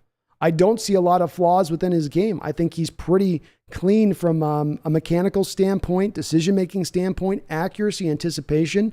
There isn't a wow component to his game, which makes me a little hesitant to put like a superstar label on him necessarily, Nick. But even still, I'm looking at it through this perspective. We're talking about Will Levis, KJ Jefferson, and CJ Stroud. Those are 3 guys that I'm expecting to be taken probably in the top 12 picks of this upcoming draft. So if I say I like Will Levis a little bit better than CJ Stroud, we're talking about the best of the best already from the college season, right? So I definitely like him. And then you're talking about parsing between guys who are very closely aligned in where I forecast them out as a pro. So I love CJ Stroud. Not down on him at all. And being number 2 on my list ain't nothing if you're still a top 10 quarterback. He's great. Sijin says, does anyone think the teams will be sold in pairs? No, it'll be separately, Sijin. It's too hard already to kind of sell these teams individually. Trying to package them together or do something like that would be even harder. Jared Thistle says, Alabama quarterbacks are just asked to show up. No one should ever be impressed by an Alabama quarterback. Well, he's got some good throws, and he can be an impressive talent from a standpoint of some of those throws he makes are real wild throws. But boy, 5'11" and very slight of build, you do worry about that with him. You do worry about that. Roland's got one for you though, Jeffrey. He does bring up the Joe Namath. It's a pretty good one.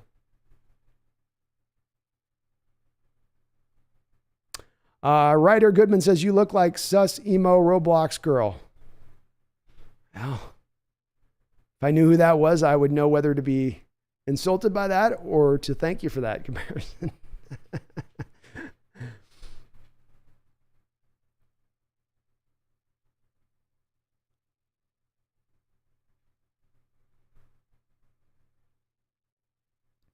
In the draft, it says, if, let's say you only really like 2 of the 5 quarterbacks, you wait later in the first round in the hopes your guy drops and going for, let's say, a highly coveted defensive end early. Oh, you mean like a Will Anderson kind of defensive end early? Yeah, I'm advocating a bit for that. I mean, as much as I like Levis, if there is truly, I think right now in the draft, there's going to be 5 first-round quarterbacks. When it all shakes out, 5 guys will be taken in the first round in next year's draft.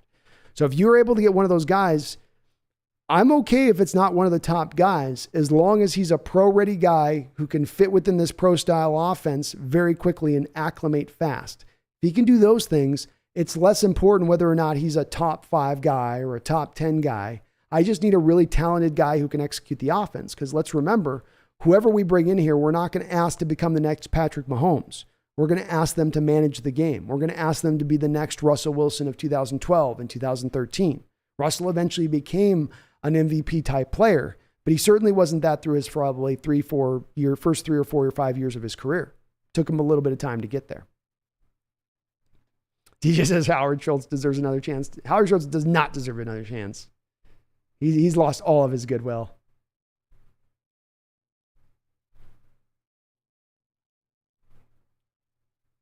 Roland says, wife Cincy team sold out season tickets for the first time in a decade. Hell yeah. Can't wait to see Joe Cool in Seattle one year. That would be cool. I'd love to see Burrow play. And he's so fun as a quarterback because he is the best anticipatory thrower in the game maybe right now. I mean, nobody else can just, he knows right when his receivers are coming out of their break. It certainly helps with a guy like Chase that he's been throwing to for years, but he's fun to watch. And good for Cincinnati. It's awesome to see that team start to support them. They should now. They've got a good young team on the rise. It's going to be hard for them to get back there this year again, but we'll see. We'll see. TJ and the Arch Manning declared. Nick Badgett, hey Brandon, I'm huge on Stroud off the film. So yeah, I like Stroud. Stroud's good. That's good.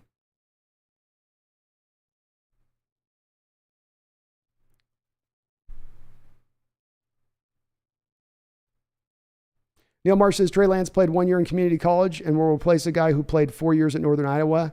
Trey will give Santa Clara 1/4 of what they got from Jimmy. Ooh, love the take, Neil. Love it. That's some bold take. Get him, Neil. Get him. Get him. Andrew Winstead, Branco fan here, also a Drew Lock fan. What's the feeling in Hawks Nation over who should start? I think it's kind of divided, Andrew. It's kind of divided. Drew's got a lot of people that are proponents of him and that have his back and think that he's a guy that the light bulb could come on and he'd be ready to go. There's other people who think that maybe Gino's just going to be a better fit. I think they're just a little bit out on Drew, especially if they look at some of the advanced statistics on him and they're going to think, no, he's not going to be good enough. What I've taken away, Andrew, and I've given it a good amount of weight, frankly, is that from the day that Russell Wilson trade was consummated, I've had a multitude of Bronco fans that have come in on our live stream chats and we've talked and have discussed the fact that they felt like Drew got a bit of a raw deal, that he wasn't necessarily put in the best circumstances to succeed or shine, and that they're very hopeful and they think they wouldn't be surprised in the least if he came to Seattle and that light bulb did turn on and he did kind of finally become, what maybe the Broncos were hoping he was going to be when they drafted him. So it's you guys, Andrew, it's you Bronco fans as much as anybody coming in here, because most of the time, the fans given nature in those kind of deals, especially when you're adding a guy like Russell Wilson to your team, is to say, that guy was garbage. Best he's gone. All the more better that he's out. And that's not been the case from a lot of Bronco fans. Instead, it's been like, Fangio did him dirty, just was really put in weird situations. And that's encouraging. I think we're going to see both guys though, Andrew, at the end of the day. You're probably going to see Gino initially, but you'll eventually, I think, see Drew Lock. Both of them are going to get a chance. And they're going to be put into a relatively good chance to succeed. And hopefully both of them understand how few and far between these chances are going to exist for them in the future if they are not able to succeed in this next upcoming one. And maybe that drives them a little bit harder to get up over that hump. Bree says Ty France is the real deal. Boy, is he ever. That guy can rake. And he gets hit by a lot of balls too. He's tough. Tough. This lineup could be so scary. Lewis coming back, Haniger, Kelnick if they call him up. I mean, you could start to really stack up this lineup, which has been really their main issue.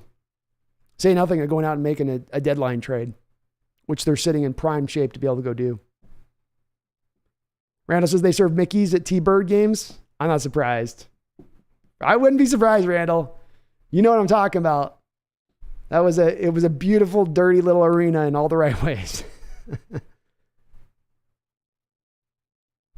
Megan says, my nephew Ollie loves the M's, and if I'm watching at his house, he'll sit on the sofa and yell, "Go M's," when they play. Hell yeah. Pumpkin had to make an appearance there, Megan. She jumped down quick. She had to make a bit of an appearance. Let me get the black one. Let's see if we can get the black one up here.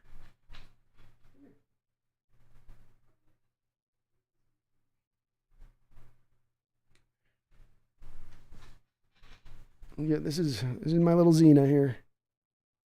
She's not going to last. Bree says, do you think Dan Campbell is the next great coach?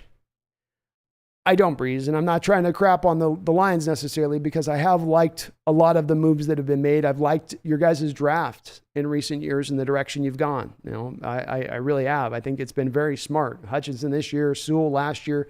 You guys can make a real good argument that you've got two of the best players of the last two drafts over the last couple of seasons. Maybe Jamar is probably a little bit better than Penny right now as far as where people view him. But these fire and brimstone coaches, you know, we're going to chew glass and, you know, we're going to crap grenades. Like it's an approach that sounds good on paper and I think used to work a lot better than it works today with today's modern player. But I have a worry that there's really a topping out that you're going to get from that kind of coach. And, you know, he says the right things, and he's kind of like what you would drop a coach in a graphic comic book novel of what you'd expect a football coach to look like and kind of act like. But that's the place where I worry, is it's usually more now this modern day of the even-keeled kind of coaches, the less of those kind of riding on emotion types that seem to have a little bit more of the pedigree for success. Again, with that said though, Breeze, I think you guys are moving in the right direction.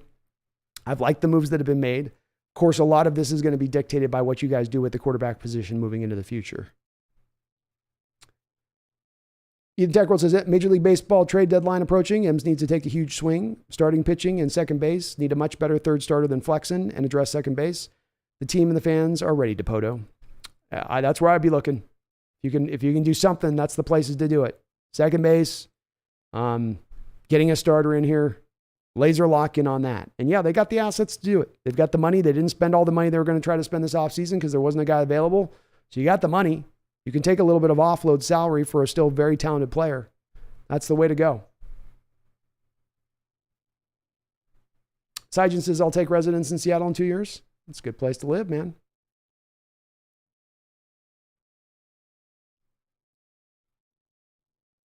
Nick Guerrero says, can't wait for when our team clicks. I know it's going to take a draft or two for us to get the pieces we need to make a run for a while, hopefully. S on shit on Brady's run with the Patriots, laughing out loud. That would be awesome. And that'd be amazing. At this point, the only quarterback that would change my mind on a soft rebuild would be getting Lamar Jackson from the Ravens. Agreed. That would be the one move that would signify, no, this year we are going to try to do this. For sure. DJ Jimenez, fireworks at a hockey game. Okay, now you have my attention. Hey, it was a wild time back then in the 90s, man. Anything went, DJ. Anything went, especially in minor league hockey arena.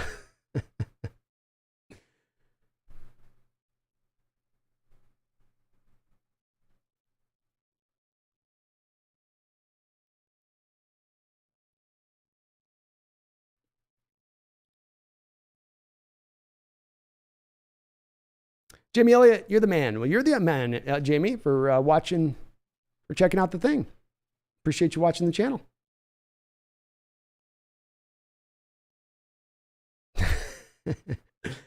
Ben Braun, if Seattle traded to get Jimmy, it's going to be QB1, Jimmy QB2, Drew Lock. Seattle trade to get Jimmy G, it's going to be QB1, Jimmy QB2, Drew. Yeah, that's correct, Ben. You're right on that. Pretentious Cameron says, I really hope Locke proves us all wrong. A fresh start could be all he needed. Agreed, man. That's part of why I want to let these guys roll. I want to see what they can do this year. Let's see what two guys who are in a little bit, they're in more of a, we've got to do this now. The time is now to strike. If I want to have a pro career, if I want to have a chance to be a starting quarterback in the NFL, I need to do everything I can do this offseason to put myself in a position to be successful this upcoming year. I can't take any shortcuts. Got to just put the work in. And hopefully one of those guys have done that. And they come into the best shape of their life, and they're playing the position better than they've ever played it. And certainly these are the kind of conditions that can breed that kind of sense of urgency. Well said, Cameron. Grug, the great 2024 Trinity. The Seahawks win the Super Bowl. The Mariners win the World Series. The NBA announces an expansion teams to the Seattle Supersonics get resurrected. That would be a dream year, man. That would be a dream year. Thanos 222, I says, I want Anderson on our Hawks so bad. I wouldn't be mad about us drafting Anderson, even if it was to pass on a quarterback. He's working his way up into generational talent. We do need to see a little bit more of it this year, I think, to let it firmly take hold. But if he just builds on what he did last year, then yeah, I'd be okay with that. I'd be all right with that. Megan says, Stroud's my second on my list, 2B. So we're like-minded, Megan.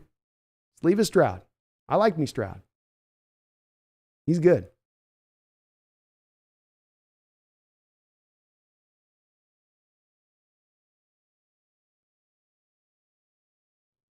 Bree says, do you think Kyler Murray should have played baseball over football? Yes, I do, actually. I think at the end of the day, he would have been probably a more successful baseball player than where he's probably going to lie for being a starting quarterback in this league. So, I think the second Kyler loses any of his athleticism, it's game over a little bit for him. But yeah, I think this whole thing, Russell sort of changed and flipped the script a little bit, I think, from an entire National Football League perspective, in that there were hard and fast rules about just not taking quarterbacks of a certain height. And those rules were established for good reason. Now, there's a way to overcome those rules if you have a special enough player to overcome them. But the NFL just started to decide at every single turn that there was all these players at this size that could overcome those limitations. And it's a little bit like what was described to Russell Wilson, a guy who I don't agree with a lot of what he says when it comes to football stuff. But on this, I think he was completely right. And that he said, when it comes to Russell Wilson in that size, if you are going to be that size, then you need to be spectacular in a variety of different other areas to overcome those size limitations. Size limitations are real. They do occur. You don't get around them by just being, oh, he's so smart. Oh, no, you just can't see over things at times. And that's why Kyler struggles with a lot of the same throws that Russell Wilson struggles with. It's not a matter of arm talent. It's not a matter of not being able to make the throws. A lot of times these throws are shorter than the big money throws that they end up making down the football field. But it does limit you. And in Kyler's case, I think it limits him even more than Russell Wilson, because I think there were aspects of Russell's game that were better than Kyler's, that were a higher level than Kyler's. On top of leadership. One of Kyler's biggest problems to me is just the body language thing and the way he carries himself, which just sometimes screams a little bit of not leader. Nick Badgett says, see, I'm big on Levis, and I like his clean release, and I like Anthony Richardson's upside. I'd be excited spending a top 10 pick on Stroud. And I also hope DJ out of Clemson takes the step up. Hey, the more quarterbacks that play better this year, Nick, the more guys that do step up, the better for us. The more potential selections we can pick through, as opposed to it being scarce like it was in this last draft, where Pickett was the only guy to go. But I like all those guys you mentioned as well. DJ, I'm a little bit lower on out of Clemson, but Richardson, yes. Yeah. And Levis has got one of the cleanest mechanical deliveries of anybody in this draft. One of the reasons I like him. The other part that I like about him, Nick, and why he's my number one on my board is because also Levis is running a pro-style system. Any of the guys that you want to mention, let's go from Stroud to Young to KJ Jefferson, they're running college offenses. They're running spread formation offenses. And a lot of times it's just read option, one read, and then run in certain cases. Whereas with Levis, you're actually getting him literally running our offense. He's running the Rams offense. The Waldron offense is what Levis is running right now in Kentucky. And he will have multiple years in running that offense before he goes to the draft. Part of why he's number one on my board, because I said you want to get a pro-ready guy. I want to get a pro-ready guy, right? If I want to go get a pro-ready guy, then I need a guy who's not been just running kitschy college offenses. I need a guy maybe who's run some pro stuff. So that's why he's kind of higher for me on the list. But again, this list is subject to change because I need to see this final year play out.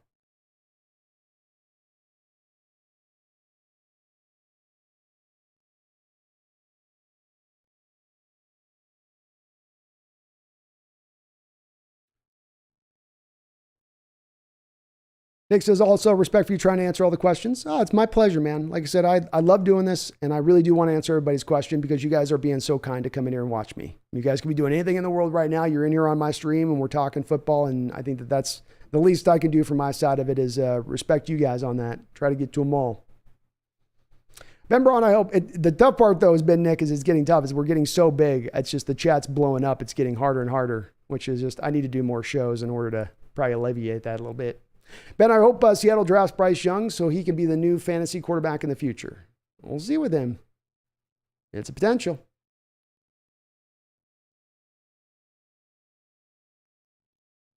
Nick says, sorry, I didn't know if you saw my comment about Stroud before because I didn't realize how delayed it was. Oh, no worries. That's the part that gets tough with it because I do get behind answering every question, so I'm rarely up on the chat with what's going on currently.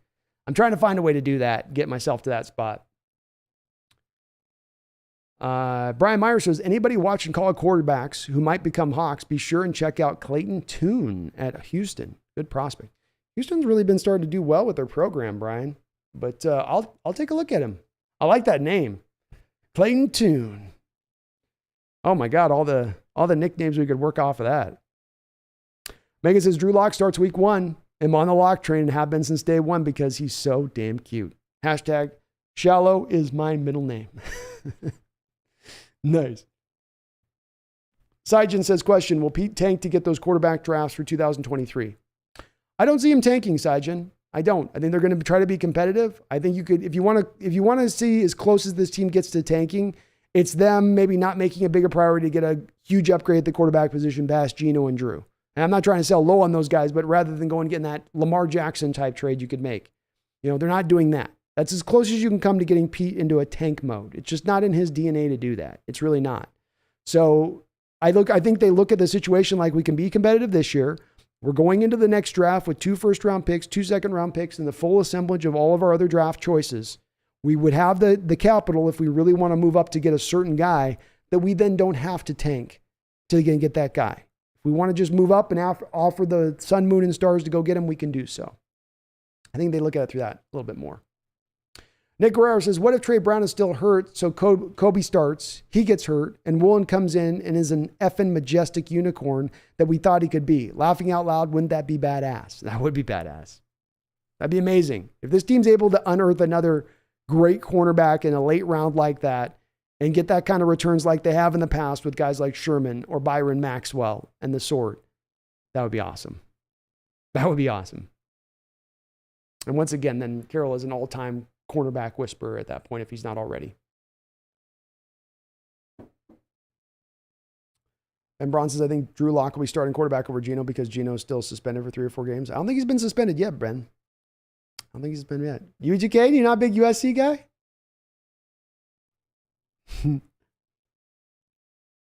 Mr. Isaac, Holmgren was a good coach. I always liked him. I did too. Holmgren was a good coach for us. Ben Braun says, what about Sean Payton, guys? Is he still available? Payton's available, Ben, but if you do go get Payton, you have to give up draft capital back to the Saints for him because technically he is still under contract with the Saints. You don't get to just retire as a head coach, and then if you have multiple years left on your contract, you're freed of it. So you would have to give up draft capital to bring him in, but with a guy like Sean Payton, I'd be willing to do that because I am very high on him as a head coach. Mason Dale says, why do you think people are so eager to put Jamar Chase and Justin Jefferson as top 5 wide receivers, which they are, but are holding off on putting Herbert and Burrow as top 5 quarterbacks just yet? I think people, I don't have a good answer for that, Mason. I'll give you a try on it, which is that the receiver position is much more fluctuation year to year off who those top 5 quarter receivers are versus the quarterback room, which tends to be more fitted. And people tend to sit on quarterback evaluations and then they just kind of hold to it. I'm probably as guilty as anybody on this of what the guy was and what you thought he was going to be is what he is. So, you know, they are being a little bit slow on that. I think you've got to go. I mean, look, to me, Rodgers, Brady, Mahomes, Allen, and not in that order, by the way. Those are really in that your top 5 guys. Are we taking Brady off at this point for Herbert? You could make the argument to do so. And Burrow, well, you could make that argument. But there are good guys up at that top 4. It's not like anybody's up in that top 4 who doesn't deserve to be there or who hasn't put the pelts up on the wall to be there. You know, we have so many good quarterbacks in this league right now. It's a little bit as much about how good the position has become here over the last few years.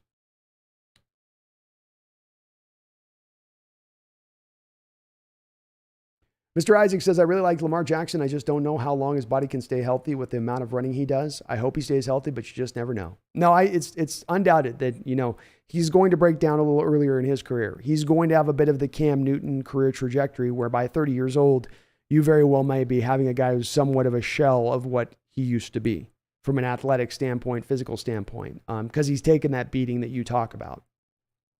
Very true. Jimmy Anderson, cheers, my dude. First time here and want to say thanks as a Bronco fan. You got us in 2013. Russ needed a restart, possibly like Locke is getting. Hey, man, thank you so much. And best of luck to you guys this year. You know, you're playing in a very tough division, but you got a very good football team. Russ is going to certainly help you out and improve your quarterback position and play off what it's been.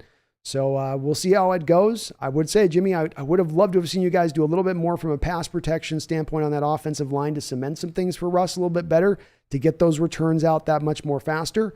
But with that being said, you're going to run the ball on anybody. You'll play good defense. And if you can just simply get those safeties to come up and stay out of that cover 2 shell, that's the thing to watch for, Bronco fans. Can you run the ball well enough? Can you bring those safeties up out of that cover 2 look that then allows Russell to be able to attack deep? It's kind of the big key with him. Megan says, Stroud, maybe a little bit of Levis had pushed. Megan, and you should be very scared that we are of like minds. B. I know. I can't believe you have Stroud number 2. That's crazy. It's crazy, Megan. But it's smart.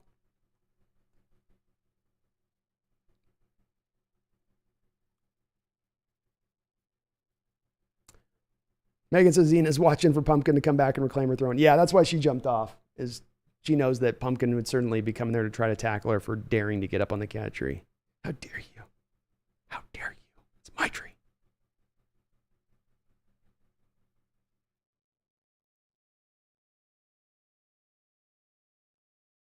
UDK says, no way on Kyler. Making them Major League Baseball is hard. Much easier to be an NFL quarterback. He'll get big paycheck soon, if not from the Cards, then from somebody.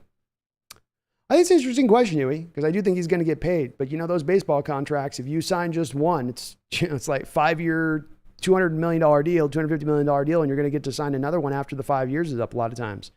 So you usually get a couple of those contracts in, whereas, Kyler probably ends up making, we're talking about a couple $100 million either way, really, at the end of the day. But you're right. It is hard to make baseball. It's hard to get through there. I think he was a really, really, though, highly regarded talent and would have been on somewhat of a fast track to get there.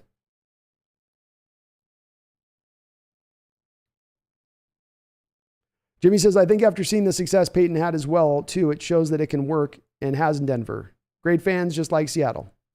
You guys have done this path before, right? So it's just doing the same.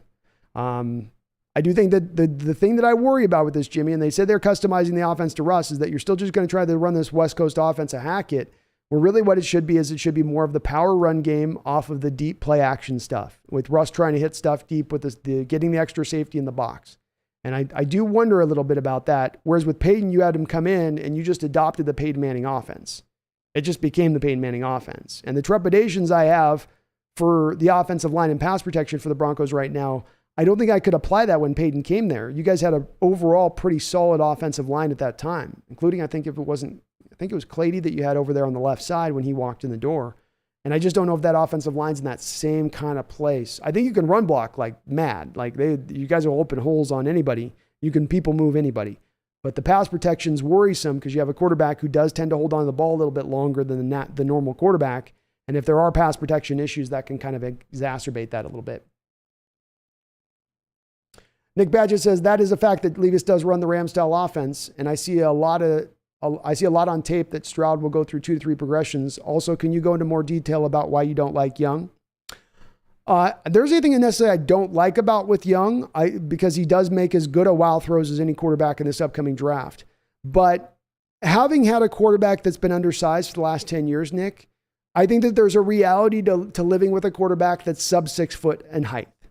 And I think there's a lot of problems that come along with that. There's some upside, but rather than having to work around the deficiencies of the smaller quarterback, working around the lack of ability to do the short and intermediate passing. I mean, the thing that I mentioned about Levis is being in the Rams offense, being pro ready, hit the ground running. Well, if I bring Bryce Young here, he's played in mainly a spread offense there at Alabama, number one. Number two, I'm going to have to build around those size limitations from the moment he walks in the door. I had to already do that with Russ. I had to spend 10 years watching Russ take his shotguns a yard and a half further back in shotgun than any other quarterback in the league, because that extra yard and a half allowed him to then be able to see over the top of the offensive lineman. But there's problems that then brings, right? Because now you stress your tackles on the edge, because those defensive ends are very well aware of the quarterback taking the snap an extra yard and a half further back than anybody else. They just widen out their gaps a little bit to get a straighter line to the quarterback, which then creates quicker and easier opportunities for pressures a little bit. There's nothing about Young's game from a processing standpoint. He throws with great anticipation. His accuracy's on point, and he's got enough oomph behind that 5'11" frame where it's not just powder puff coming out of his hand. I think I have him about 4th or 5th on my board right now, Nick. He is, I consider, a late first round talent is where I have him pressed. So when you say don't like him, again, we got to get to that standpoint of it's not like I don't like him to where I don't see him still as a first round quarterback. I do. It's just rather than being up at the top 10, I see him in the back, in more of the back of the first round, and mainly because of those size limitations that I got to work around. I don't think he's been quite a difference enough making talent there at the position to make me think that I can overcome those size limitations just no brainer easy, because he's just so special in so many other areas. He might show it this year. And as I do say too, Nick, remember, it's 85% of my evaluation in this upcoming for these quarterbacks in this next draft is going to come out of what they show out of tape this year, not what they've shown out of prior. That's going to carry about 15% of the weight when it's all said and done. So this is a far too early evaluation point in a lot of respects.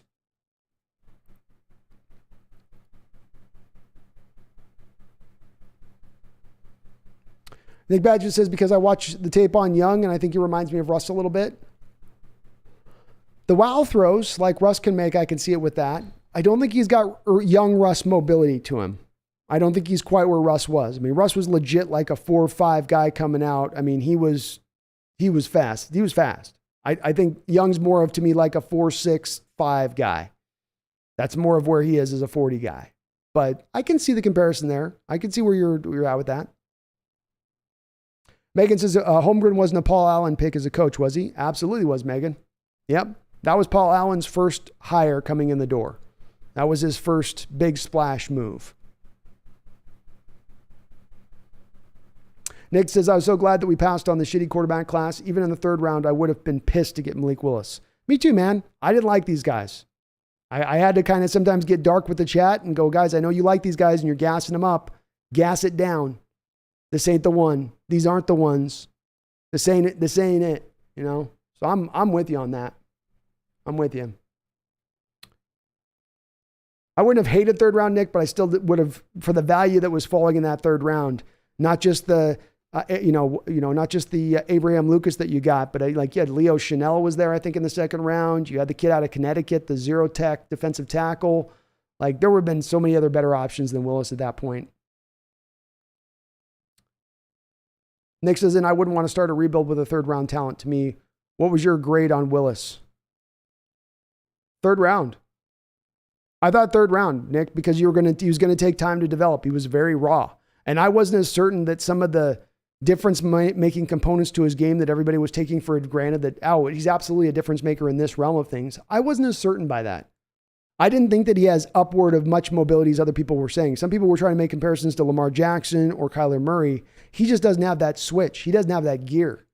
And from an arm talent standpoint, he could make some wild throws, but his mechanics were all over the place. His accuracy was all over the place.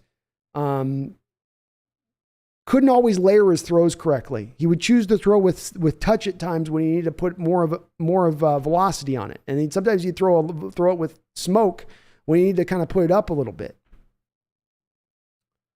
UGK says Herbert and Burrow haven't won anything yet. Hell, Herbert hasn't even made the playoffs. I mean, that's fair. But Burrow did get to a Super Bowl. I mean, not all of those guys that are on that list right now, those top 5 quarterbacks, Huey, have done, Burrow's done more than, let's say, Josh Allen has. But Josh Allen should be higher on that list. Right?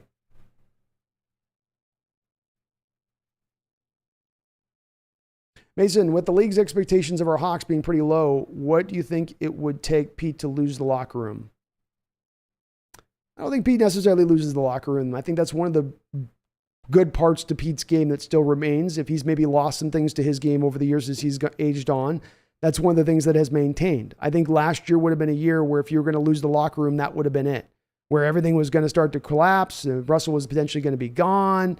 Couldn't consistently get the ball to DK. The defense was looking like a sieve at times. That would have been. But every game you had this team playing hard for you last year. Every single game, I didn't doubt that part of it. Maybe they didn't have enough talent at times. Maybe the injury of Russ cost him a little bit too much with the finger and where it was at. But not that they would play hard. They still played hard for him. So I just don't see that. Mr. Isaac says, I don't know, man. I don't think I can get on board with an Ohio State quarterback. I would love to be proven wrong, but I can't shrug their awful track record. Well, there is no doubt about that. It has been a tough recent run of Ohio State quarterbacks coming into the league. But CJ could be very well the most talented of the bunch that's come out in the last 20 years by a fairly wide margin, quite frankly. By a wide margin. But again, though, when Haskins was coming out, though, you might have had some questions with him on off the field stuff a bit. He was prolific at Ohio State. So I get it. Mr. Isaac says, I just want Seattle to leave the quarterback room as is. Don't move up in the draft next year. Just let the draft come to them as they did this last year. Very smart approach, man. Love it. Very smart approach.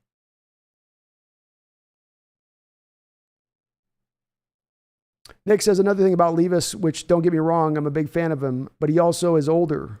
What do you think his ceiling is? Pro comp. Ooh, gets hard to do the pro comp with him quite yet. Let me go like this. It's a little bit like a poor man's Josh Allen. Okay. So I'll give you a Josh. He's not Josh Allen. He's not on the same talent level of Josh Allen and what he was from his standpoint. But he doesn't have Josh Allen's absolute cannon for an arm. He's got a good arm. Allen's got an absolute cannon. So he doesn't have that. But that's why I say poor man's Josh Allen. But that would be probably kind of the closest one that I would say is an apt comparison right now in the league currently. I'm trying to think if there's somebody else that jumps out to me. I can't think of somebody else that jumps out to me that is a recent comparison. Let me think and see if there's somebody else that pops up. But I'll give you the Josh Allen one.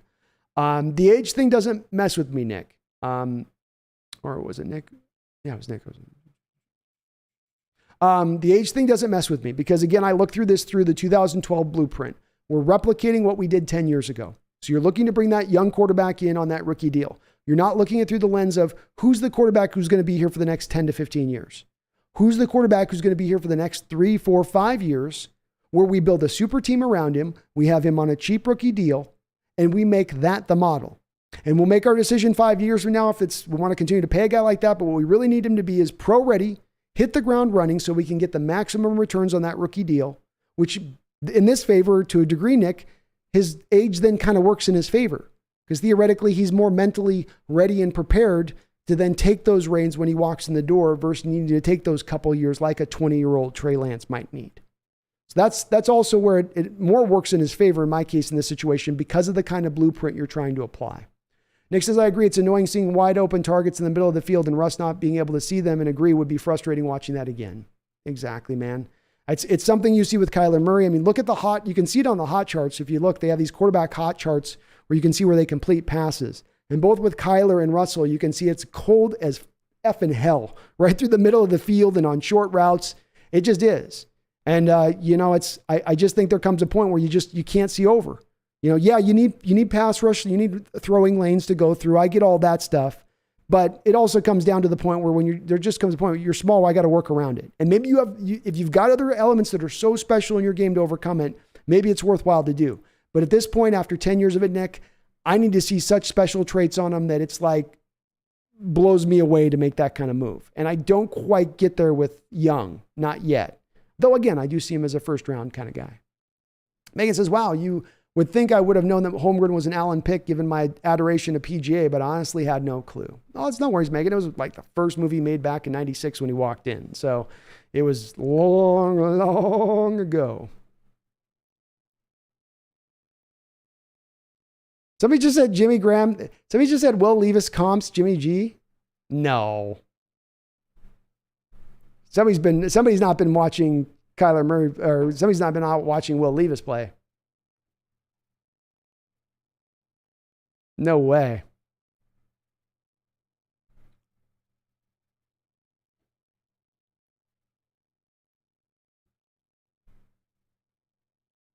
Nick Badges says, how do you feel about the Cam Newton player comp to Anthony Richardson? I don't see that with Anthony Richardson necessarily. Anthony's got like 47 attempts, Nick, so it's a little early for me to be able to make a comp with him. He's not quite as big as Cam is. The Cam Newton in next year's draft is KJ Jefferson. That's a Cam clone. It's literally wears the number 1 with the towel. He's got all of the same mechanical deliveries that Cam Newton has. He's running the Cam Newton offense at Arkansas. That's your Cam Newton. Anthony's probably different, but there's so little tape to go off of with Anthony. I don't have a good feel for that yet.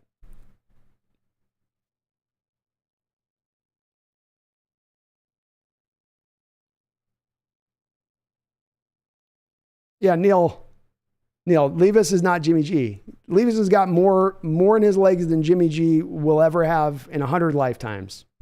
Way more mobile. And a stronger arm. I wouldn't be surprised if Levis could throw it twice as far as Garoppolo. Mason says it seems like Seahawks fans are the only ones that have acknowledged Wilson's athleticism tailing off a bit, especially last year. Some of the sacks he took were awful. Agreed. Yeah, this is a part where, the narrative has not come up with reality. It has not caught up with the reality. Rusty says, are you going to do a weekly or bi-weekly breakdown of these top 5 quarterbacks? Rust, my plan is going to be something like this. I'm going to do probably, I think, like a Tuesday live stream even, or Tuesday video where I just break down what the quarterbacks did that past week in the film study. I'm planning on trying to watch almost all the games of these quarterbacks this upcoming year. So I'm going to be doing something like that. Yeah. There'll be something very concentrated, heavy on the quarterbacks. I haven't exactly decided how, but it will be likely a weekly thing, Rust. That's the ideal. Because I think we got to pay attention to these guys and pay attention to them closely. Nick says, I was a big fan of Fields coming out of the draft last year, and my quarterback 2. Wish we would have gotten him. Where did I have him? I had him as my 3rd quarterback. So I was still very high on him, and I did still think he was a top 15 first-round pick at the end of the day. But he was number 3 on my board. I liked him. I didn't know he was going to drop as far as he did. That was the surprising part of that situation. Chris says, after Baldwin left, Russ didn't hit midfield plays. He definitely didn't look that direction very often, Chris, to your point. That's for sure. Neil Marr says, Brandon, if you like Mexican food, you'll love this analogy. Russ runs the sopaya offense, crispy on the outside, sweet drizzle over the top, but nothing in the middle. I do love that. Oh, God. That's awesome. Nick Badgett says, do you think Levis will be able to become a top 10 quarterback? Ooh. Yes, but I think his upwards trajectory is probably as a top 10 quarterback. I don't think his upward trajectory is going to be as a top 5 quarterback. I don't think he ever bumps into that spot. But top 10, yes. And top 10 will be good enough for what we're trying to do with this team moving into the future.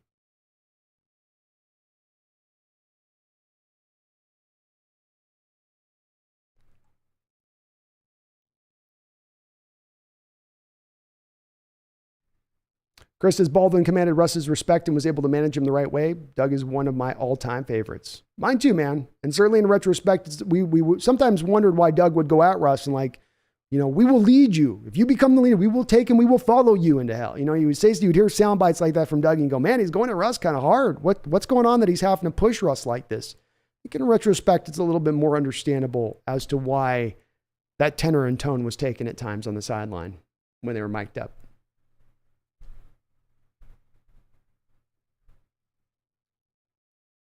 Nick says, see, I haven't watched Jefferson yet. I need to, though. Yeah, Nick, watch him. He's a clone of Cam. He's like two or 3 inches shorter, I think, than Cam. Cam's like legit 6'6", but he plays the game exactly the same way.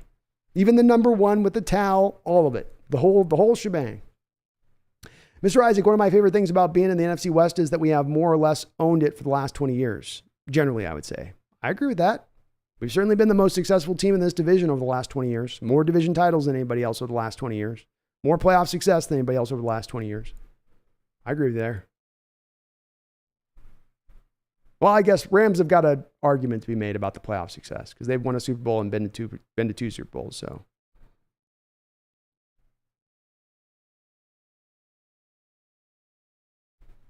Dan W says, the Jimmy G talk is not real. Please, guys, don't fall for it. It's like the Baker thing. Baker's agent wanted Panthers to make a move. 49ers want everyone to make a move. Texas or so, smoke and mirrors. So the question on this one I'd ask you, Daniel, then is, do you think that the 49ers planted this story with the Seattle Times? Is Bob Condotta a clickbait guy? Do we think that the Seattle Times is just pushing this up out of the smoke and mirrors? I do tend to agree with you on this stuff. But the fact that it's coming from this specific source has me thinking that maybe there's not a fire here, but there is a little bit of smoke. Just a little bit of smoke. Just a little bit. Mason Dale says, did you see Rob Stanton's interview with Will Levis today? No, I didn't. That's awesome. That's a good get on his part. I'll check it out. Nick says, how do you feel about Woolen? I was so excited whenever we drafted him, and low-key would have been fine if we got him in the late second or third. I would have been a little high for me on Woolen because he was so rough coming out of college, and there's a risk involved here with a guy that's only been playing the position for 2 years since he changed over from wide receiver in college. But they don't come off the conveyor belt built like this. That fast, that explosive, that long, that tall. They just don't.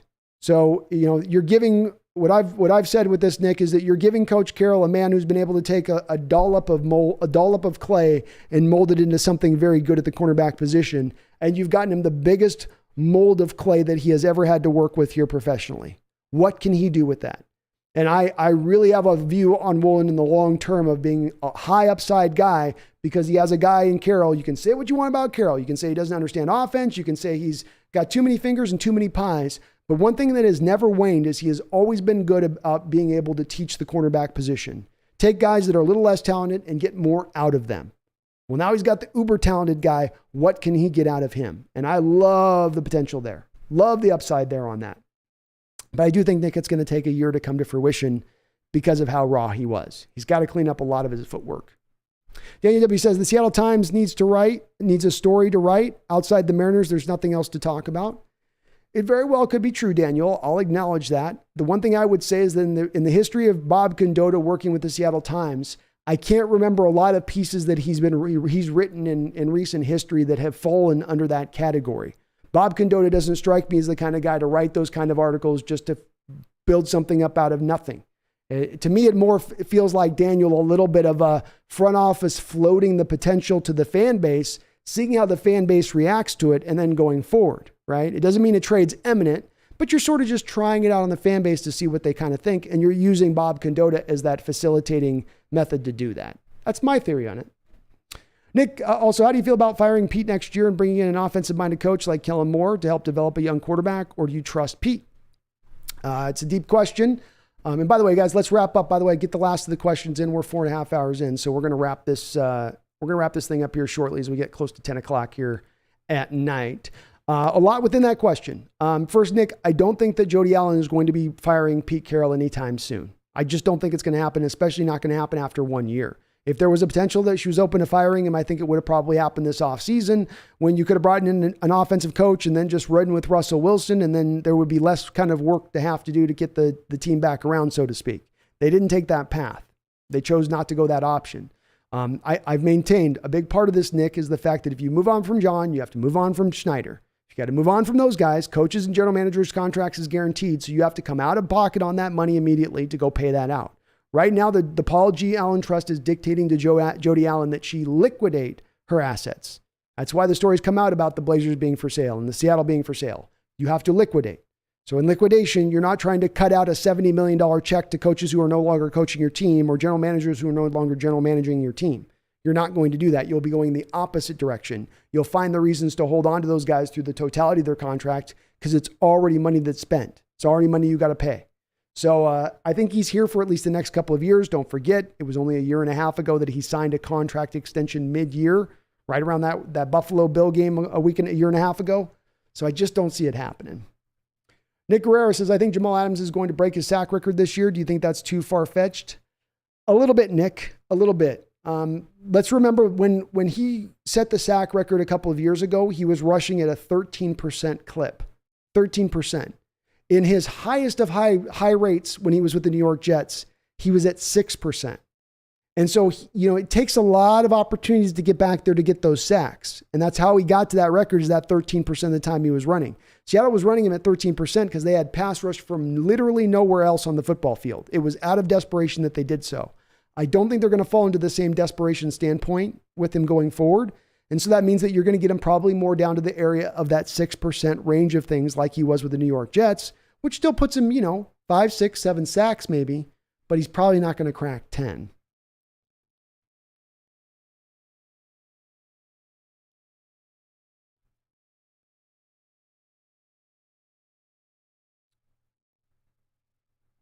Daniel W. says, is Debo still there? I'd like to hear his thoughts on our comeback cornerbacks. Doesn't he coach cornerbacks? Is D-Boy still here? Or D-Boy. I was doing D-Bo on that. Sorry, Daniel. I think D-Boy bopped in and out. D-Boy, if you're still here, he's asking about quarterbacks. Or he played corner or something in college. You guys should collab again on our young corners. Oh, you're not talking about D-Boy, Daniel. You're talking about D-Mac. Yes. Daniel, I've put D-Mac on notice to do some film watching on Woolen and Kobe. And he's hard to get him motivated sometimes. So I'm trying to get him back to get him motivated to check out the film on that. But yes, that is coming.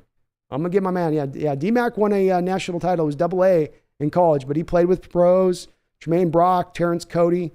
So he definitely knows his stuff when it comes to corners and DB play. Mason says, what are your current record predictions for the division? I would go, I'd go with the Rams at 12 wins. I'd go with the 49ers at 10 wins. I'd go with us at 8 wins. I'd go with the Cardinals at 5 wins. Something like that.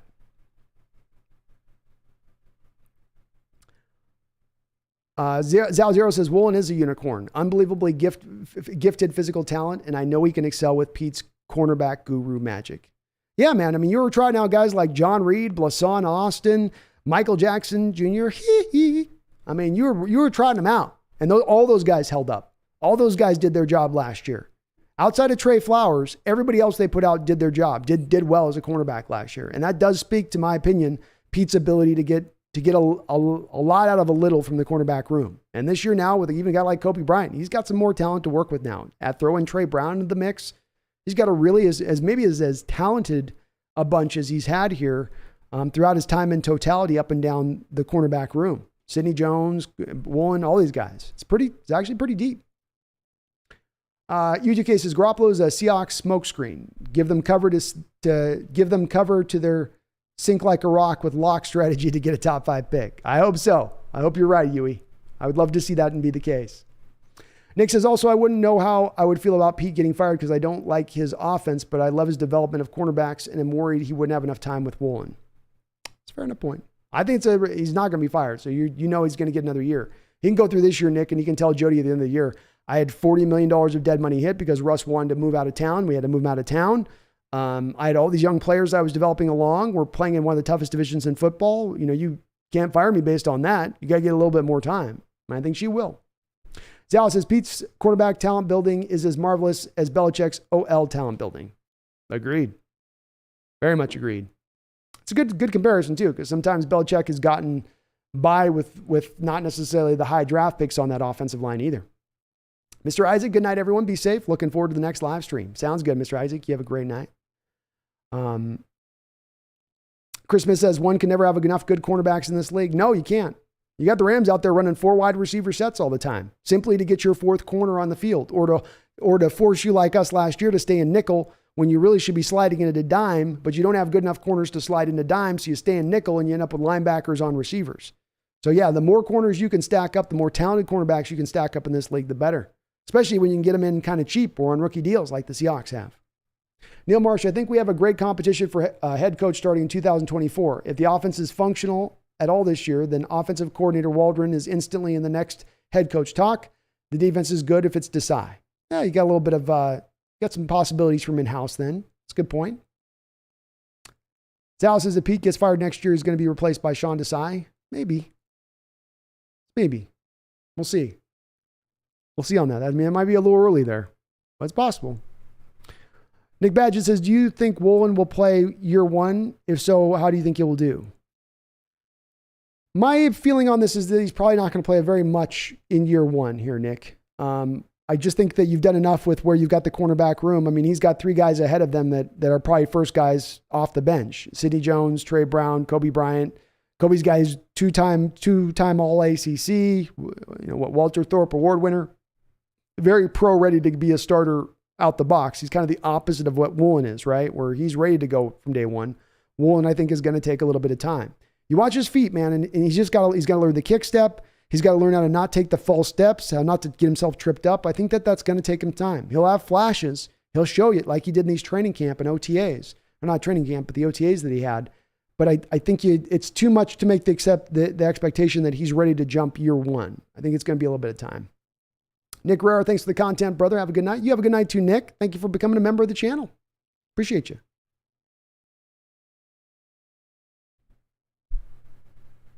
He says, I'd fire Pete 2 years ago, but that ain't happening. He'll be fired when the team is sold. Until then, we're stuck with him. Bingo. That's a bingo. Chris says, not a good time to dump Pete when you need to get a new group set up. Young head coach. Not a good option for a young team. They need structure, and Pete has that. Well said. Very well said. If you're going to make your move with Pete, you're going to make it with the Russ situation. Hold on to Russ, bring in the offensive-minded coach. Somebody mentioned above the guy out of Dallas. That would have been the move you made at that time. But when you didn't make that move, you hitched yourself up to Pete for the foreseeable future. Not just for one more year, but the foreseeable future. D-Mac, what's up? D-Mac, you got to get looking at these cornerbacks. We're having requests for you to be doing some scouting here, man. Got to scout some of these guys on this team. I need my D-Mac breakdown. We're going to be getting on here in just a few minutes, D-Mac, so I'm wrapping it up here. Sijin, didn't Shadi go back to the collegiate level? Did he go back? I think he did, yeah. Neil Marsh says Shane Waldron replaced a guy who was working behind the scenes as an analyst with the Cowboys. And to build on top of that, Neil, who failed out with the Jaguars last year, right? He went to the Jags, and that offense didn't look all that great, did it? Daniel says, great stream. Have a good night. Don't feel too bad about missing a comment. No way this went on for months. You stream regularly for 5 hours, making sure to answer every question. No one does. No one. Thank you, man. I appreciate the support, Daniel. And maybe hopefully Palmer forgives me down the line for it. But yeah, I never want anybody to think, because I get sometimes people might think I'm purposely missing. Like, I never will, you know. The only times I skip over comments if I see people that are referencing other people's names in their comment that they're making, because they're trying to talk to them and not to me. But yeah, it happens from time to time. But I appreciate the support, and I'm sure he'll be all right. It's a full moon. It's got everybody feeling away. Nick Badger says, how do you feel about Waldron? Think he could be our next head coach in a few years? He could. I'm not as sure as to get there. I'm a much more solid ground, Nick, feeling like Sean Desai has a cleaner path to becoming a head coach in the future than necessarily Waldron. I think he's done a little bit more of a proving ground than Waldron has. It was a mixed bag last year. One thing I can say for sure is he didn't add on to Russell Wilson's game. Some of that could be on Russell. Some of that could be on the injury to Russell, but I didn't see him really expanding much of Russell's game last year like I was hoping to see a little bit. And there was a little bit too much of falling back in the old trappings of the old offensive stylings that you played upon. And some of that could have been Coach Carroll dictating to Waldron to do that, but you were doing it nonetheless, and that's not why we brought him here. So I think he's got a little bit more to prove. Mason says, with Lance having a big arm, I'm really interested in seeing whether or not Debo can prove he can be a true outside receiver. I think Niners end up moving Debo when it's all said and done. I think that I don't know why they're waiting, but Debo has maintained. I mean, hell, he didn't sign that autograph for the Niner fan a couple weeks ago. He's still so mad about it. So I don't know. That Debo situation is a weird one. But yeah, we would learn a lot more clearer just how much big play guy down the field, not just to catch it in the first 2 yards off line of scrimmage and then make a bunch of moves. James Black says, what's annoying about this story is it might bump up Jimmy's trade value for the Niners. You're right. That's what somebody was saying, James, earlier on the stream, that it was somehow going to devalue Jimmy's trade value, that's what the Seahawks were doing or something. But no, it doesn't do that. You're right. You know, if there's more teams interested, the more teams that are interested, the more that's going to drive the value up of the cost and what it's going to be. It's kind of odd. And I can get it if the Niners were planning the story, but I don't buy that Kyle Shanahan's planning the story with the Seattle Times. That's the part where I just can't put 2 and 2 together with it. Megan says, thanks for putting up with me today, gang. Still a little shaky, but I'm getting the trip organized. No, you didn't. You did God's work today, Megan. I appreciate you staying on top of the chat. And sorry, folks got a little bit riled up. Dan W says, last thing on Bob Condotta. I'm sure they talked about it, so he's not lying, but they talked Watson, Baker, 10 other quarterbacks. It's just a non-story 3 weeks before training camp. So Seahawks stay in the news cycle. Could be that. I mean, Daniel, it could be that. I come back to, though, I think there's a little bit like with those deals, with those that got released out, I think there was interested on the Seahawks front office's part. I think that there was also in releasing the story, how do the fans take it? On the Watson thing, are the fans going to freak out and rebel if we go make this move? Let's try it on, see how it fits with the fans. You know, it's an odd time for Bob Condotta to be mentioning this now versus, let's say, mentioning it in June, when it's an even more deader period in the NFL, you could say. I mean, that would have been even the more time to get even more of the clicks at that point in time versus now, as we're like 2 weeks out of training camp and there's already enough kind of, you know, pre-news out there to look through, but it's possible, man. It certainly is possible. 12-man stand up. Our offense might take some time to get going, but I believe our defense will be top notch. Well, at least top 10 run D for sure. Agreed, 12th man. I've got good confidence in the D. I think I've got about 9 right now in points given up for the season. So I see them as a top 10 defense just right there on that edge. Trent Seibot says, are you going to do any games this year? Seems like one of the best years to do so with the floor ceiling being so wide and a lot of people selling their tickets anticipating a bad season. Megan Gockroger, one of our people in the chat here, is actually going to be kind enough to get me a ticket. We're going to go see a game together. So I'm going to go see one game. Is it week 6, I think, Megan? But I'm only going to see one game because I really like doing the streams and stuff. You know, when I go to the games and stuff, I'm not going to be able to stream as much. I don't know if we're going to be able to do much as far as a post game goes. Probably a little bit, but I do like streaming during the games a lot. I really had fun doing that last year. I'm really looking forward to doing it again this year. So I just kind of am leaning more in that direction of things. But you're right. This is the year to get the tickets. Got to check it out. I like to get to one game a year. That'd be my goal, I think. At least one game a year. Watch Viz Quest. Great stream, Brandon. Have a good night. Thank you, man. You do the same. I do appreciate you. Nick says, that's another thing is the way that half the time the offense looked good and fresh and the other half looked like Pete's vanilla offense. Yeah, Nick, and that's where I give Waldron a little bit of room on that, because we literally have Carroll's quote last year where he said, yeah, we really like Waldron. He's really open to doing some of the things that we've done prior. That kind of comment speaks to me of Pete kind of forcing Waldron into, no, do some of the stuff that we've done good prior. Yeah, all of your new fancy schmancy stuff's good. Keep doing all of this stuff in the past too, though. And that's, at that point, that's not Waldron's fault. He's listening to his leader. He's listening to the guy tell him what to do there. And so you go, okay, I get why he would have fell into that trapping. That's why I'm also hoping this year Pete kind of realized, okay, no, we got to really invest in this guy's offense. We need to get the linemen in there mobile. We need to just be completely faithful to running it this way. I think that that's going to bring more of that change this year. And then we'll get more of an idea of what kind of coordinator he is, Nick, what Waldron brings to the table. Logan McSwain, yo, Brandon, just checking in. Keep up the great work. Thank you, Logan. I really do appreciate it. Very kind of you. Neil Marsh is laughing out loud. Debo couldn't sign anything at the camp, but he gave everybody a signed item. Oh, that's good. I didn't know that. I'm not trying to throw shade at Debo. He's cool. I like Debo. So he's all good. Zajan, good to show, Brandon. Thank you, man. I watch. What's up, people? What's the hot topic tonight? We're just talking about how we don't want Jimmy Garoppolo. I watch. Just talking about that. Mason Dale says, did you see Colin Cowherd saying Jimmy G's worth a first or second rounder to Seattle? Dude's a clown. Yeah, he's completely off of his rocker on a lot of his takes, and especially when it comes to Seattle-based stuff. He's got his lane of things with that, and he stays in it, and you can't get him to change off his spot, and he'll just double back down onto that bias over and over again. But the Niners have been consistent this offseason, Nason, in saying that they want a second-round pick for Jimmy G. And part of that strength of leverage and why they are dictating it has to be way more draft capital than he's worth that you're going to have to supply them to move off from him, is because they're perfectly fine and okay with end up holding on to him if that's what they have to do. Because they know that maybe their best chance this season comes with him under center versus Trey Lance, if Trey Lance isn't really ready to roll.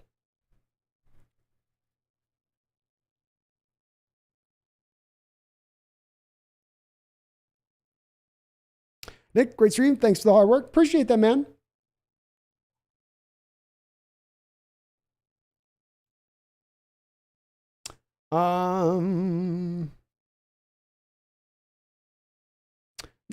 Mason says, as cool as it's going to be going to the games, there's nothing like cursing out in your TV in front of your family. Yeah, that's true. Well, that's why I always have to watch games. It actually made it easier last year for me, Mason, doing live stream games with you guys in the chat. I don't know why, but it made me more cool-headed. I didn't lose my stuff as much. I didn't get temperamental as much.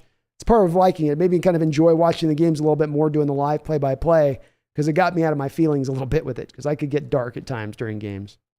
Megan says, we'll be flying into Seattle for week 6 against the Cards with B at Lumen. That's right. Hell yeah.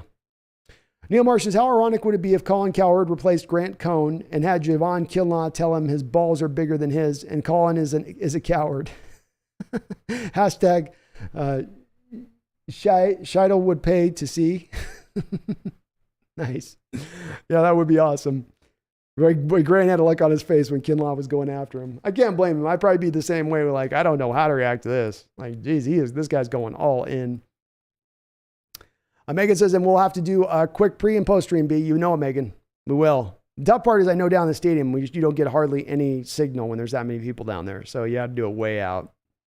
I watch No Thanks on Jimmy G for me. Save that money and keep building through the draft. Let our new offensive tackles grow. Pay DK, pound the run game, and give Locke a chance. Draft our next quarterback. I watch. That's what you said, what have we been talking about? I watch. You just did a great job of summating what I think the majority of the opinion has been here regarding Jimmy G and the approach into the future.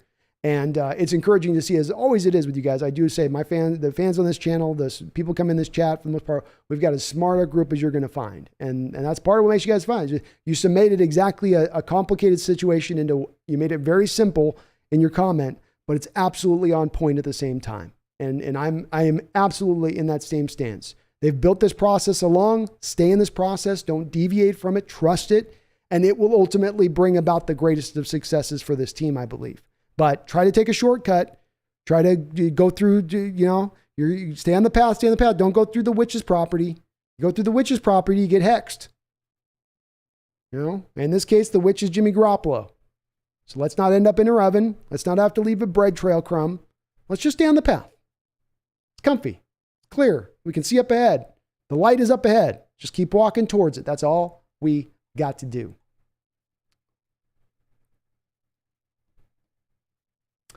Thanks for another great stream, says Mason. Thank you, man. Appreciate it. Nick says, sorry for the last question. Laughing out loud. No worries, man. Who do you think will start, Walker or Penny? And how do you feel about the Walker pick? Well, Nick, I would definitely offer, you should definitely take a look at, I just did a video this last week dealing with that question alone. I did an upload to the channel that was right on that question. So please do go check out that full video for the full allotment of my thoughts on that. Penny's going to start. You're paying him $5.75 million this year. He's going to start. He's going to get carries. And I would imagine if he's healthy, he's going to be a workhorse back for you. Walker will probably end the season up, if there is no injuries, with like 125, 130 carries on the year is what I would imagine. I'm okay with the Walker pick. I do stand pretty stringently, Nick, in saying you shouldn't take a running back in the first round.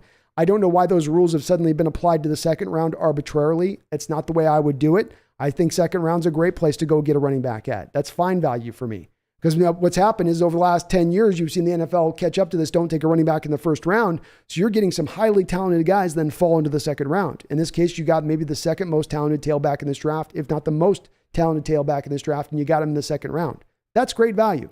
So I'm perfectly fine with the pick. I don't know if I see stardom in Walker's future, but I see him being an upper level back in this league.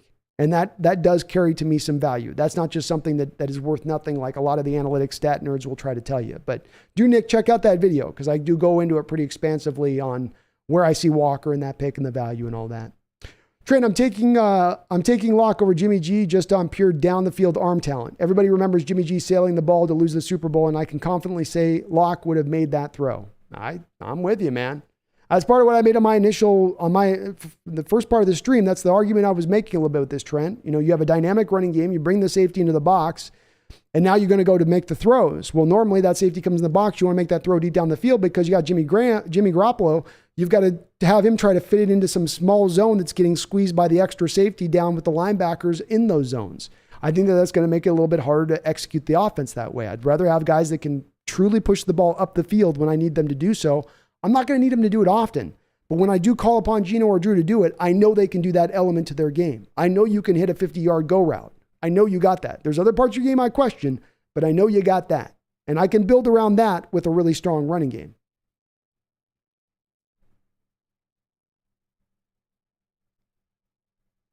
Trent says, and they're going to be handing the ball off otherwise, so why would it matter? I'm with you on that. Yeah. Chris says Walker will hit a few home runs this year, and for that, it'll be worth it. It will. And having the depth as well, Chris. I mean, our running back room has been decimated at times in recent history. There's no denying it. It would be nice to be able to come back around and have a room where if your number one guy goes down, you don't just fall off a cliff as far as the talent level goes in the running back room. Nick says, I liked it. Oh, awesome, Nick. Well, I'm in favor of the Walker pick. I liked it. Again, I don't think I see stardom in his future, but I think he'll be very, very solid for us. Upper level. And that's perfectly fine for me on that. That's still great value. I don't need stardom out of the second round running back. Just be upper level. Be a little bit of a difference maker for the position. James Black says Bronco fans were very high on Locke from what I saw before the Russ trade. James, I can absolutely acknowledge. We just had two people, Bronco fans on this stream alone tonight. 2 Bronco fans came on this stream tonight saying, I'm really hoping for Locke as well. I think he got short sold here. I think he's still got able ability. I think he can still turn it on. So there were Bronco fans in here saying, hey, don't be surprised if this guy comes in and shows you something. And that's so, James, different than what you hear from fans when they move on from players, especially quarterbacks. Because even if they loved him right up until the moment they left, they'd be like, to hell with that guy. He was garbage, right? But that's not the track they're taking. And I've heard this from Bronco fans since the day of the Russ trade. Nearly every stream I've had a Bronco fan come in and talk about that. And I think that that's noteworthy. I think it's worth it to feel a little bit more positive in the direction of Drew Lock because of that.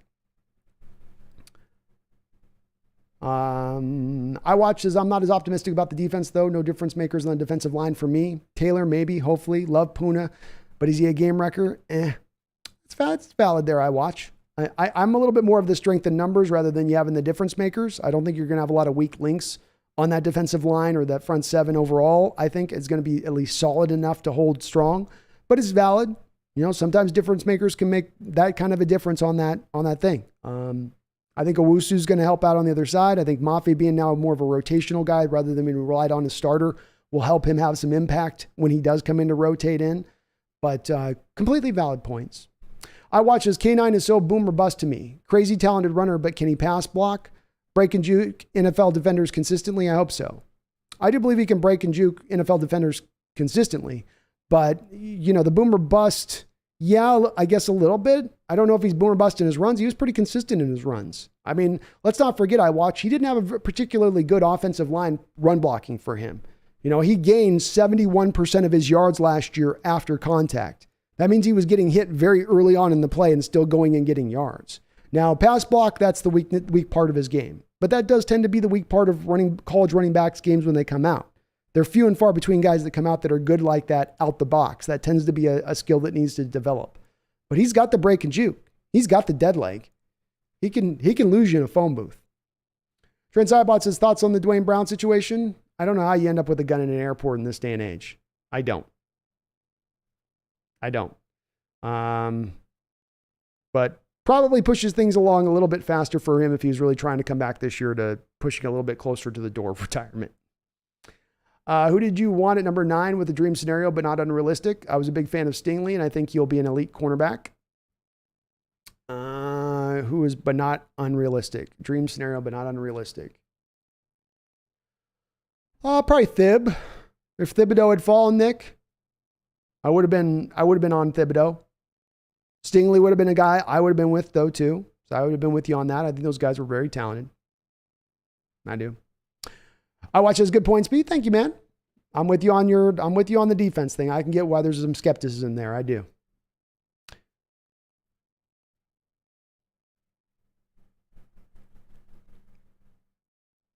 Nick Badgett says, who do you think Pete was trying to trade up for? Kayvon Thibodeau. Nick, there was an article that came out by the Seattle Seahawks where I think it was Boyle, did a little bit of a view behind the curtain a couple months ago. And I got the impression from that article that it was Thibodeau that they were sort of locking in on as the guy that was really enticing them a bit. I think. Yeah, that's the one that report's the one I'm referencing on that. So I don't know, but that's my inclination. I lean towards that. All right, well, we've gone through all of the chat here, folks. If you do like what you're listening to here on the live stream right now, or you're listening to this on replay, please do me a favor. Just two little favors. Hit the like button and subscribe.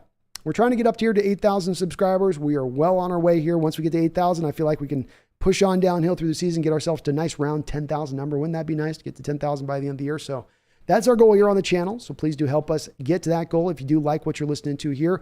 I love you guys in the chat. We had a great, lively chat. I know it sometimes gets a little bit hot and heated in the chat, but that's the nature of doing live streams. Sometimes emotions are going to run wild and hot and heavy. And, we just got to kind of roll with the punches with them. So I appreciate you guys hanging on in there, and my mods doing God's good work out there, keeping things clear, keeping the chat respectful, shall we say. Respectful. Look, there's some folks out there that like themselves from Jimmy Garoppolo. I'm just not that guy. I break down at the start of this stream as to my many reasons as to why I am not pro Jimmy G. I just can't get on board here on this situation. It just doesn't make any sense to me. It makes less sense to me than even the Baker Mayfield deal. It's not to say that Garoppolo is complete garbage. It's just that none of these moves happen simply by you adding the player. There is all the secondary aspects that have to come into part of your calibration. How much is the cost? How much draft capital do we have to give up? Do we only give him for 1 year? Is he maybe a little injury prone?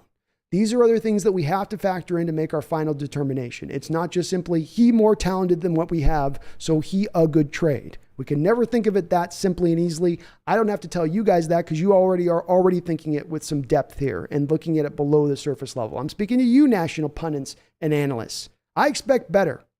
I know you need your hot takes. I know you need your clicks. I know you need to generate stories. But if you're going to make an argument for a player or a player to be added, at least do it with a modicum of some intelligence in your application of a given scenario. That's all I ask. I watch. Thank you for liking and subscribing. You are absolutely the man for doing so, and you're finishing this off very right. Thank you to all the folks who donated here onto the channel. Trent Cybot says 10K selling yourself short, push for 50K. Well, I'm just shooting for this year to finish off by 10,000. But hey, whatever way, hey, 50,000 sounds good to me too, man. So let's go. You know what I mean? I'm down. We'll definitely be running a lot of content this season. So if I'm going to be striking while the iron's hot this year, as much as we ever have, as we do continue to add more content here at the Hawks Nest as we go along. So be on the lookout for that for sure. I watch this. I'm just hoping the new 3-4 allows Adams to excel instead of bouncing passes off his face mask. I think you'll see that. I watch a lot more of what he was doing, a lot more of what he was doing prior. I watch it, no matter. Whenever you get subbed is fine by me. Now, later, earlier, as long as you're subbed, you're putting a smile on my face and making me a happy man. Make me a happy man, get me a little bit closer to that goal. So I do appreciate it. You guys are amazing. I say it over and over again. I say it because I'm just always so surprised by how many great interactions we have on this channel and how much fun debate and talk and how much depth that we get to get into on the football level. It's part of why I like to do this 5 hours. I want to respond to every question, but you guys also keep me thinking and keep my brain just going and just thinking about all the possibilities and maybe the things that I haven't thought about. So thank you guys for that, for making this channel what it is. It's as much as you, if not more so you, and what we do here and how much future growth we get from the channel. So from the bottom of my heart, thank you to all you guys for that and all of the support too, as far as monetarily with the donations and members and patrons. My goodness, I couldn't ask for more. You guys are amazing. Folks, we are nearly here. We are a couple weeks out of training camp, and we're going to watch Geno Smith and Drew Lock do something. I don't know what they're going to do. They're going to do something. And I'm here to watch. I'm here to see it. I'm here to get excited about it. I don't need Jimmy Garoppolo. I don't need Colin Kaepernick. I don't need Sam Darnold. I don't need Baker Mayfield. I don't even need Deshaun Watson and his handies. I don't need none of it. What I need is this team. We all we got. We all we need. We all we got. We all we need. Let's stick to our mantra. Let's hold to our mantra. And let's go out there and watch this Seahawks team shock the world. You never know. You never know. If football was so easy to predict, then why is fantasy football so widely fluctuating? It's impossible to predict. We don't know what's going to happen, and that is the beauty of this sport. So I see you out there. I see you out there questioning, unsure, looking at this upcoming year going, I don't know what we're going to have. I think we're going to be kind of bad. I'm not sure. Well, you're going to listen to me now, and you're going to hear me right now. This team's getting ready to come out. Corey Olson coming with a $2 donation to finish us off, right? I see you, Corey. Okay. Corey says, what's Boye Mafe's ceiling? You think, brother? Well, thank you for the $2 donation, Corey. I appreciate you on that. Boye Mafe's ceiling. Well, it's really tough to make that assessment because he's a guy that's early into playing the sport, right? He's just recently come to football. So there's a lot of then upside to that guy's potential, but he could be a little bit raw coming in out the gate. As a pass rusher, I see him very similarly aligned to his projection to be out to where you see a guy like Darrell Taylor. I don't see guys that are going to push up into that TJ Watt area of 17, 18, 19 sacks a season type stuff where it's like, oh my God, like just complete game wreckers. But upper level pass rushers in the sport, like guys that can get into the 12 to 13 sack range for a 3, 4, 5 year period and be into that realm of things, I think he's got that to his game. I also think he's a guy that could end up rounding out to having very few limitations. He's got enough size prerequisite to him. If he can develop his technique and getting cleaned up in the elements where he's really raw right now, then he could also be good as a run stuffer. So he could be a good all-around player while then also giving you that 12 to 13 sacks, which sometimes you can only usually get if you have that as a pass rush specialist only, let's say. So I like Mafe's ceiling quite a bit, Corey, and you can't discount that fact that being new to football like that opens you up to me for more potential, because it's not like you've been playing since Pee-wees and junior high and middle school and then college, and you've got 15 years and the die is cast. You know, the cement is dried. You are what you kind of are by the pro level. You might develop a little bit more, but it is what it is. In his case, I actually see, because he is kind of new to it, there being a little bit more potential there to you, seeing him tap into something that maybe there's a little bit of special traits to him as well. But hard to make that prediction when there's still so much of his game that he's got to kind of round out. Still, the physical traits that are there, his size, length, he ran a 1.55 split, which means he's tremendously quick off the line of scrimmage. I think a guy, the comp that I've heard out there that I think is pretty accurate as far as what you'll get production-wise from him, a Cliff Averill type of player. I think that's pretty on point for Boye Mafe and his upside and his where he will shake out when it's all said and done. That's my guess. And he does have the potential. It's just hard to gauge if he's got star potential or just really good potential, because there is still a little bit of a question mark. I'm not as certain about where he's going to go. Either way, he'll be a very good player. Just how good, I'm not sure. But thank you for the $2 donation, Corey. Well, as I was saying, folks, there's some of you down in the dumps here. Some of you are not sure about where this year is going to go. Some of you thinking this is going to be a losing season. I'm here to try to provide you hope. I've done about 24 streams this offseason trying to build a case slowly but surely, say this team can be good. This team may not be elite, but it can be good. Things have to work in our favor. Things have to break right. Certain guys have got to pop. Young guys got to grow. Yeah, that's got to happen. but it can happen. And I'm here to help you keep the faith. I'm here to help you, give you some optimism. Not because I'm blindly optimistic, not because I'm a homer, not because I have pom-poms here under the desk that I've been waving this whole live stream, because I truly have faith that they're making the right moves, that they're fixing mistakes that have long plagued them, that they're getting the ships pointed the right direction, and they're all pointed equally along the path and parallel. All oars rowing in the same direction, which is not something I've been always able to say over the last couple of years, and absolutely does give me a big time ray of hope, a bright, blinding, shining light ray of hope. So don't you forget. Don't you ever forget. Even in years of rebuild, you keep that faith and you remember, we might just be ready to go out there and surprise the world. And we're going to be doing it with a big old smile on our face when it happens. Thank you guys. I love you guys. And don't you ever forget. Don't you ever forget. Go Hawks.